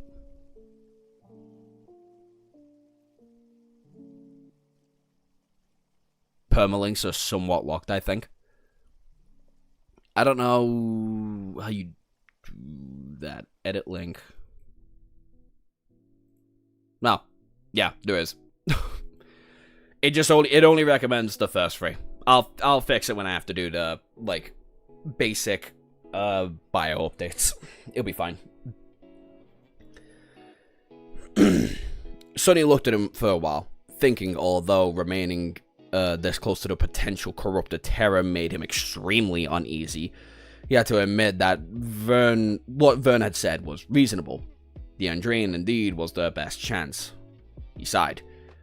So, what do you propose we do in the meantime? Just let this bastard continue to gobble up humans? Vern crossed his arms and frowned. No. Now that we know what's happening, we can prevent more people from vanishing. Sonny raised an eyebrow. And how do you propose that? The other masters looked at him, deep in thought. After a few moments, he said calmly, well, someone just has to prevent the victims from jumping into the ocean, right? A pale smile appeared on Sonny's face. Somehow, he knew he was going to get that job. That's funny.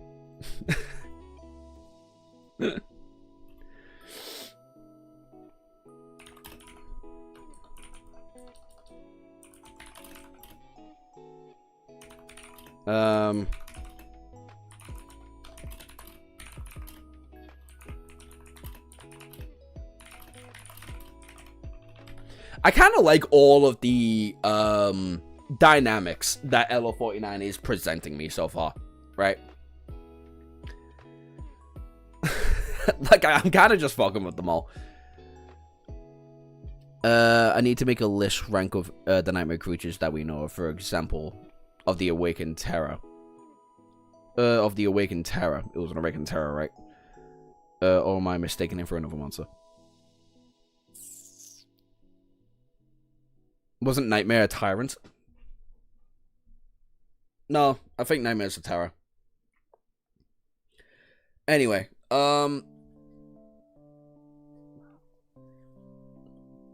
fuck, even I'm getting tired. What was I just trying to say? Oh yeah, the dynamics. I think almost every dynamic introduced in the Shadow Slave so far, at least Antarctica, has been pretty good. Other members of the cohort, of the new cohort, are weirdly absent in comparison to, like, Kim and Luster, which makes me think the rest of them are gonna die. I don't appreciate that. I don't want Dom to die. I kind of like Dom. Dom's a cool kind of guy, right? But it makes me think they're all gonna die. Bear in mind Luster, who's got the fucking lucky charm, right? But I like Sonny, Kim, and Luster's relationship so far. I like Sonny and Samira's kind of dynamic when they're, like, leading the charge of being the snipers. I like Sunny and Obel. Sunny and Obel are fucking great, like, nerding out with each other.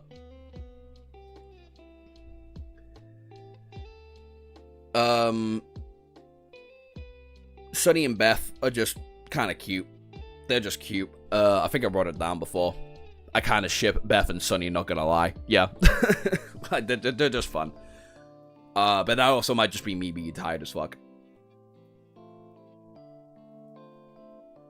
Monkeys.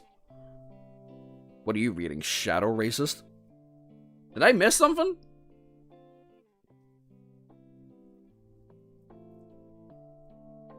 Did I miss something? Or did I say monkeys?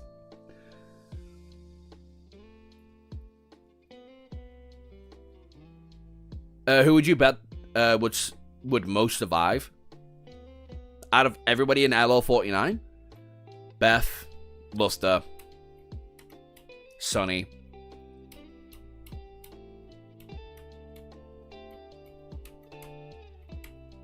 Kim.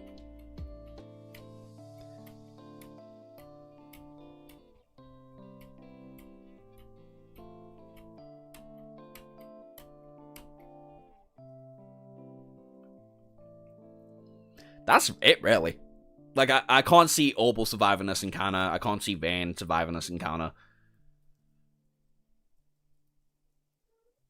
I can't see the others surviving this encounter because of simply how little time we've had to deal with them.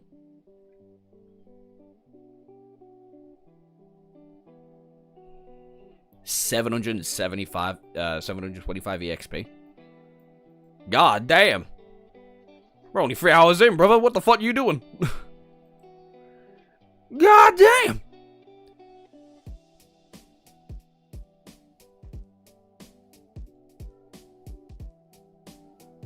There was no monkeys on the Forgotten Shore, were there? Oh! Oh! Oh, the flying monkeys that were attacking fucking Sunny and the cohort on the giant... On, like, the giant 4 thing? Those ones?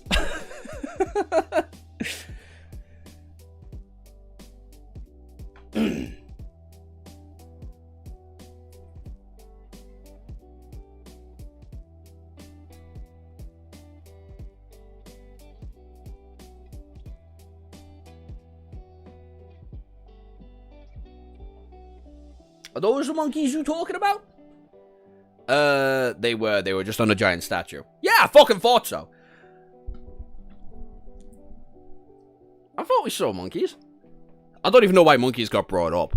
Yeah, they had the flower parasites inside them. No. Right? I thought the flower parasites was something else completely. Completely forgot about them. Yeah, I'm not gonna lie, I completely forgot about them. I was like, monkeys and Shadow Slave, they're the only ones I can think of.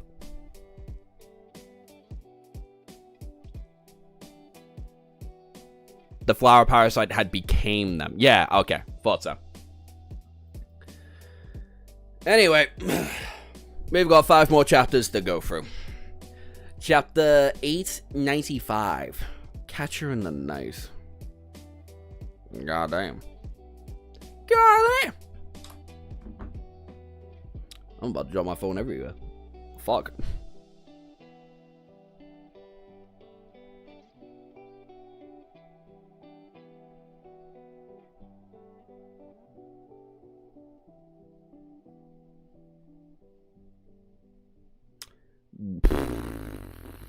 Why do I do that to myself? Why do I do that to myself? The parasites and the monkeys fought with us was from the swarm of locusts. I'll be honest, I have no idea. I never talked about them, so I don't remember them. I've definitely wrote them down though. That was a memorable part of Shadow. That was the most memorable part of Shadow Slave. Was it? Fuck. The Titan? Absolutely not. Especially that fight. That fight I kind of fucking glanced through. I was like, this is boring. The only time that I remember, like, them being on top of the Titan, I was like, what the fuck? with the Titan just killed the fucking ocean thingy. Anyway, chapter 895, Catcher in the Night. Sonny was the only one who could prevent more people from silently walking into the cold ocean. Even if he returned the borrow memories and gave the Undying Chain to someone else, the other person would not be able to enjoy the augmentation of the Four Shadows, so the Mind Hex would remain unbroken. If there was one thing about this situation, it was that after Sonny had rid of himself of the Hex, he did not need to keep up the mental defenses at such a high level anymore. It was as though he was now isolated against the unknown creature's influence. The Kraken? Yeah, the Kraken. W Kraken.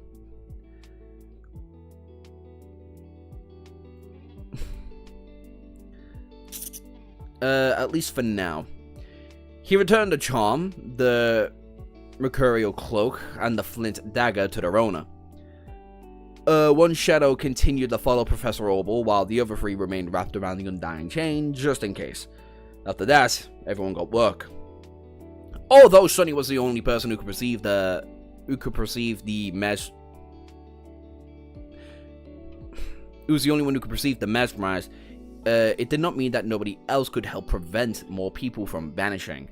Now that Vern knew what they were dealing with exactly, he could tune the safety protocols to a fortress to make it harder for the enemy to snatch victims away.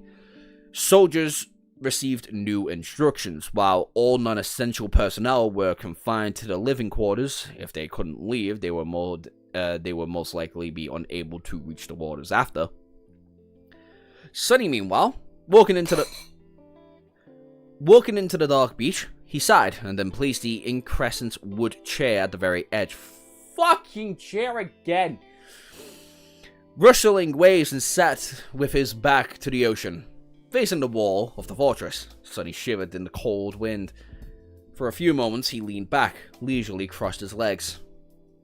It's a bit chilly. Mind hexes are insidious because they affect you secretly. Mental immune system.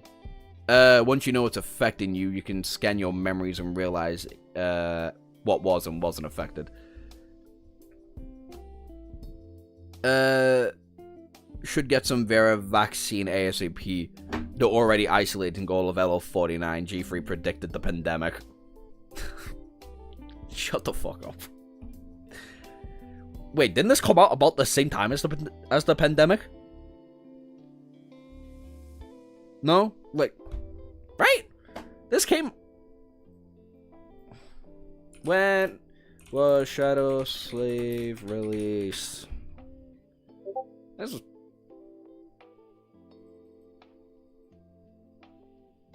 Yeah, 2022.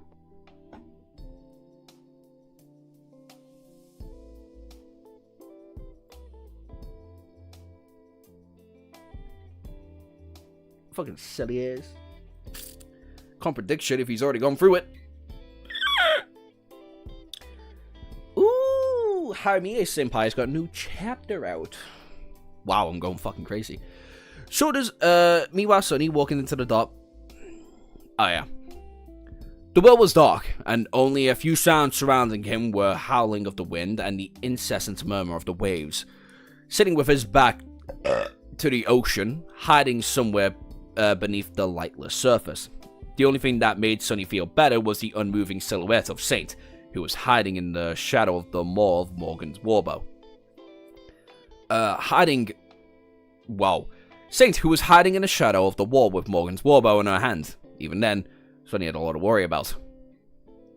He would be able to stop people from reaching the water, but would they resist? Would they allow themselves to be brought back inside of LO49? Most importantly, what would the terror do if the source of its sustenance was suddenly cut off? Somewhere, Sonny doubted that the creature was going to just leave them be.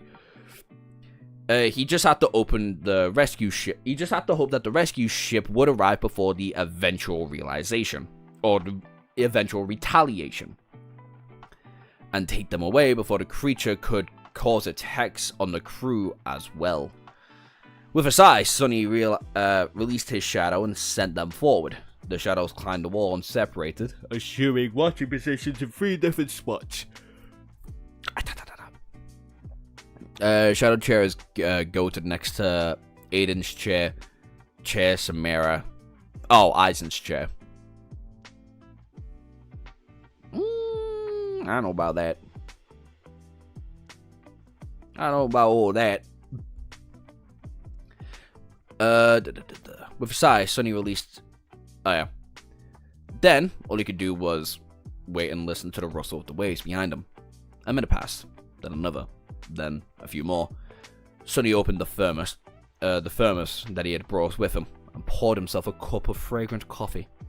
Sipping it in the bitter cold, he continued to wait and pretended that the ocean did not concern him at all. After about an hour, a human figure finally approached the wall. Sonny slapped himself in the face to chase away his sleeplessness, and then put the thermos down and stood up. One step through the shadows brought him to the mesmerized person. The man. He knew that man. It was the one awakened officer in charge of the local garrison. This soldier was usually being cheerful and energetic, even staying awake to close to 2 weeks, but now there was a blank, empty expression on his face. No light. His eyes were hollow.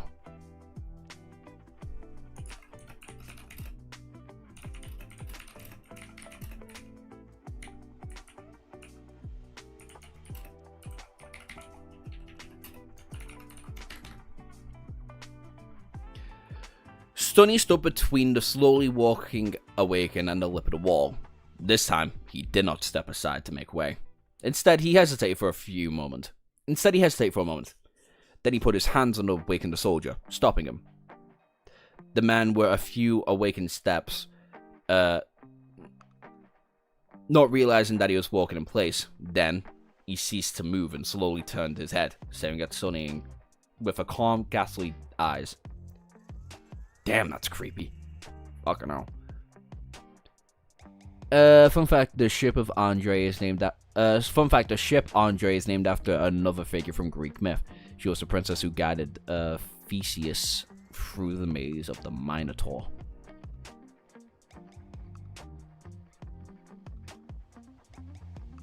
Huh.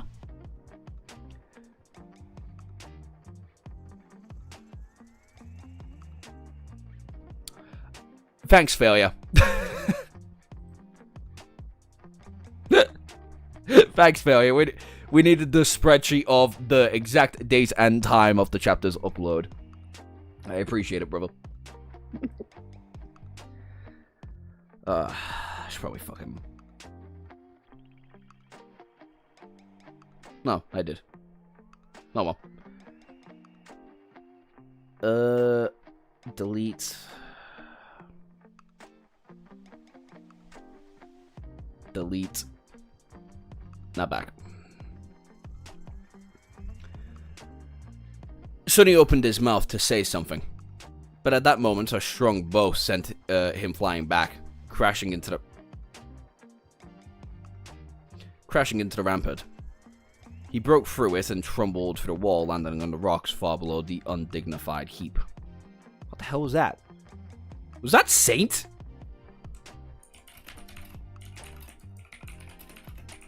Did Saint just shoot at Sonny?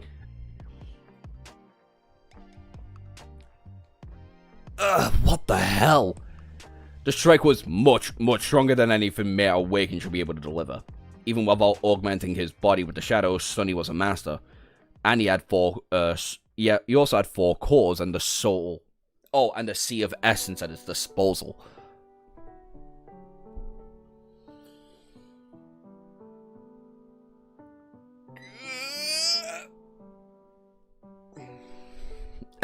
They're truly staggering levels of neurodivergence and failure. So fucking mean.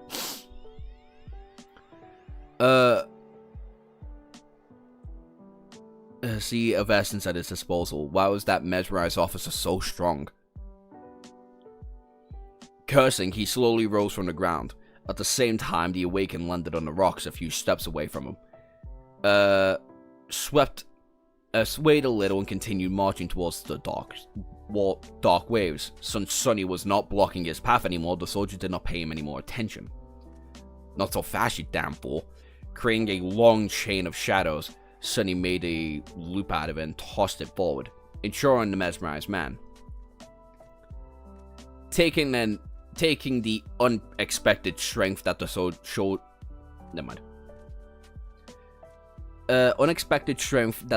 soldier had shown into account, he had another chain for good measure, and grimly winced. Ah, just like the good old times. The memory of throwing a chain loop at a mountain king was still vivid and fresh in his mind. Bitch, that was 4 years ago? 4 years ago? He was 16 when he did it? He's like 20, 21 now? Fuck me, brother. Making sure that Vern's officer was immobilized, Sonny dragged him back and scanned the wall. A few minutes later, slightly out of breath, he reached the old observatory and walked inside. There, the first few containment units had already been built, and a working crew was hurriedly creating more. They glanced at Sonny with confusion, and then quickly lost interest, distracted by the mind hacks. Ignoring the workers, Sonny walked to the nearest unit, threw the mesmerized officer inside, locked the door, and even for an awakened, escaping a prison like that was not supposed to be possible. A few moments later, several ferocious strikes landed on the wall of the containment cell from inside, making it shudder. However, in the end, the sturdy construction held. Realizing that he would not be able to break free, the mesmerized soldier walked to the corner that was the closest to the ocean, pressing against it, and froze. That's fucking... I hate that! I fucking hate that so much.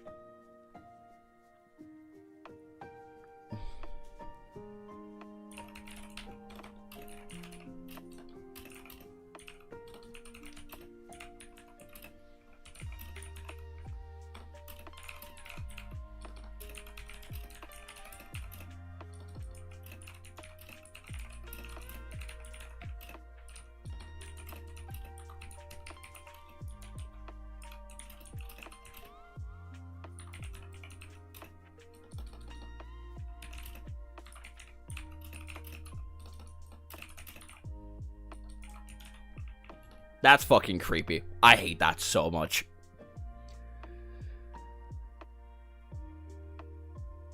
Ooh, can we scroll through the stream now?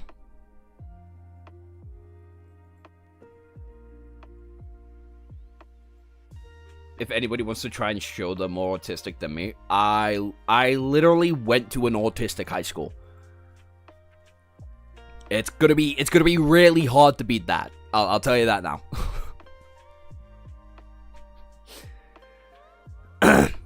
Sonny slowly exhaled. Well, that's not bad. He had been afraid that the mesmerized would bang their heads against the walls of the cage, attempting to reach the ocean, even if it was not possible. Oh, Master Sunless, when did you get there? Now that he was not holding the soldier, the workers finally noticed his presence. They stared at Sonny with surprised eyes. He blinked a couple times and then smiled. Oh, carry on, I'm just passing by. At that moment, his shadow noticed another human climbing onto the wall. Sonny sighed, lingered for a moment, and then stepped through the shadow once again. This is gonna be a giant game of catch and mouse with fucking humans. Technically whack-a-mole. But game of whack-a-mole with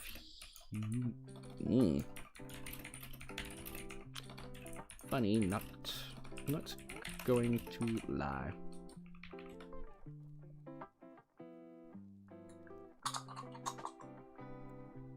Chapter 986, The Obstacle. I spelled whack wrong.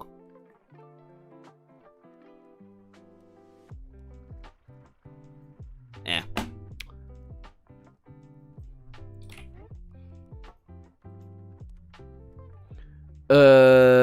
Even if I am autistic, I went my whole life being autistic. Nothing will change if I get counseling from tutors now. My family and I already know what I hate and dislike. Ooh, you have a very bad understanding of autism, don't you?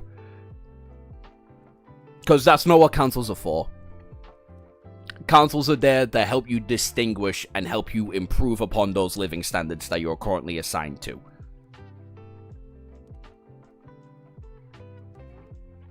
Joshua, do you get why Antarctica's placed so high in the fandom?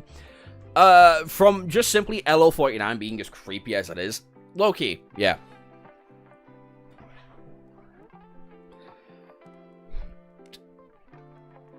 As high as the Forgotten Shore? Right now? No.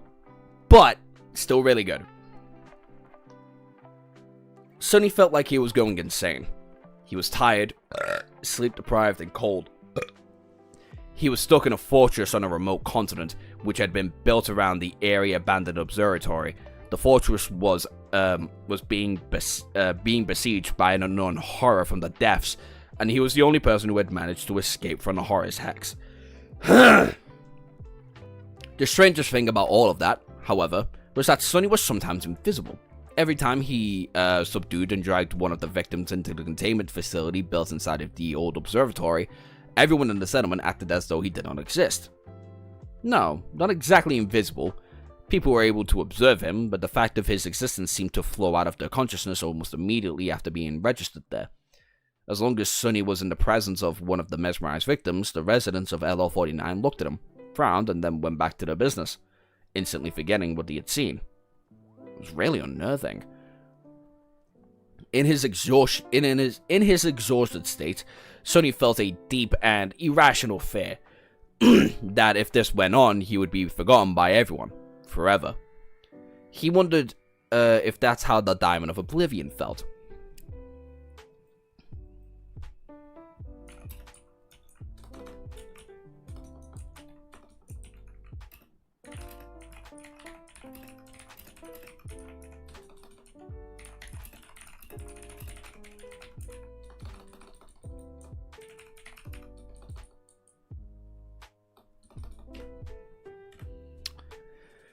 Luckily, the bizarre effects seemed to only last for as long as Sonny was transporting prisoners to the cell.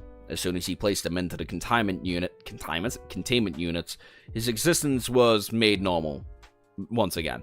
Well, as far as his existence could be normal to begin with. Write that down. On the first day his catcher duty, he had fought, subdued, and imprisoned 29 people.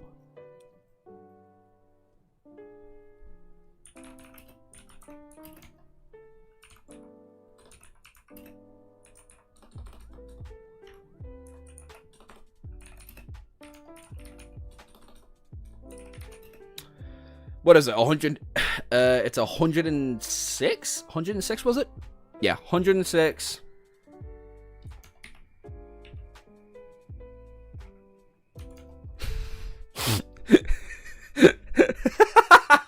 I've got a fucking ratio table now.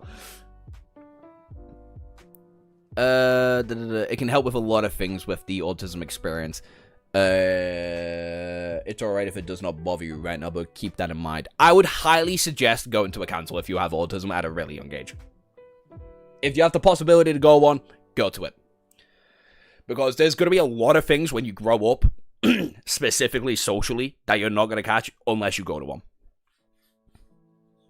I don't want to. Fucking boohoo, bitch. Go to one. I'm a 23-year-old autistic man who I've known have been autistic since I've been conscious.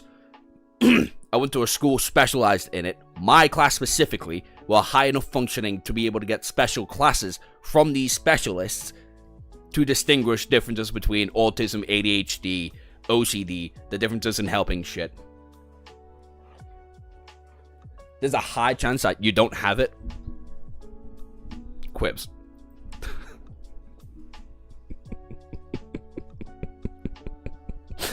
Go to it.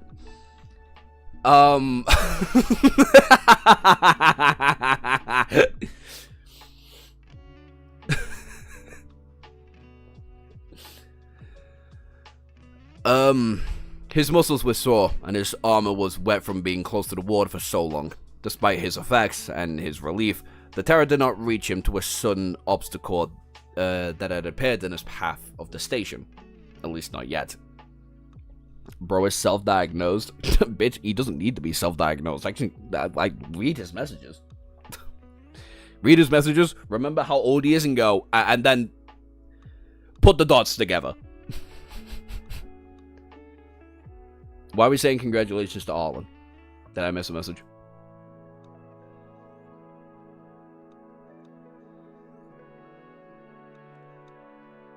Dear Fetus, hate to break it to you.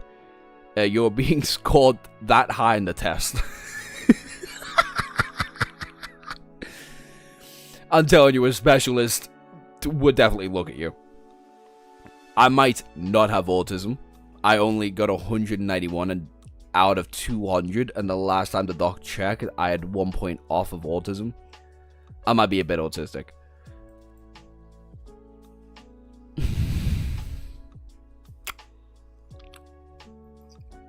A bit? Okay. Okay. The pattern recognition gifted you by autism, and you don't...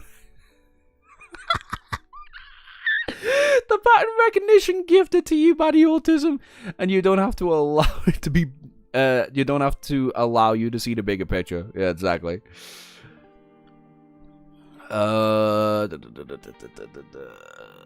Despite his efforts and his relief, the terror did not reach the sudden obstacle that had appeared the path to the station. Singh continued to hide in the shadows of the tall wall of the fortress, monitoring the deep, dark, cold waters of the ocean. At midnight, Sonny reported the result of his efforts to Vern, who walked over the observatory together, where the other master remained silent for a long time. Why are you telling me that these people... Are you telling me that these people are in cells? Sonny Sonny struggled with a yawn, failed to suppress it, and then said, "Yeah, around 30 of them." Vern stared at the cells with a deep frown for a minute or two and then shook his head in bewilderment. Strange. Even I thought that they were empty. I can't see anything. To me, the cells seem empty.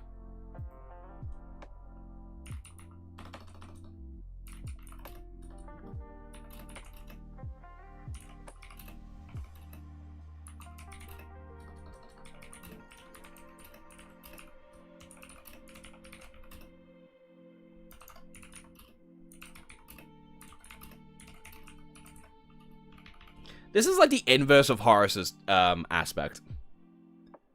I should have known I was probably autistic. My friend did say I talk like a person with autism. No telling what would happen if we interacted with the real world. True. Outside my door is the dream realm. I just gotta take a train. Unfortunately, I live in a poor enough area to understand what the real world looks like. Sonny was a bit late to react. Oh, believe me, they're there. They just stand there near the southern side of the units and do nothing. At least they're staring at the wall and not at us. That'd be really creepy. Vern looked at him with dark amusement. I think the situation is sufficiently creepy as it is. And then he turned away from the cell to ask in a somber tone. Any change in the terrorist behavior? Sonny shook his head.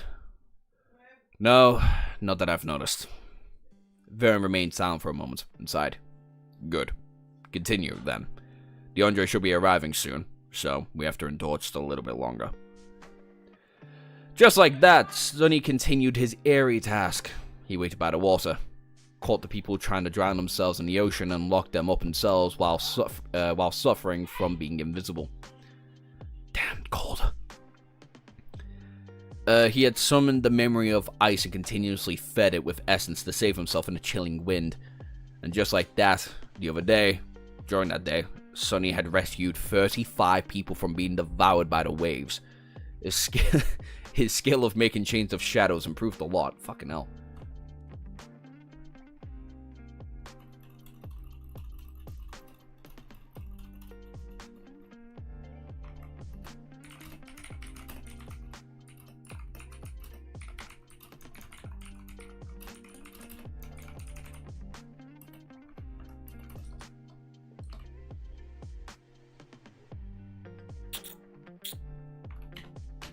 think that's right.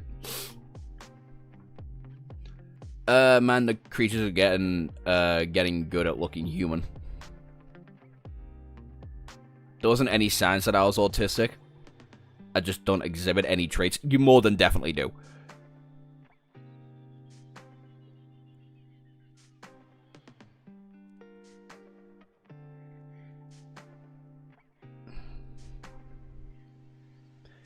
Have you read 20th Century Boys? It's so awesome. I put it in the tier list, didn't I? Right.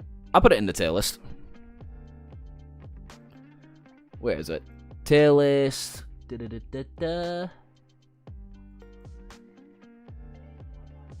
did I put Monster in the tier list and not 20th Century Boys? I didn't. I put Monster in there, but not 20th Century Boys. I put 20th Century Boys and 21st Century Boys at, like, the high 8s, low 9s. Simply because neither series is finished. I don't remember the tier list. The video's still up. It's the second tier list.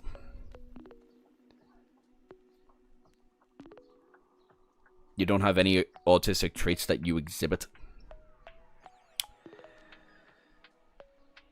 That's you, a person who do not understand autistic traits, understand.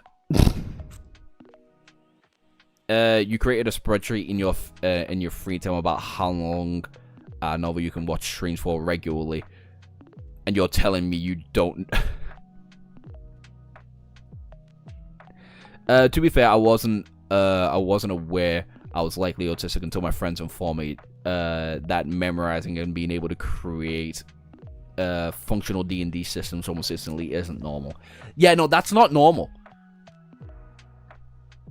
That's really not normal. Just like that, another day passed. During that day, oh yeah, rescued 35. A few minutes before midnight, Sonny was sitting on his chair with an empty thermos in his hand. He stared at the sky. Today there was no moon, no aurora, only stars remained, shining softly up there. The waves sounded different today. He rubbed his face, then turned around and stared at the undulating black surface of the ocean with intense distrust. And then, something seemed to change about the world. Sonny frowned. But before he could do anything, another figure appeared on the wall, forcing a long sigh to escape from his lips. 40. Is it accelerating? He stood up, ready to step through the shadows and subdue the 14th victim. But there was something strange about the figure. Instead of moving forward to the edge of the hall like the rest of them, it stopped and raised its hand, as if trying to signal him. It was Quentin. Sonny conversed his essence by jogging forward, then lowered his body lightly and mounted the wall with one inhumanely high jump. He landed on a concrete surface of the rampart, walked a few steps and looked at Quentin with a deep frown. What? What happened? The chivalrous healer smiled, excited with shining eyes. Captain, the observatory! You need to see it!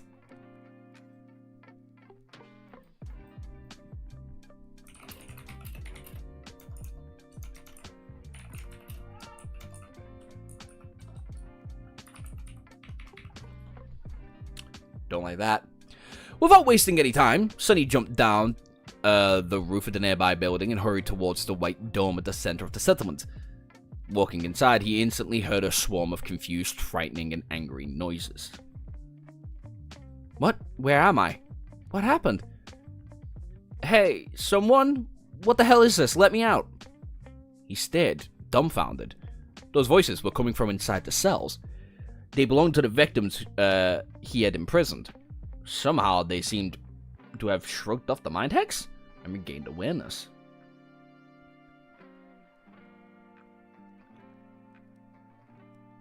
Ah, bitch! Oh, motherfucker. Alright.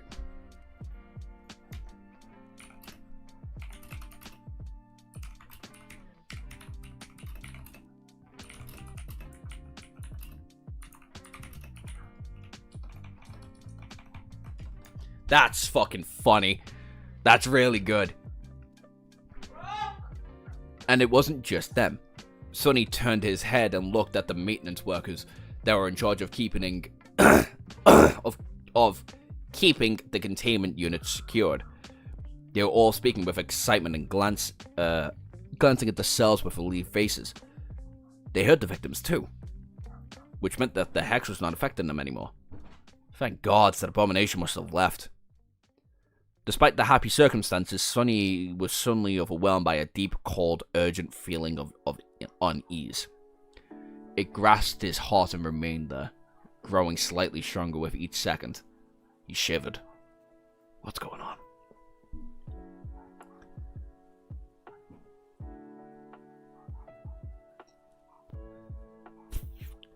Anyone want to guess areas where humans have an evolutionary advantage of mutating? The brain, the skin, probably the liver, and how it consumes.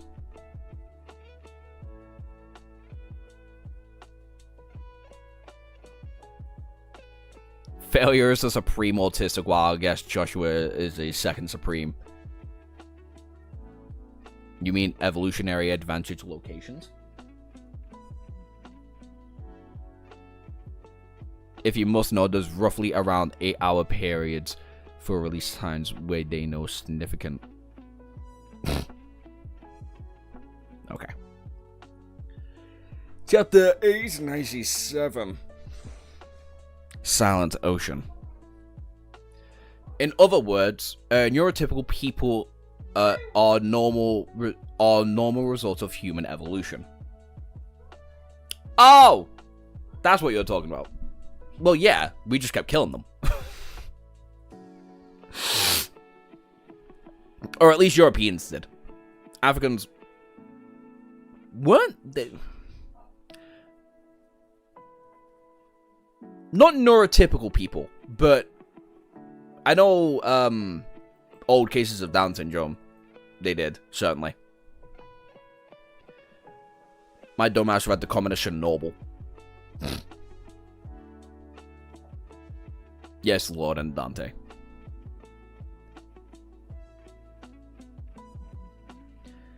Silent Ocean. I'm getting a headache. Fuck me. Are we going to 900 or past that? We'll go to 900 exactly. After Sonny had broken through the mine hex and spent 2 days rescuing the mesmerized people, saving dozens of lives, the horror hiding in the black waves seemed to have left the vicinity of LO49. The victims had regained their sense, and every person in the settlement was able to see, and hear them clearly once again. In the next few hours, no one showed any signs of being under the influence of the hex. The vanishing stops, and the Arid had supposed to arrive soon. The exhausted, frightened, and shaken inhabitants of the fortress were tentatively starting to unwind the fragile hope and bloomed and blossomed. Fucking hell.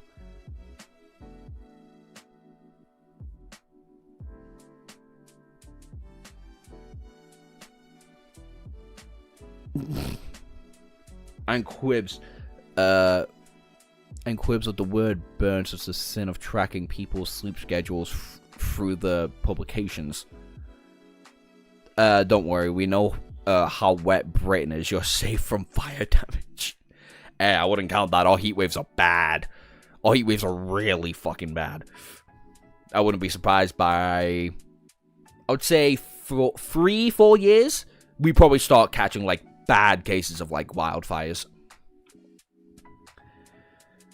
However, the person most responsible for the positive change, Sonny, did not feel any of the cheer or relief. On the contrary, with each passing minute, his unease and sense of foreboding grew stronger and stronger. He did not like what was happening. At all. Ah, yes, the brutal 80 Fahrenheit heat waves. Oh, Magikarp, you ignorant fucking fool.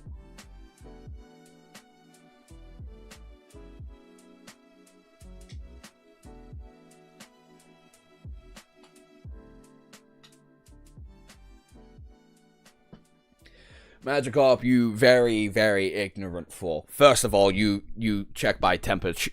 You check by temperature and not seas. That's ridiculous.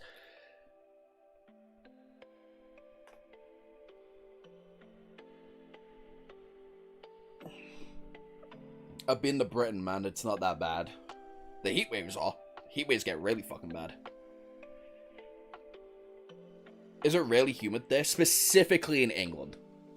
Scotland, I don't think it's as humid. Well, Glasgow, I know, is fucking humid.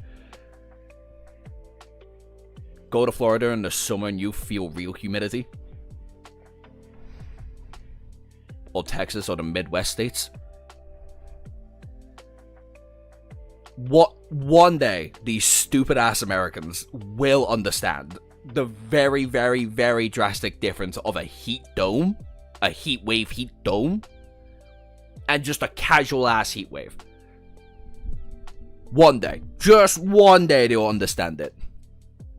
Fun fact, G3 has never, as far as chapter 3200, released a chapter within the hours of 8 AM, 10 AM, and 1 o'clock.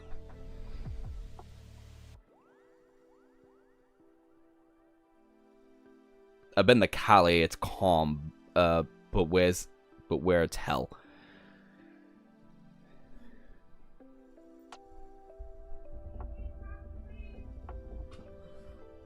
Fuck's sake. 1 minute.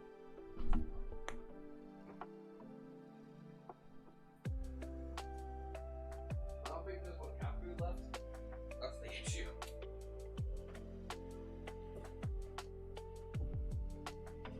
Well, Ovi snatched up 4.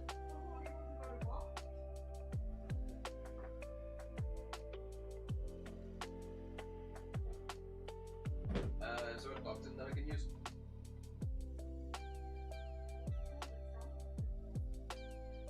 Yep.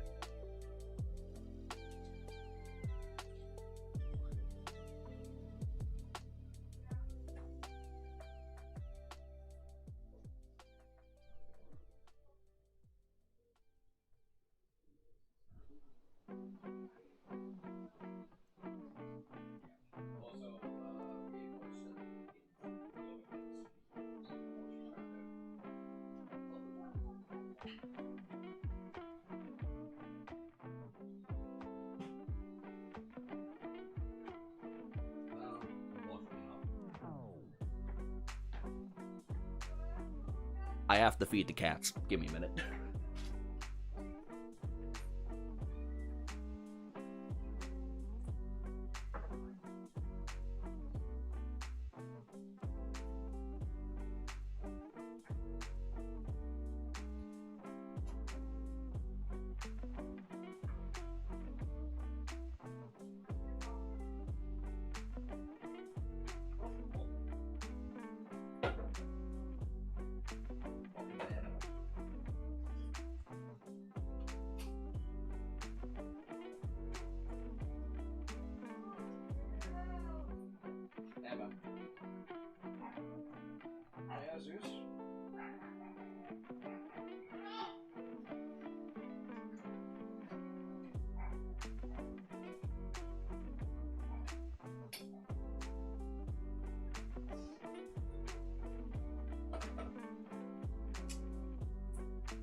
I'm back. Ugh.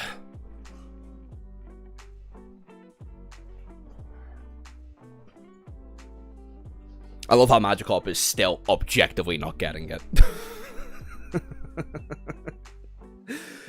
Oh my god, I love stupid people. There's plenty of reasons to make fun of Brits. Already leave the heat waves. The vine kittens need food, not the kittens, the cats. Where was I?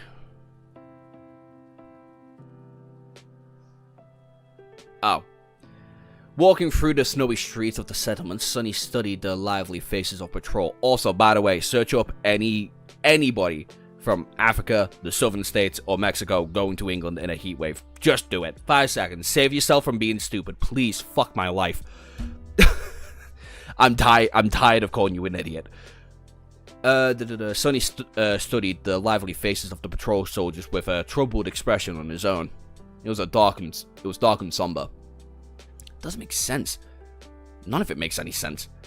Approaching the security center, he placed his hand on the panel of the sophisticated biometric lock. The sensor was supposed to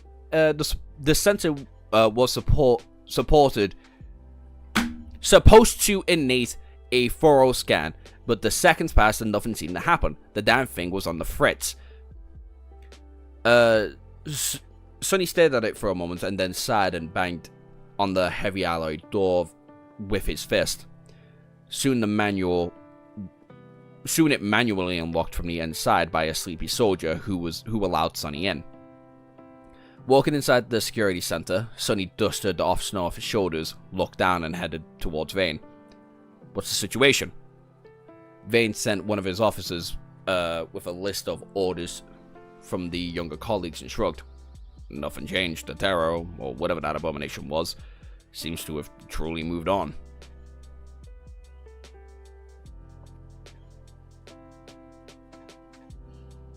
The cats feed the kittens. It's only natural. Yeah. Schizophrenic. Yeah, fucking hell. I'm working on a different pattern right now, dude. When has a nightmare creature ever moved on? You're deluding yourself. The Order Master frowned.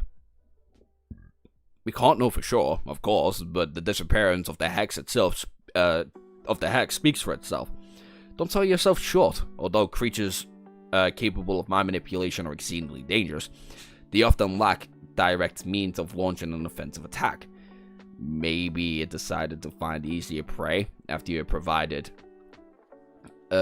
proved capable of dismantling its mental attacks.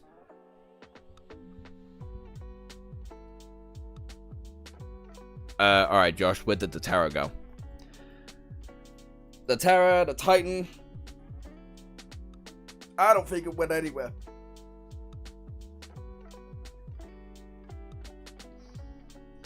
At this point, I'm not even convinced it's actually at the sea. But I'm also incredibly tired right now. I've still got to go gym after this, and I've been streaming for 4 fucking hours. Sonny stared at him for a bit, and then shook his head. A corrupted terror is a corrupted terror. It is a terror. We probably haven't seen the fraction of its power yet, so why would it simply give up and leave? Do take into account that the creature's rank and class are only your conjecture. We don't really know how powerful it was. In any case, how else do you explain the fact that the hex is gone and no one is vanishing?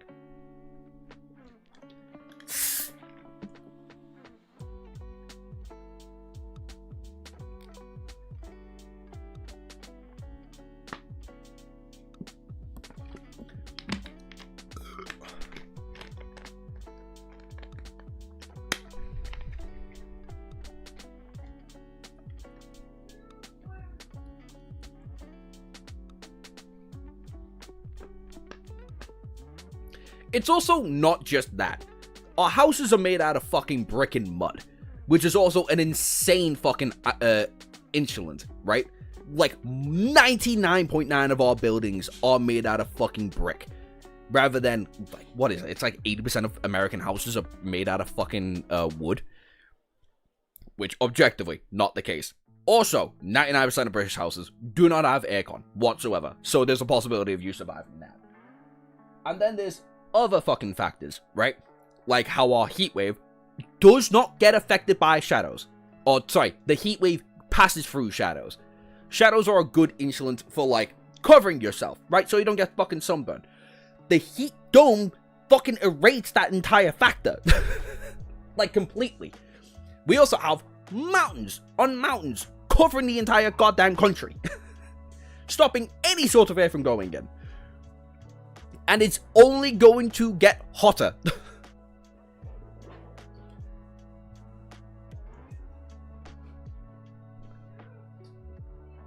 It is very much a case of drastically different circumstances in similar environments, while not completely understanding the drastic environmental change that a minor country is going through.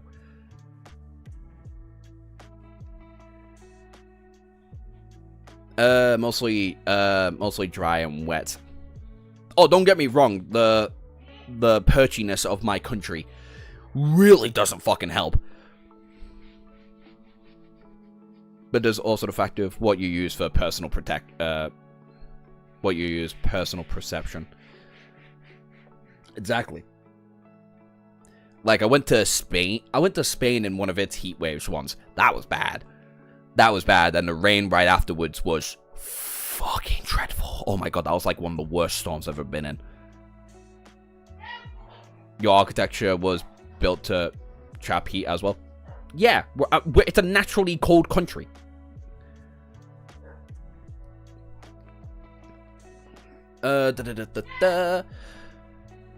Sonny hesitated for a moment. Maybe it decided to change tactics. Maybe it was gathering power for a singular overwhelming attack. Maybe it just enjoys toying with its prey. Who the hell knows? His counterpart looked away with a somber expression. Alright. But what do you want me to do? It's not like I've relaxed the security measures. We're still on high alert and prepared for battle. Fucking Christ, these dogs are so annoying. Security measures. We're still on high alert and prepared for battle. We're still keeping the civilians locked up and concentrating on our defenses on the southern wall. I don't see other contingencies to prepare.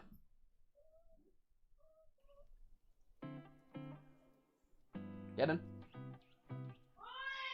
And if you drag them out, I'll fucking kill you.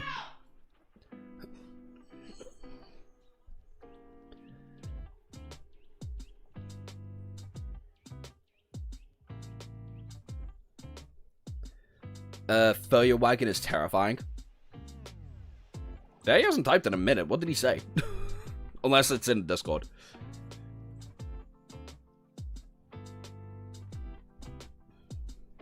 Sonny let out a frustrated sigh.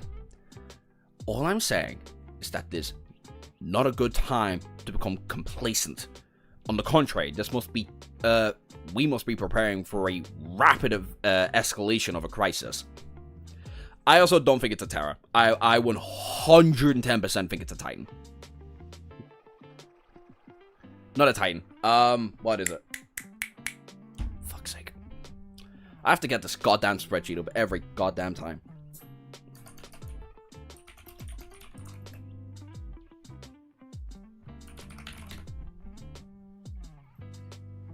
Every goddamn time.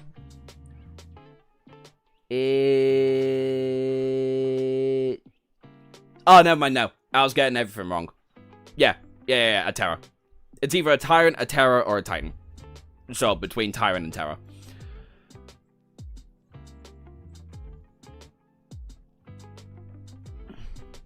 A Tyrant makes minions from others. This is hexing people and foreboding it. Yeah.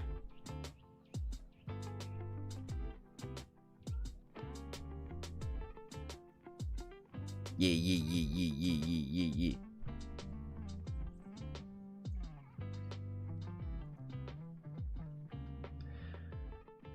Where was I at?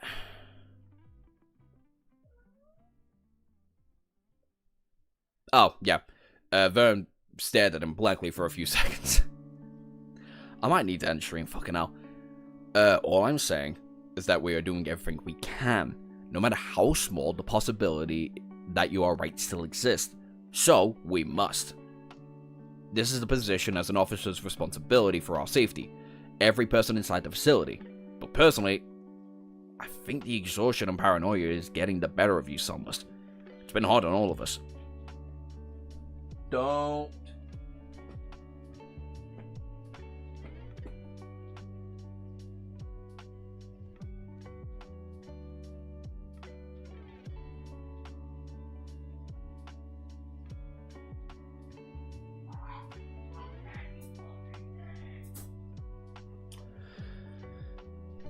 Sonny remained silent for a bit, and then said in a subdued tone, "My paranoia has never led me astray, though." And with that, he winced and left.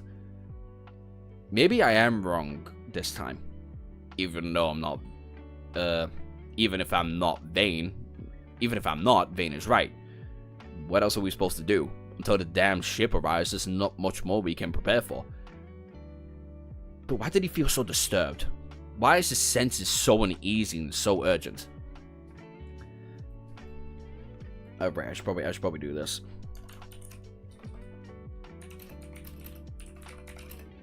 I think I spelt Vane's name in like 18 different ways. I can't even type idiot. Fuck, I'm messed. I'm messed up, brother. Fuck. You know what? No, I can say that. Watch my mistakes squander.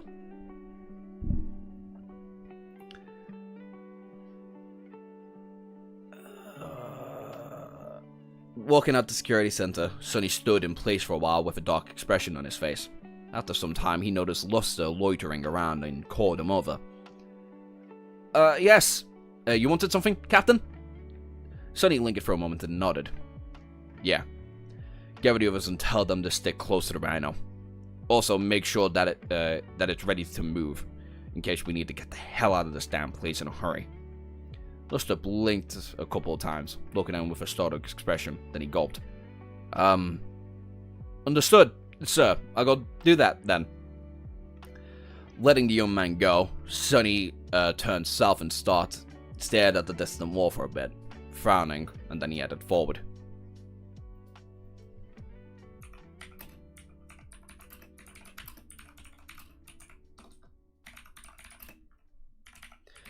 I don't like Sonny, slowly turning into Nephis here. It's actually very concerning that he's turning into Nephis here.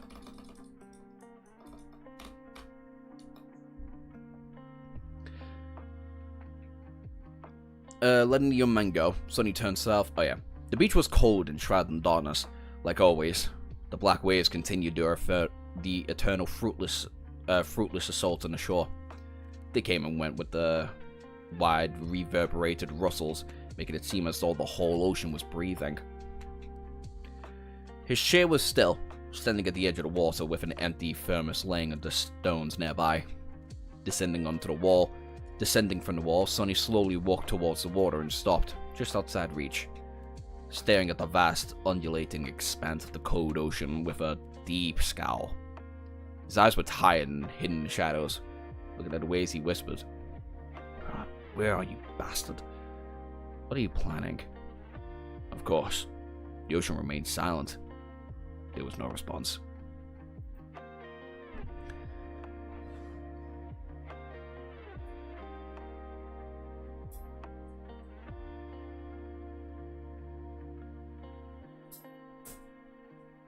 Until you stop shoving them down the side of the bed, they're not allowed to escape the cage. Sonny's turning into Nephis. Yeah. I said this ages ago. I said the entire Antarctic journey. A shadow reflecting its master. What? Sig said it. In my review, and in several of my reviews looking back on the Prince of Nothing, I've said several times that pretty much the entirety of that arc is Sonny having to reflect on himself, whether it be the kind of man he turns into, the kind of monster he can be, the kind of divine aspect holder he can be when it comes to Mordred. And then there's the kind of shadow beast, the kind of lineage connector that he has to the god with the chained isles and shit. And then obviously Mordred and Noctis and Elias being two different points of view of Nephis without Nephis being in the story.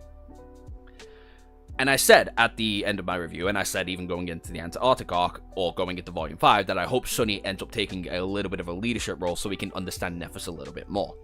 Now Sonny's taking up that leadership role like he has done for pretty much the entirety of the Antarctica campaign. Him saying that to Luster, him being like, prepare the rhino, get everyone in there, if we need to dip, we're fucking dipping, is exactly what Nephis would have done in the Forgotten Shore. It's exactly what Nephis would have done in the Forgotten Shore.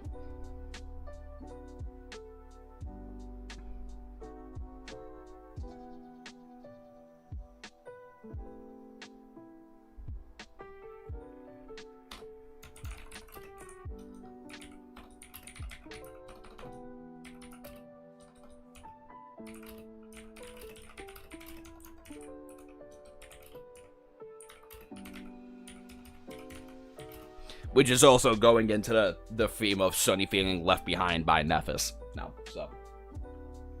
There's that too. Oh, fuck me, I don't like this title. Shadow Slave, chapter 898. Going for a swim.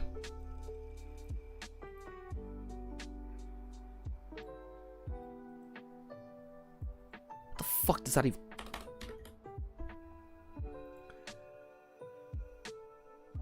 Sonny stood at the edge of the water for a while, looking at the ocean with a weary expression on his face.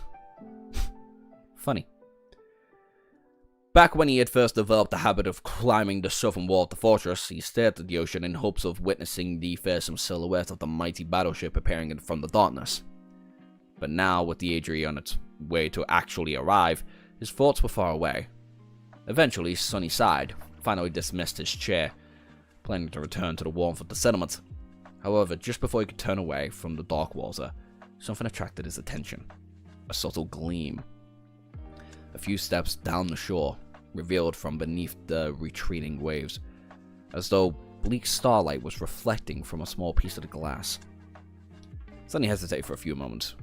Then he walked a meter or two forward, stopping at the spot where he had spotted the gleam object. A new wave rushed in, licking his armored boots. He had to wait for it to crawl back before kneeling and taking a closer look at the wet rock. There, between them, something glistened, buried several shards of ice.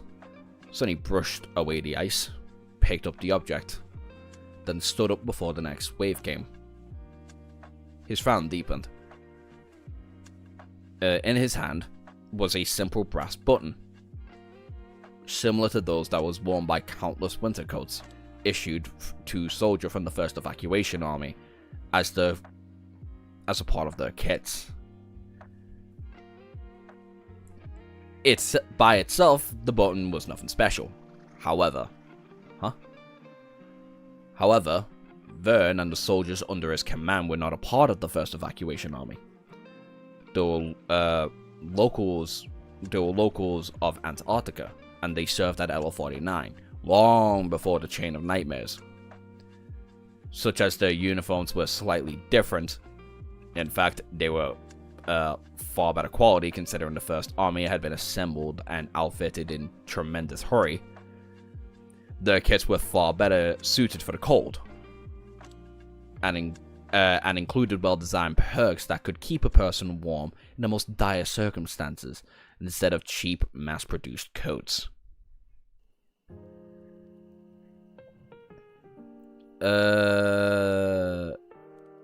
Type of thing you gotta do to access new FromSoft areas. This is the type of thing you gotta do to find, like, one of the mid, secret bosses in the game. Ophi. Wanna go outside? Yeah, you do. Yeah, you do. Go.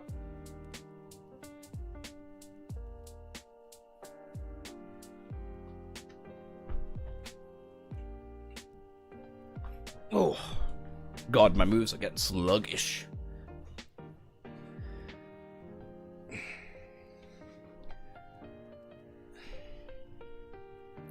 So how did the button end up here?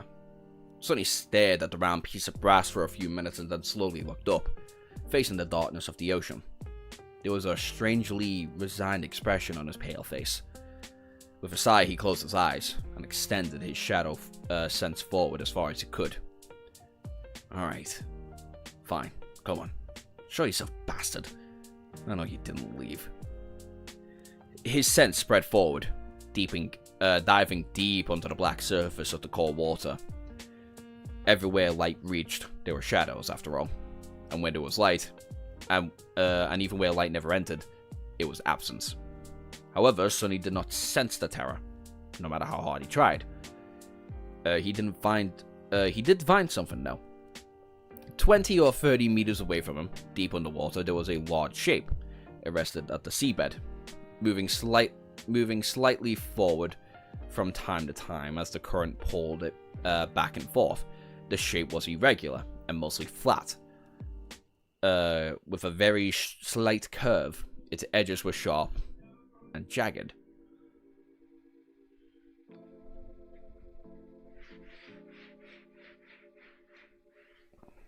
The DLC hidden behind the random boss you never took seriously. Literally fucking Moog. Literally fucking Moog. Anyway. That was all Sonny could say from the sense of the shadow. That and the fact that the shape was not that of anything living. Considering the shadow lacked the quality being cast by something possessing a soul, Sonny had no idea what it was. The ocean contained all kinds of junk, so why would he care? But for some reason, he did. Opening his eyes, Sonny looked at the undulating waves for a bit. Then he slowly took a step forward, and then another, and then another.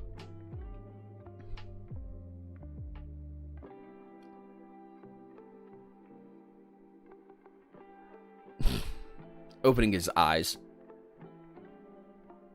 The ocean contained all kinds of junk. Why would he The cold, freezing water reached his shins first, then his knees, then his waist. He shivered, gasped for breath, but continued walking. I'm not mesmerized, am I? No, this can't be. He had broken a hex. His mind was his own. When the water reached his chest, Sonny took a deep breath and dove into the black depths. Swimming in a suit of armor was not an easy task, even though one as thin as light as the Undying Chain. However, he possessed a strength and endurance that far surpassed the mundane human, so Sonny persisted, plunging deeper and deeper into the ocean. Despite the memory of ice hanging from the string neck, a cold like this he had never experienced enveloped his body, making it hard for him to breathe, think, move his limbs. Gritting his teeth, Sonny ignored it and swam towards the distant shape. Which is fucking miles away, by the way.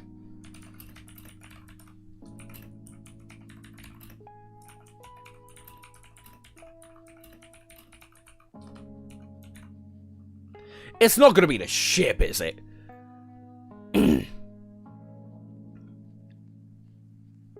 After what felt like an eternity, he finally reached the seabed and pushed himself along the uneven surface, getting closer and closer to his target. Far away on the shore, Saint emerged from the shadows of the wall and reached the edge of the waves, raising her bow. If anything happened, she'd be able to send an arrow flying instantly. That made Sonny feel a little better, even though he did not know how powerful the arrow would remain after piercing tens of meters of water. Not that strong, I can tell you that.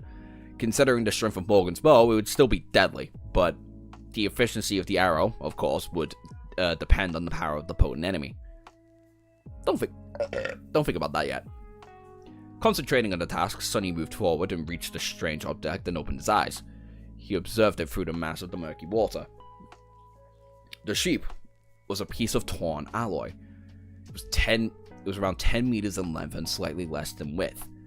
The tough material was viciously bent and broken, with jagged edges and deep cracks crawling through the surface, as if though it had been torn apart by a large hole of something, and incredibly powerful. It's the ship. It's the ship. It's the ship. It's the ship. Fuck.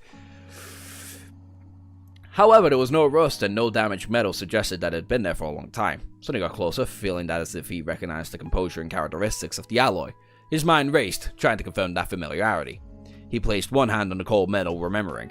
Then his eyes narrowed, and a few bubbles of air escaped his mouth.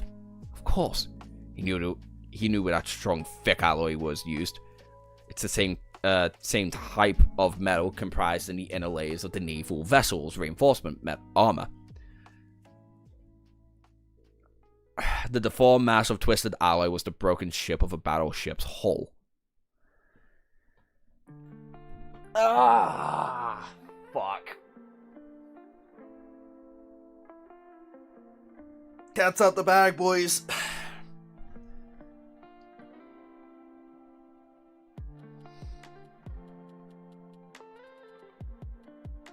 That's fucked. That's fucked.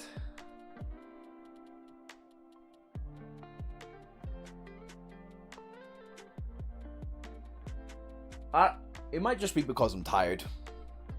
But the fact that I didn't even think about that, the fact that wasn't even like an idea in my mind,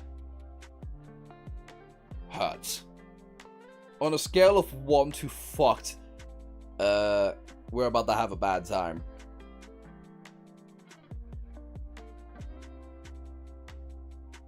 Gang, we are fired. From life, mostly.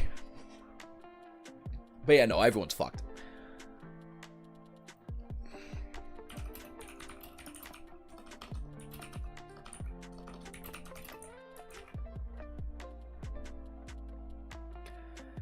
Chapter 899. Only Hope.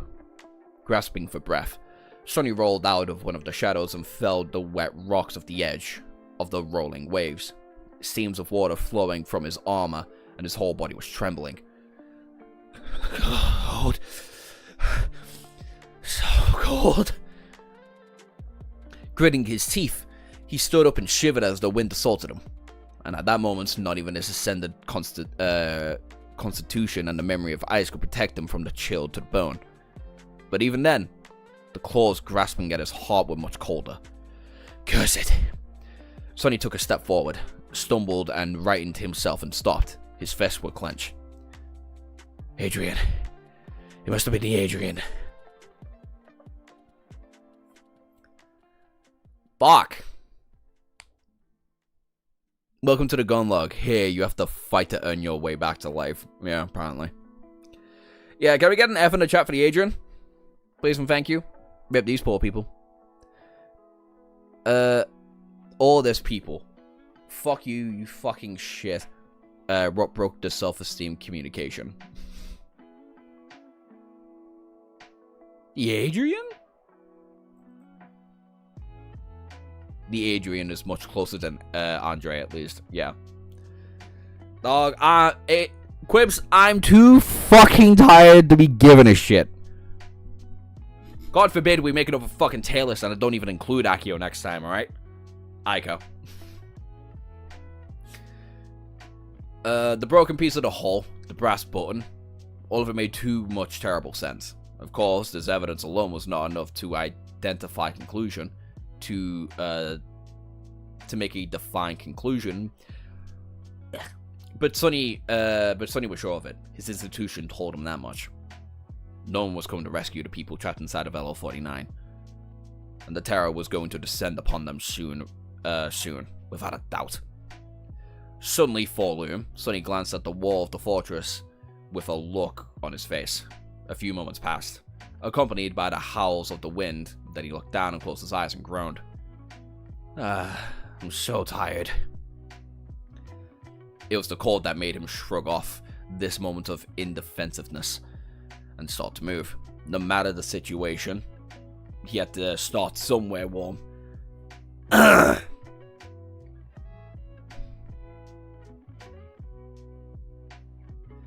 So much emotion. Yeah, you kind of just feel bad for them, don't you? That's the more dreading of it all.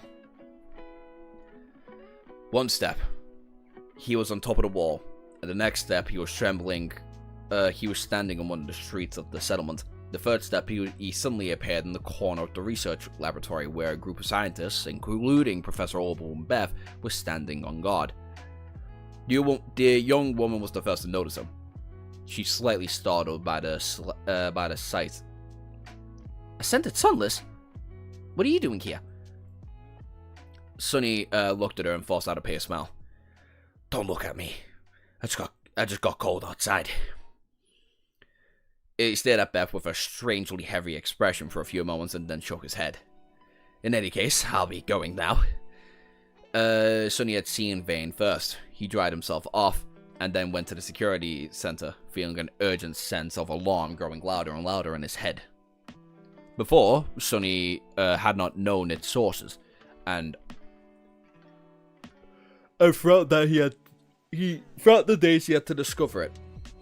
But now he wasn't so sure. Maybe it was just, maybe there were only hours left before the disaster his intuition was warning about would happen. Maybe even minutes. You're not listening.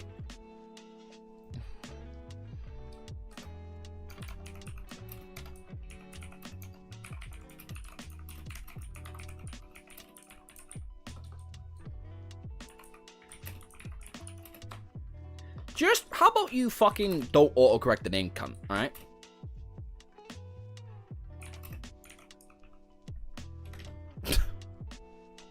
Everyone is fucked. Shadow Slave power scaling is so weird because of high poles. Josh, when you get into the Shadow Slave power scaling, I mean, I did a whole fucking ranking, right?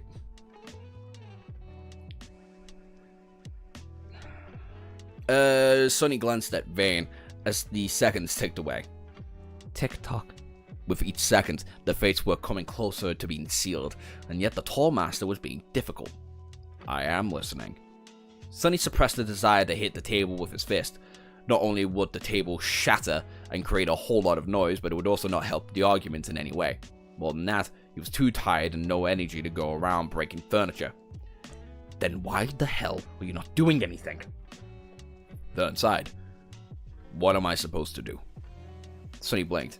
Gather everyone, load them into transports, and drive them away from this cursed place. What else? Vern looked at him for a while, his frown growing deeper.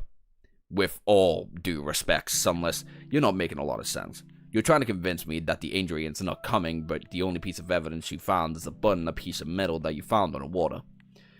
We both know how much junk and old wreckage was left in the ocean from the dark times. That armor fragment could have came from anywhere. Rust or no rust. Sunny wanted to answer in anger, but he managed to hold himself back. Vern was not wrong to doubt his rather unsustained theory. Any good leader would question the validity of such information. And probably the problem was Vern did not have the benefit of being immediately connected to the strings of fate like Sunny was. He did not have Sunny's intuition.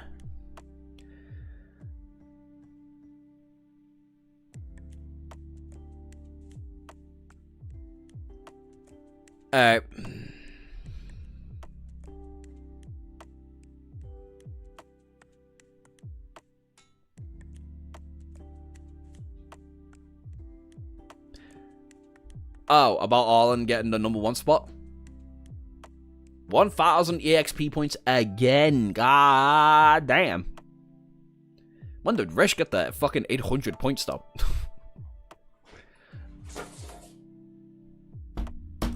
I'm gonna kill the cats. I'm gonna kill the cats. I'm gonna kill the cats. He always does.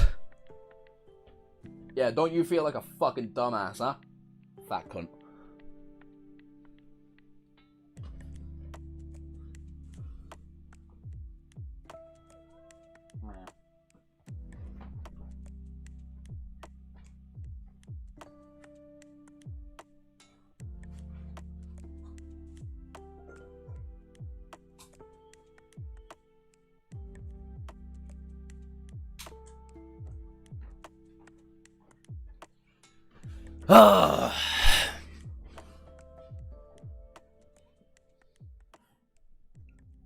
I I only cheat code knowing I know is staying mod by equally insulting and amusing Josh.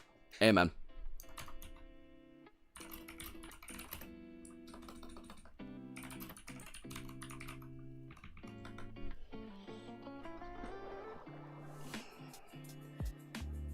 Oh, can someone punch Vane in the face? He was blind to fate. Listen, this is what my gut is telling me. Staying here would be a terrible mistake. Nevertheless, Vane remained unmoved. He lingered for a few moments and then shook his head. The next words sounded polite, but had a sense of weight to them. I can't gamble with the lives of 1,400 people because of your guts, Sunless. This damn fool. Sunny let out a frustrated sigh. What's your opinion on the arc now, Josh? 8.5? 8.5? Need to see how it concludes. Vane was an experienced government officer. From the brief but intense partnership, it had become clear that he was reserved, methodical, and did things by the book. He had received orders from the Army Command to reinforce LO49 and wait for the naval rescue, and that is what he was determined to do. Breaking an order was not an easy thing for him to do. His mind was not flexible enough. You have to admit that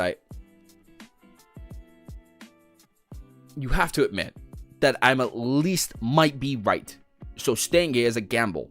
We're outside the parameters of standard procurture, Vane. Can't you think for yourself for once? Although the last statement was a bit rude, Vane did not react much. He just stared at Sunless with his usual serious expression, then turned away and sighed. A few moments later, he said quietly, "It doesn't matter anyway." Is the little man suicidal? Is the little bitch boy gonna cry?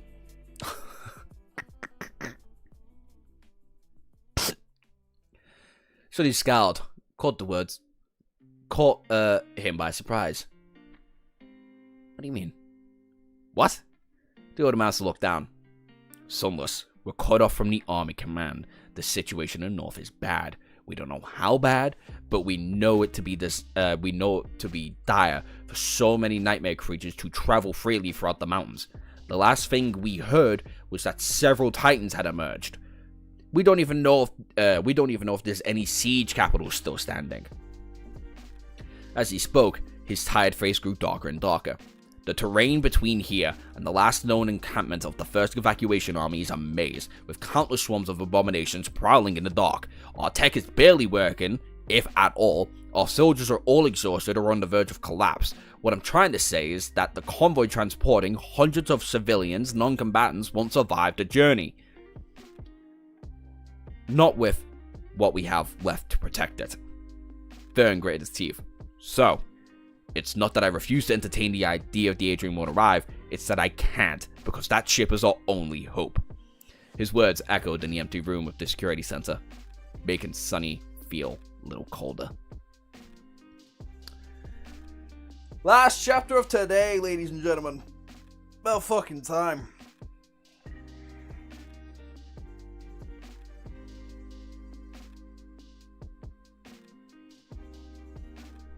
To be fair, would anybody fucking believe him? Is his gut correct 9 times out of 10? Yes. Her bro wants to be an Uber delivered snack. Yeah.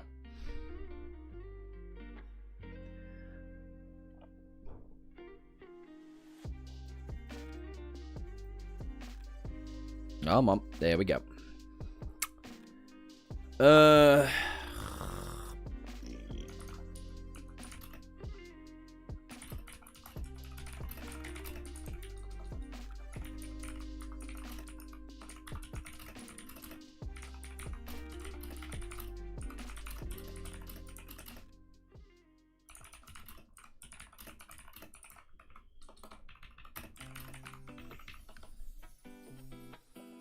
Chapter 900.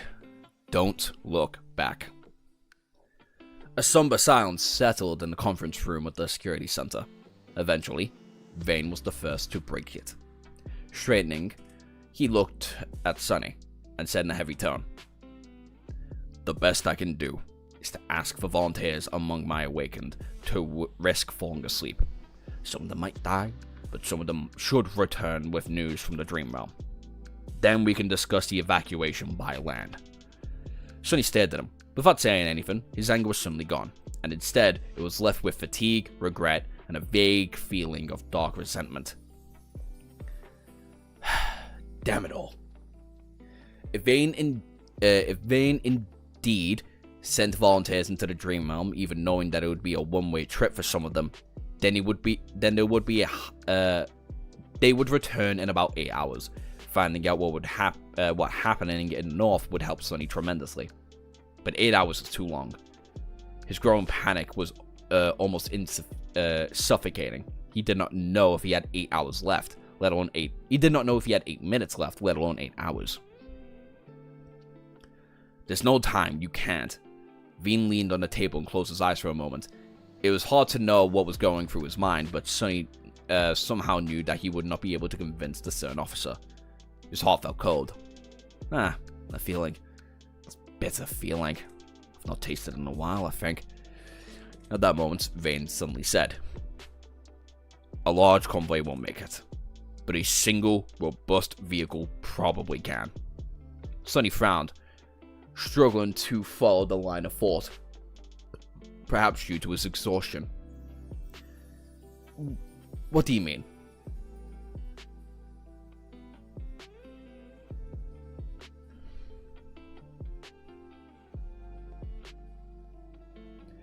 If 1,400 people to look, if I had 1,400 people to look after, and one person tells me I should leave without a bunch, leave with a bunch of tidings wandering around, I'll call that man crazy. I would call that man crazy if it wasn't for the fact that's like unironically Jet's right-hand man. I'd call that man crazy if his immediate intuition didn't solve what the fuck was going on in LO49. I'd call that man crazy if he didn't come up and was like, "Hey, there's like a high enough chance that the ship is probably fucking sank." Like, so far his intuition has been nothing but correct.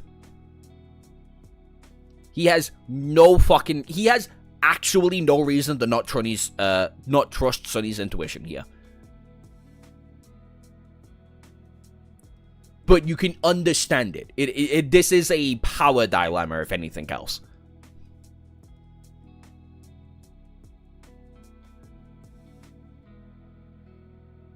It's hard because the majority of the 1,400 people are dead. If you choose to leave LO49 with Sonny or not. Yeah, exactly. Like, it really doesn't matter. It's either everybody's gonna die or the majority of people are gonna die. What you going to pick?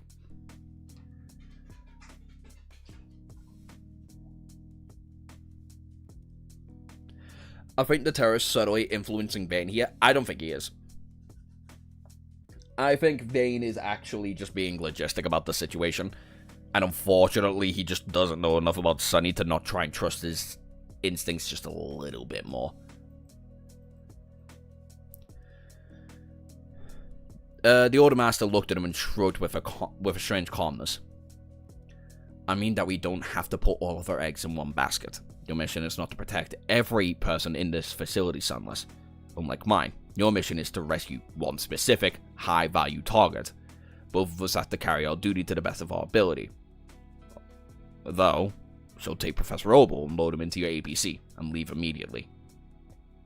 This way, even if your theory is right, it won't be a total loss for humanity." There was a lot that had to be that had been said, and a lot that had to be remained unsaid. But there's no need to speak words aloud. The two masters looked at each other for a few moments. A silent understanding between them in the end. The corner of Sonny's mouth twitched. "I still think you're wrong. I still think that you're wrong. People don't know what. People. Oh my. Oh, don't scream. It's fucking 9:30 at night. I still think that you're wrong. People don't know what the possibility and what is possible and what is impossible until they try it. Well, that is often the case, at least in my life. They nodded. Then prove me wrong, Sunless. I wish you luck.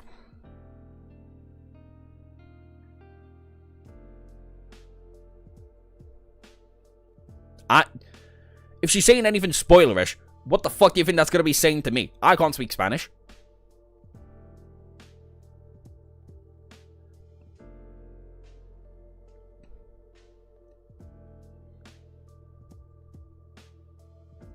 This has a bitter kind of feel. Yeah. My only thing, if Sonny's actually going to fuck off with Professor Opal and a couple scientists, I just hope it's not torturous. Sonny grimaced. Sonny grimaced longer than a second or two and then turned around. A moment later, he was gone from the room. He had nothing more to say, and no more time to waste. There was not much time at all. Feeling a frightening sense of urgency, Sonny used Shadow Step to appear directly inside the research center. This time, Beth was more than surprised to see him. Are you... Wait, no way, Master Sunless. Perchance keep frightening me just for the fun of it? He shook his head and turned around, and then beckoned for the young woman to come closer. What he had to say needed to be kept between other ears. Frowning, Beth left Professor Opal's side and walked over to where he was standing, grabbing her by the shoulder. Sonny, unceremoniously, dragged the woman to the abject room. What the hell do you think you're... Sonny closed the door and turned around, his sunken manic eyes behind Beth's shoulder. Be quiet and listen. There's been a change of plans.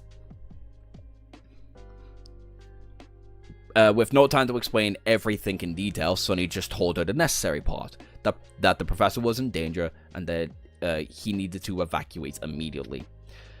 And the sudden revelation was hard to digest, and there would be potentially fatal delay if Beth refused to listen immediately. So Sonny constructed his words in a way that played on her deeply intrigued values, loyalty to the old man, and the desire to keep him alive.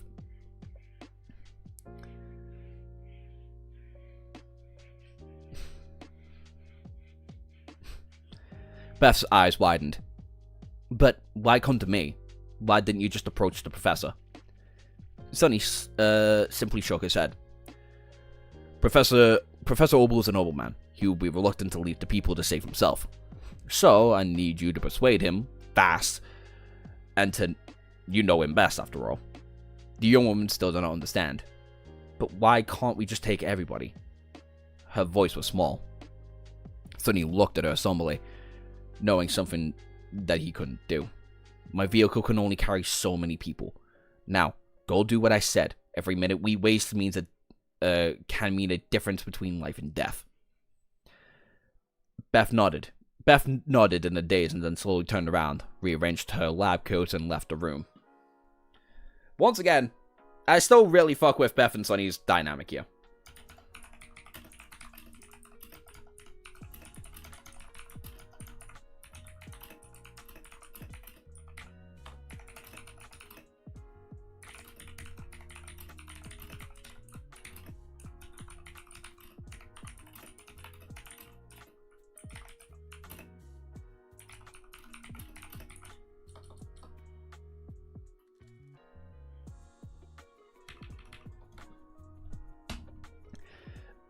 Bunny Sunfist. Sundue. Josh, have you seen how bad Beth is?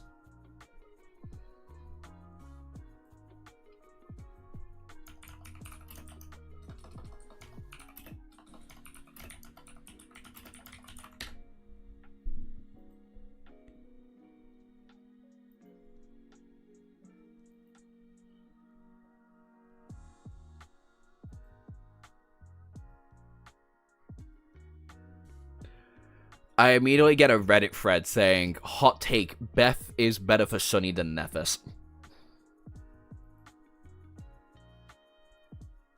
And the only image I've got is this seemingly AI-generated one from the actual website.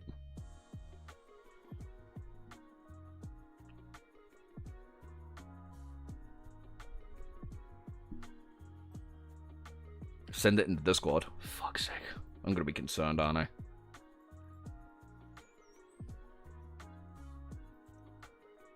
Johnny. Johnny is better?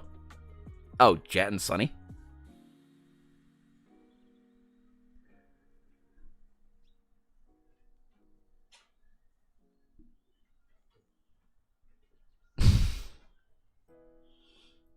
Yeah, if you've got a picture of Beth that I'm just not fucking seeing that isn't,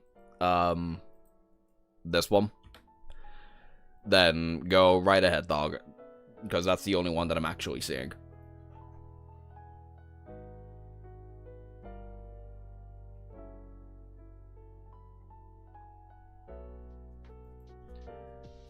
Anyway.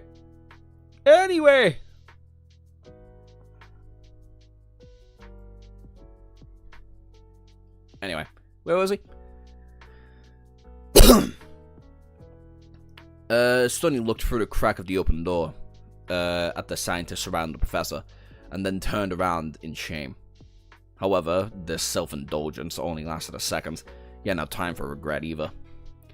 Not caring about the expenditure of essence, Sonny traveled through the shadow and soon appeared near the rhino.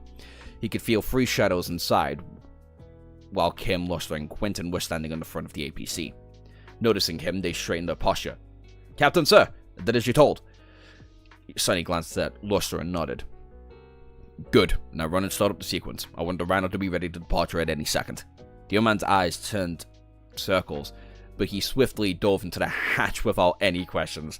Luster's so happy to fucking leave. Luster is so fucking happy to leave. The Aiko money spread is one of my favorite fan arts in the series. Oh yeah, that's so fucking funny.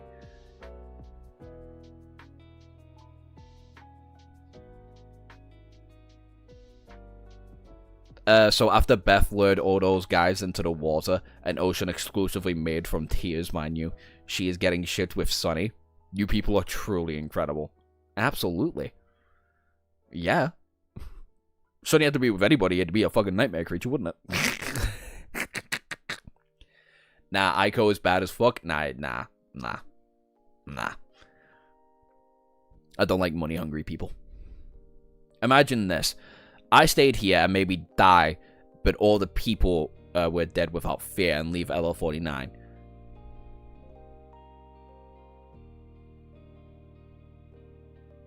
I sent a pic of Bunny Cassie and Bunny Nefis a while ago. Oh, yeah, no, I saw that up. Yeah. The funny thing is, I know the artist. Fucking Twilight. Is it Twilight? Yeah, Twilight draws, yeah. Decent person.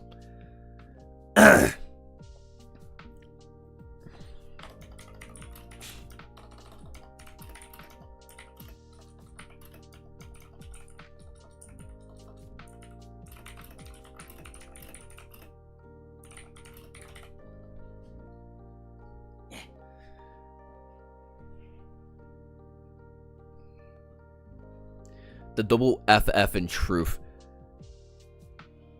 Yeah.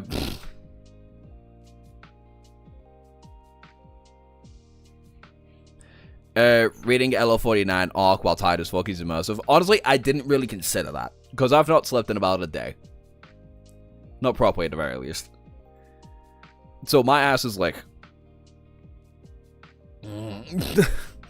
I'm reading this knowing everybody else has fucking like been awake for... like, what, 3-4 weeks? Almost a month? Gotta feel bad. Feeling his heart pounding wildly, Sonny looked up at the sky. The sky was covered in a white haze. The blizzard is starting again. At that moment, Quentin curiously asked, "Captain, I'm sorry, but what's exactly happening?" He gave a gallant healer a short glance. "We're leaving." I found another jet pic. Your AI girlfriend sent a pic. Finally, Kirbs.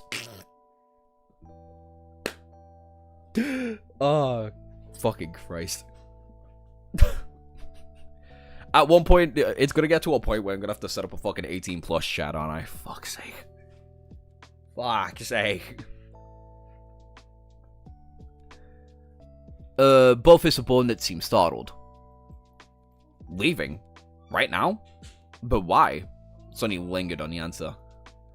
Because we have orders to keep the VIP alive. That seemed to make them stop questioning. A minute passed, then another. Then his bloodstream was full of adrenaline as though he was in the middle of a battle. Time crawled to a snail's pace, and for some reason, Sonny felt as though he was locked inside of a pillory, waiting for a guillotine blade to come down. I can set one up if you want. I don't know where you'd put it. I actually don't know where you'd put it.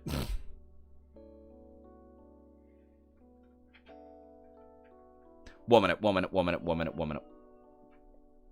No, it can't be an announcement. Fucking Christ. It can.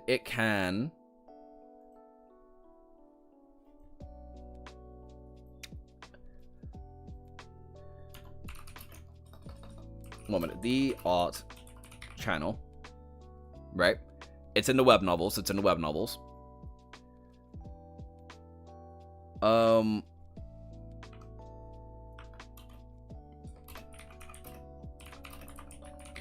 There. The art channel can be right above, right? The art channel can be at the very top of web novels, and then the 18 plus art channel can be at the very bottom. So have fun there. Walk faster, damn it. His instincts were screaming that they had to leave at LO49 now. I don't like how much instinct Sonny has right now. It's kind of fucking weird.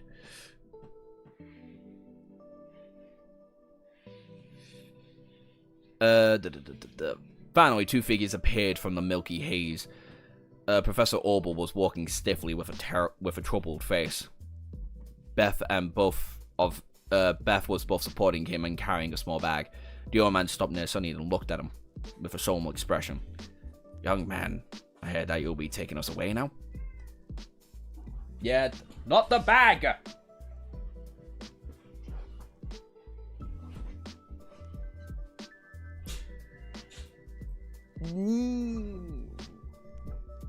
I mean, like, yeah.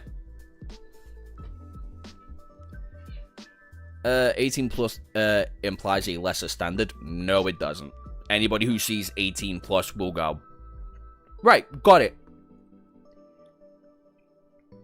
Not childish art. Art that children shouldn't be looking at. It can be both heavily lewd or just very suggestive. Could be both. Could be in your free time. Who fucking cares? Sonny nodded. Yes, oh. Sonny, young man, I heard you're taking us away now. Sonny nodded. Yes, Professor. And get inside, please. Hurry, I'll explain later. They entered into the rhino and closed the hatch. While Beth was looking around with subdued curiosity, Luster sent a heavy vehicle moving. The sentries had already been informed by Vane, so they opened the gates and allowed the irregulars to drive through them. Until the last second, Sonny was certain something would go horribly wrong, but somehow it didn't. The rhino drove away from the fortress, passed by the fleet of transport parked outside, and disappeared into the white hall of the blizzard. Only when the lights of the vicinity flat vanished from view did Sonny feel an overwhelming sense of relief. He almost crashed on the bulkhead behind him and let out a trembling breath. We made it. Just on time. Although there were many confusing and concerning lasers aimed at him, Sonny remained silent. Slowly, the distance between the Rhino and the Lunar Observatory 49 grew larger and larger. A kilometer, then another, and then a few dozen.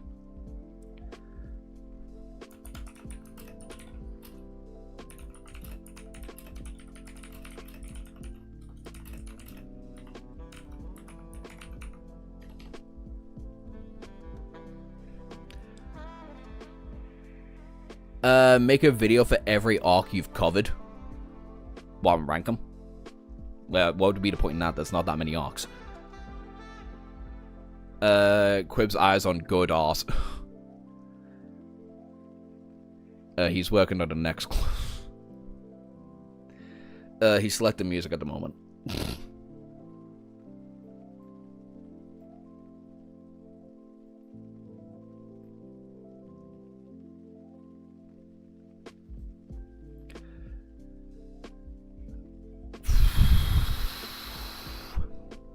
Sometime later, when the heavy vehicle traversed approximately half the length of the coastal plain separating the ocean shore from the mountains, Sonny commanded Luster to stop and hide the Rhino in the wreckage of the war machine left behind by the Dark Times. His eyes closed and concentrated on a few moments. His shadows made sure that there was no nightmare creatures laying about. After that, Sonny inhaled a bit. The coal's not too strong here. It should be condition green. So congratulations, guys. You can rest. Despite their unease and doubts, the soldiers reacted to the statement with visible excitement. They too were on the verge of collapse from fatigue and exhaustion. Kim, Luster, and Dawn. You guys sleep first. The other three can keep watching our guests. They nodded, already knowing their roles.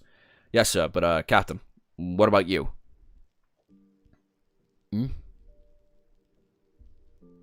It's a good cosplay. If it's about the music, I have no idea what's playing. It's stream beats, I know that, but that's about it.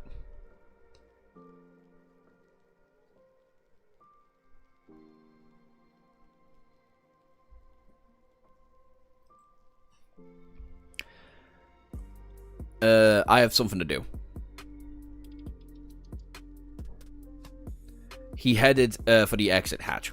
Beth tried to get in his way with a question, but he simply looked at her, and the young woman suddenly backed out.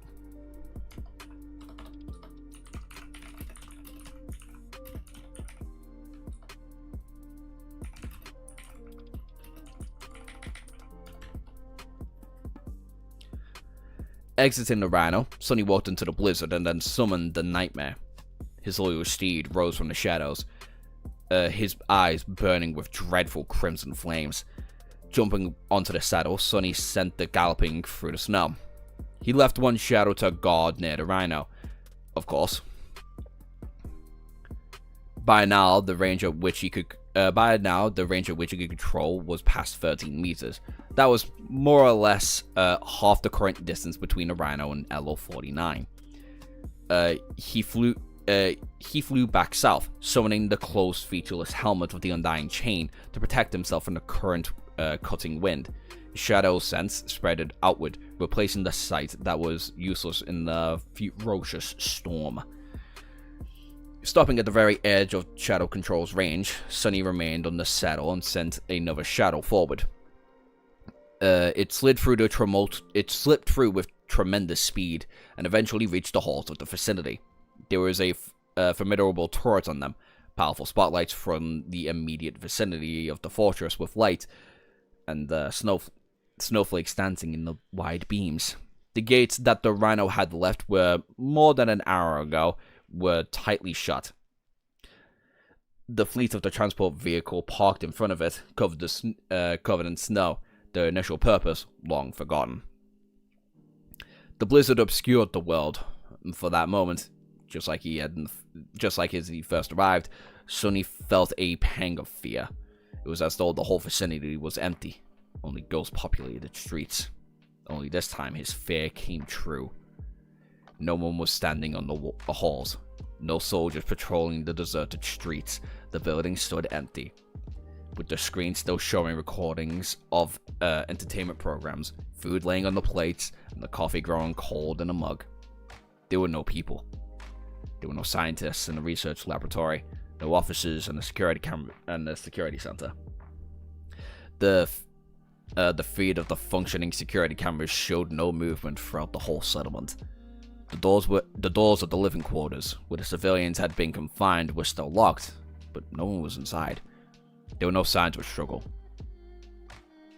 No fresh footprints in the snow covering the ground. Everything was just still. 1,400 people had disappeared in the thin air. They seemed to have vanished like they had never existed. Many kilometers away, Sonny looked at the southern hall of the fortress. Through the eye of the shadow, he felt compelled to send a shadow forward and gazed at the dark ocean once more. But in the end, with a shiver, he decided against it. Soon the shadow returned, wrapping around his body. Sonny commanded Nightmare to turn back, rode into the blizzard without looking back. Maybe he did not want to. Maybe he simply did not dare. What the fuck? What the fuck? First of all, end of the stream, yay, or end of the reading. What the fuck?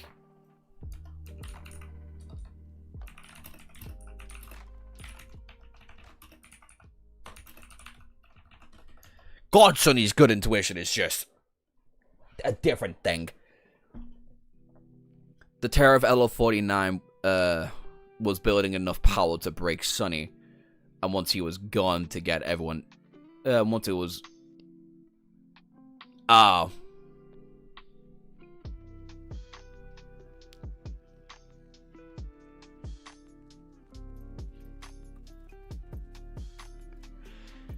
that's fucking insane. That's fucking... Is that the end of LO49? I forgot fucking...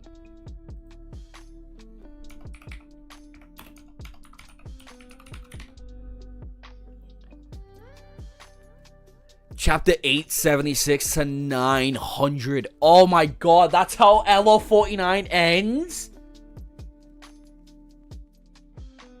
Fuck. Fuck. Why was I right? Why was I right? Wow.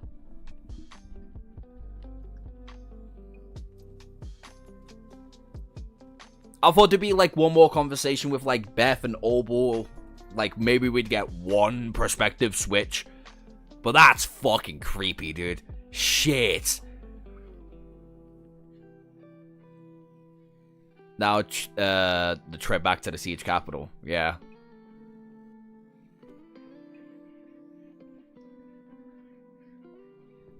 There's more to come, Joshua. It's only a beginning of Antarctica. Yeah, isn't Antarctica like 2 books? Some shit like that? Or it's like a book and a half, kind of like the Forgotten Shore. The first mini arc done, I guess. No, this isn't. I wouldn't say this is the first mini arc. I would say Antarctica can be split into, like, the entrance, LO49, and then whatever comes next. Because there's, like, 2 whole fucking fights. There's 2 fights that take up, like, 30, 40 chapters before we even get to LO49. But that's fucked. It's good. It's really fucking good. Especially if that's how you end it, that's great. But still fucked. Wow.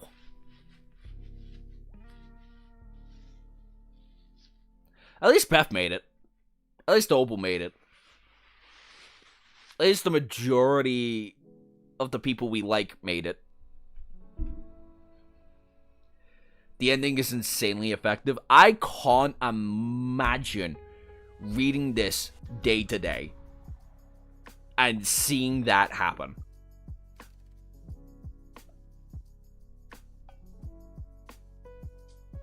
Josh, what's your opinion on the arc now? It's probably a 9. Realistically, it's probably a 9 now. It went from like a 7.5 to a 9 real fucking fast. Those last like 15, though, like, yeah, these last 15 chapters have been fucking excellent, dude. Still unnerving every time. What do you think the Terror's gonna do now it's taking everybody nearby? Probably try and get more people in, like, outer settlements. It's one of the best horror... I wouldn't say it's... I would say it's closer to just a straight-up mystery than it is a horror. Like, the soul devouring tree, that was horror. Because what the fuck was any of them meant to do? The fact any of the main three survived that, thanks to literal divine intervention, is crazy. It's a thriller mystery? Yes. Yes. A thriller mystery is more than likely the way you can describe it. But yeah, shit.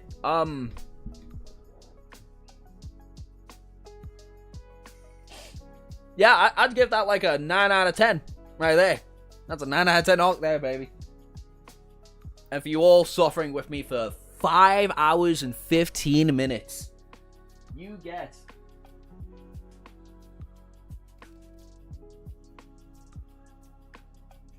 Little Kitten and Big Kitten segment. Woo! Bam. Bam. Bam.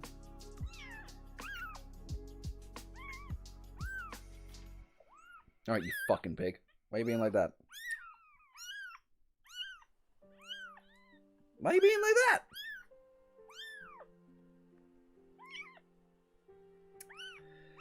Alright. Yeah, you can't really do much, can you? Unlike that fucking Goliath.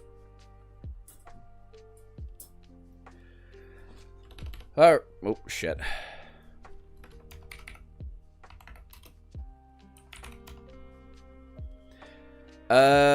What is the next arc?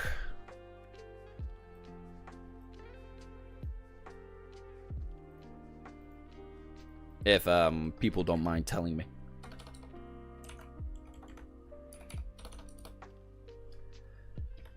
Or is that a spoiler?